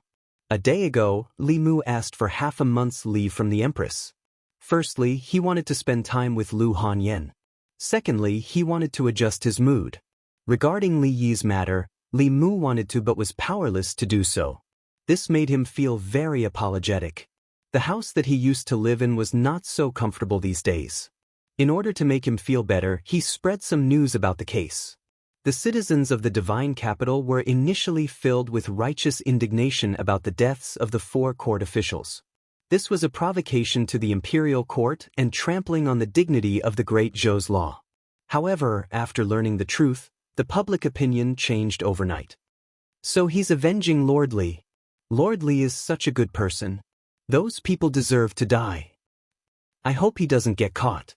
He might be Lord Li's only descendant. It was also at this time that Li Mu realized that the citizens of the divine capital had never forgotten about Li Yi. Even though more than a decade had passed, some of the older citizens still remembered his deeds when he was mentioned. The younger ones were still young and did not know about Li Yi. However, after hearing the stories of the elders, the flames of justice were ignited in their hearts. Lord Li was persecuted by those people back then for the sake of the citizens. Sigh, it's a pity that Lord Li was not born in the imperial court. If only he could join forces with Lord Li Jr., how good would that be? What a pity. Walking hand in hand with Lu Hanyan on the streets, Li Mu could occasionally hear the citizens discussing the events of the past. He finally felt a little better, even though he had already been called Lord Li Jr. by the citizens. Lu Hanyan held Li Mu's hand and said with some regret, "I remember that Lord Li's incident happened exactly a year after I was sold to the music workshop. Lord Li's entire family was wrongly murdered. The workshop owner was so angry that he didn't open the shop for 3 days and didn't allow us to play. There was a younger sister who, because she didn't need to practice the zither, laughed happily and was punished by the workshop owner to stand for an entire day. It was also at that time that I heard about Lord Li from the workshop owner. Who would have thought that the house we're living in now was the house he used to live in?" Li Mu sighed and said, "The day before our wedding was the anniversary of his death." Lu Hanyan said with some regret, "If we had known, we would have pushed it back a few days." Li Mu thought for a moment and said, "When the time is right, I want to reverse the verdict for him." Lu Hanyan tightly gripped his hand and said, "No matter what decision you make, I'll be with you." With her at his side, Li Mu's mood improved greatly. He accompanied her to visit a few more shops. Just as the two of them were preparing to return home, there was a sudden commotion on the streets. Many citizens rushed forward. Li Mu walked onto the street and stopped a person. "What's going on?" he asked. That person saw that it was Li Mu and sighed. "It's Lord Li. I heard that a few days ago, the murderer of those officials was caught." "Ah, how did she get caught? Those who should be caught aren't caught, but those who shouldn't be caught are randomly caught. The people he killed were all people who deserved to die. The imperial court didn't distinguish between right and wrong. The common people's thoughts were often very simple. They did not understand the law, and most of them would only judge a matter based on the morals in their hearts. Their thoughts were often not in line with the law, but they were in line with the most simple understanding of things as an ordinary person." Lu Hanyan walked out and held Li Mu's hand. "Can you think of a way to save him?" she asked. Li Mu shook his head and said, "It's very difficult. Xiao Yu killed the county magistrate of Yang County because the county magistrate of Yang County killed her. Moreover, she was recognized by the heavens. Even so, the imperial court dared to go against the heavens at the beginning. If the empress hadn't intervened, she wouldn't have been able to escape the fate of having her soul scattered. This case was fundamentally different from Xiao Yu's case. The law didn't encourage revenge. Even the victims could only fight back when their lives were threatened. Revenge after the fact would still be punished by the law. Moreover, he killed 4 officials. The circumstances were extremely bad. There was almost no possibility of being forgiven. A few citizens walked over from afar and spoke with regret. "Ah, she was still caught. I heard that she's Sir Li's daughter. No wonder she wanted to take revenge for Sir Li. Could it be that Sir Li's last bloodline is going to be cut off?" A prisoner's carriage slowly drove over from the front of the street. Parading through the streets was an additional punishment given by the imperial court to those who committed the most heinous crimes. This was a humiliation to them, and also a deterrent to those who had bad intentions. Usually, when criminals were paraded through the streets, the citizens would rush up and throw rotten eggs, rotten vegetables, and other things at them. This was also tacitly allowed by the imperial court. However, today, the streets were exceptionally quiet wherever the prisoner's carriage passed. The citizens silently stood on both sides of the street. They didn't say a word as they watched the prisoner's carriage pass. When they looked at the figure on the prisoner's carriage, there was no disgust or hatred in their eyes. There was only pity and anger towards the imperial court. A citizen who didn't know what was going on saw the prisoner's carriage pass by. He quickly ran home and took out a rotten egg that he always kept at home. Just as he was about to throw it, he was seen by a sharp-eyed man. He kicked him to the ground and asked with red eyes, "What the F***ck are you doing?" The person who was pressed to the ground had a puzzled expression. "I'm going to throw a rotten egg."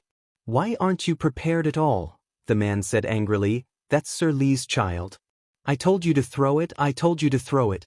If you don't eat this egg today, I'll beat you to death." Just as the person was about to resist, the rotten egg in his hand was snatched and stuffed into his mouth. Ugh! An unbearable stench filled his mouth and nose.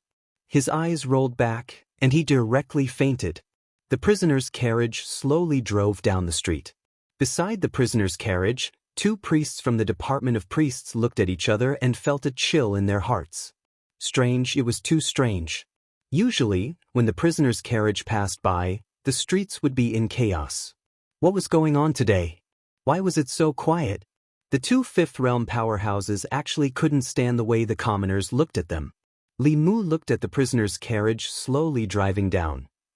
He originally couldn't bear to look at it, but when his gaze swept over the figure in the prisoner's carriage, everything that he looked at, whether it was the prisoner's carriage, the streets, the shops beside the streets, or the citizens on the streets, everything disappeared.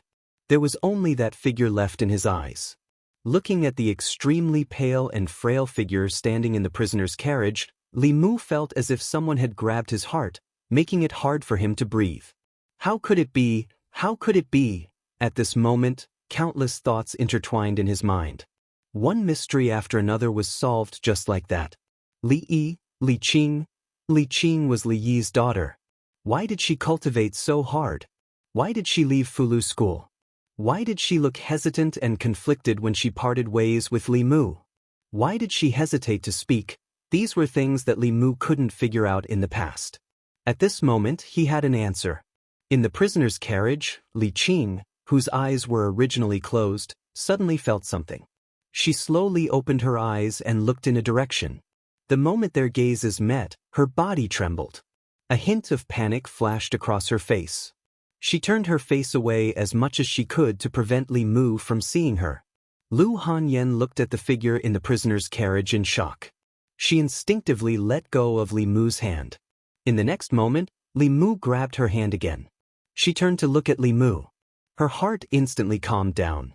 She gripped Li Mu's hand tightly and then slowly let go. She looked at Li Mu and said softly, "Go." Li Mu nodded. He looked at her and said, "Wait for me at home." After the prisoner's carriage entered the divine capital, it passed through a few streets and slowly drove to the entrance of the Ministry of Justice. The culprit who had assassinated 5 officials of the imperial court would be temporarily detained in the Ministry of Justice to await trial by the imperial court. Based on her vile actions, she would be sentenced to death if nothing went wrong. A moment later, in the prison of the Ministry of Justice, Zhou Zhong walked into the prison and said to a few people, "You guys go out first." All the prison guards had temporarily left. Zhou Zhong was the only one in front of the prison cell in the deepest part of the Ministry of Justice. Zhou Zhong stood at the door of the prison cell and looked at the woman in the cell. His tone was extremely complicated. He said slowly, "Why didn't you listen to me? Do you know that this is a capital offense? Even I can't save you." Li Qing looked at him and asked, "If I listened to you, would I be able to clear my father's name? Would I be able to avenge my father, mother, and the entire Li family?" Zhou Zhong shook his head and said, "You don't understand your father. He doesn't want you to avenge him. He only wants you to live well. I promised him that I would protect his bloodline. I also promised him that I would complete his unfinished business. He views this matter as more important than his life." He was silent for a long time. With his back facing Li Qing, he leaned weakly against the bars of the prison cell and said in a hoarse voice, "I'm sorry." A smile appeared on Li Qing's face as she said, "You didn't let anyone down. You have done enough for me." Zhou Zhong's lips moved. Just as he was about to speak, a furious voice suddenly came from outside the prison. "Zhou, what are you doing in there alone? Come out. I'll count to 3. If you don't come out, I'll smash the door. 1. Lord Li, calm down, calm down." Chapter 357. Li Mu counted 1, and the law bell grew louder as if it was about to strike. The door of the prison opened from the inside and Zhou Zhong walked out. He said in a low voice, "What do you want?" Li Mu said coldly, "You sent all the jailers away and stayed in there alone. I want to ask you, what do you want?" Zhou Zhong regained his composure and said lightly, "I am the Assistant Minister of the Ministry of Justice. Can I ask about the case? Why do I have to send everyone away if I want to ask about the case? This is an important case. All unrelated people should leave. Is there a problem?" Li Mu pointed at Zhou Zhong. He seemed to have thought of something and a light flashed in his mind. He said with a look of understanding, "It's you." Zhou Zhong asked calmly, "What do you mean, Lord Li?" Li Mu looked at him and asked, "You are Li Heir, right?" Zhou Zhong's eyes flashed with a trace of shock. He said calmly, "I don't know what Lord Li is talking about." Li Mu didn't know who Li Heir was before. After knowing that Li Qing was Li Yi's daughter, he didn't need to guess who Li Heir was. Zhou Zhong was Li Heir. Zhou Zhong was the one who won the Talisman Dao trial and sent Li Qing to the Fulu school. No wonder Li Mu had never seen the heaven-grade Fulu on his desk. Zhou Zhong himself was a rare Talisman Dao genius, but he never showed it. In this case, the Ministry of Justice didn't investigate the deaths of the Anyang County Magistrate and the Tianhe County Deputy because Zhou Zhong didn't forget about them. At that time, he knew that these 2 cases were done by Li Qing and deliberately suppressed them. The mysteries in Li Mu's heart were solved one by one. However, Zhou Zhong's heart was filled with confusion. Why did Li Mu come here? How did he know about his other identity? What was the relationship between him and Li Qing?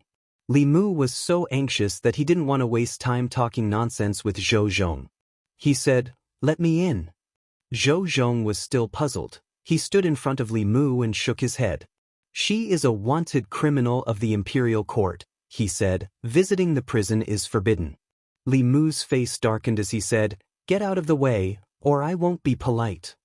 Zhou Zhong's expression was calm as he asked, "How impolite are you, Lord Li?"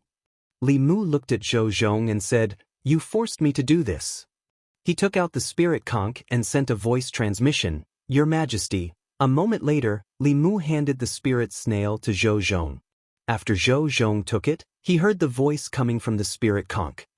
He said respectfully to the spirit conch, "Yes, I understand.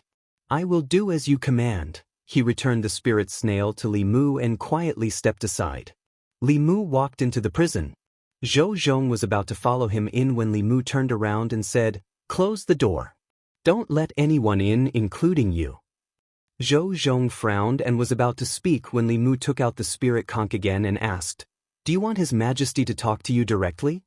Zhou Zhong didn't speak again. He closed the door and slowly walked to the assistant minister's office. He looked up and saw the door of the assistant minister's office was closed. Inside the assistant minister's office, Zhou Zhong extended his hand and flicked out a ray of white light. An image appeared in the air. It was the scene in the prison of the Ministry of Justice.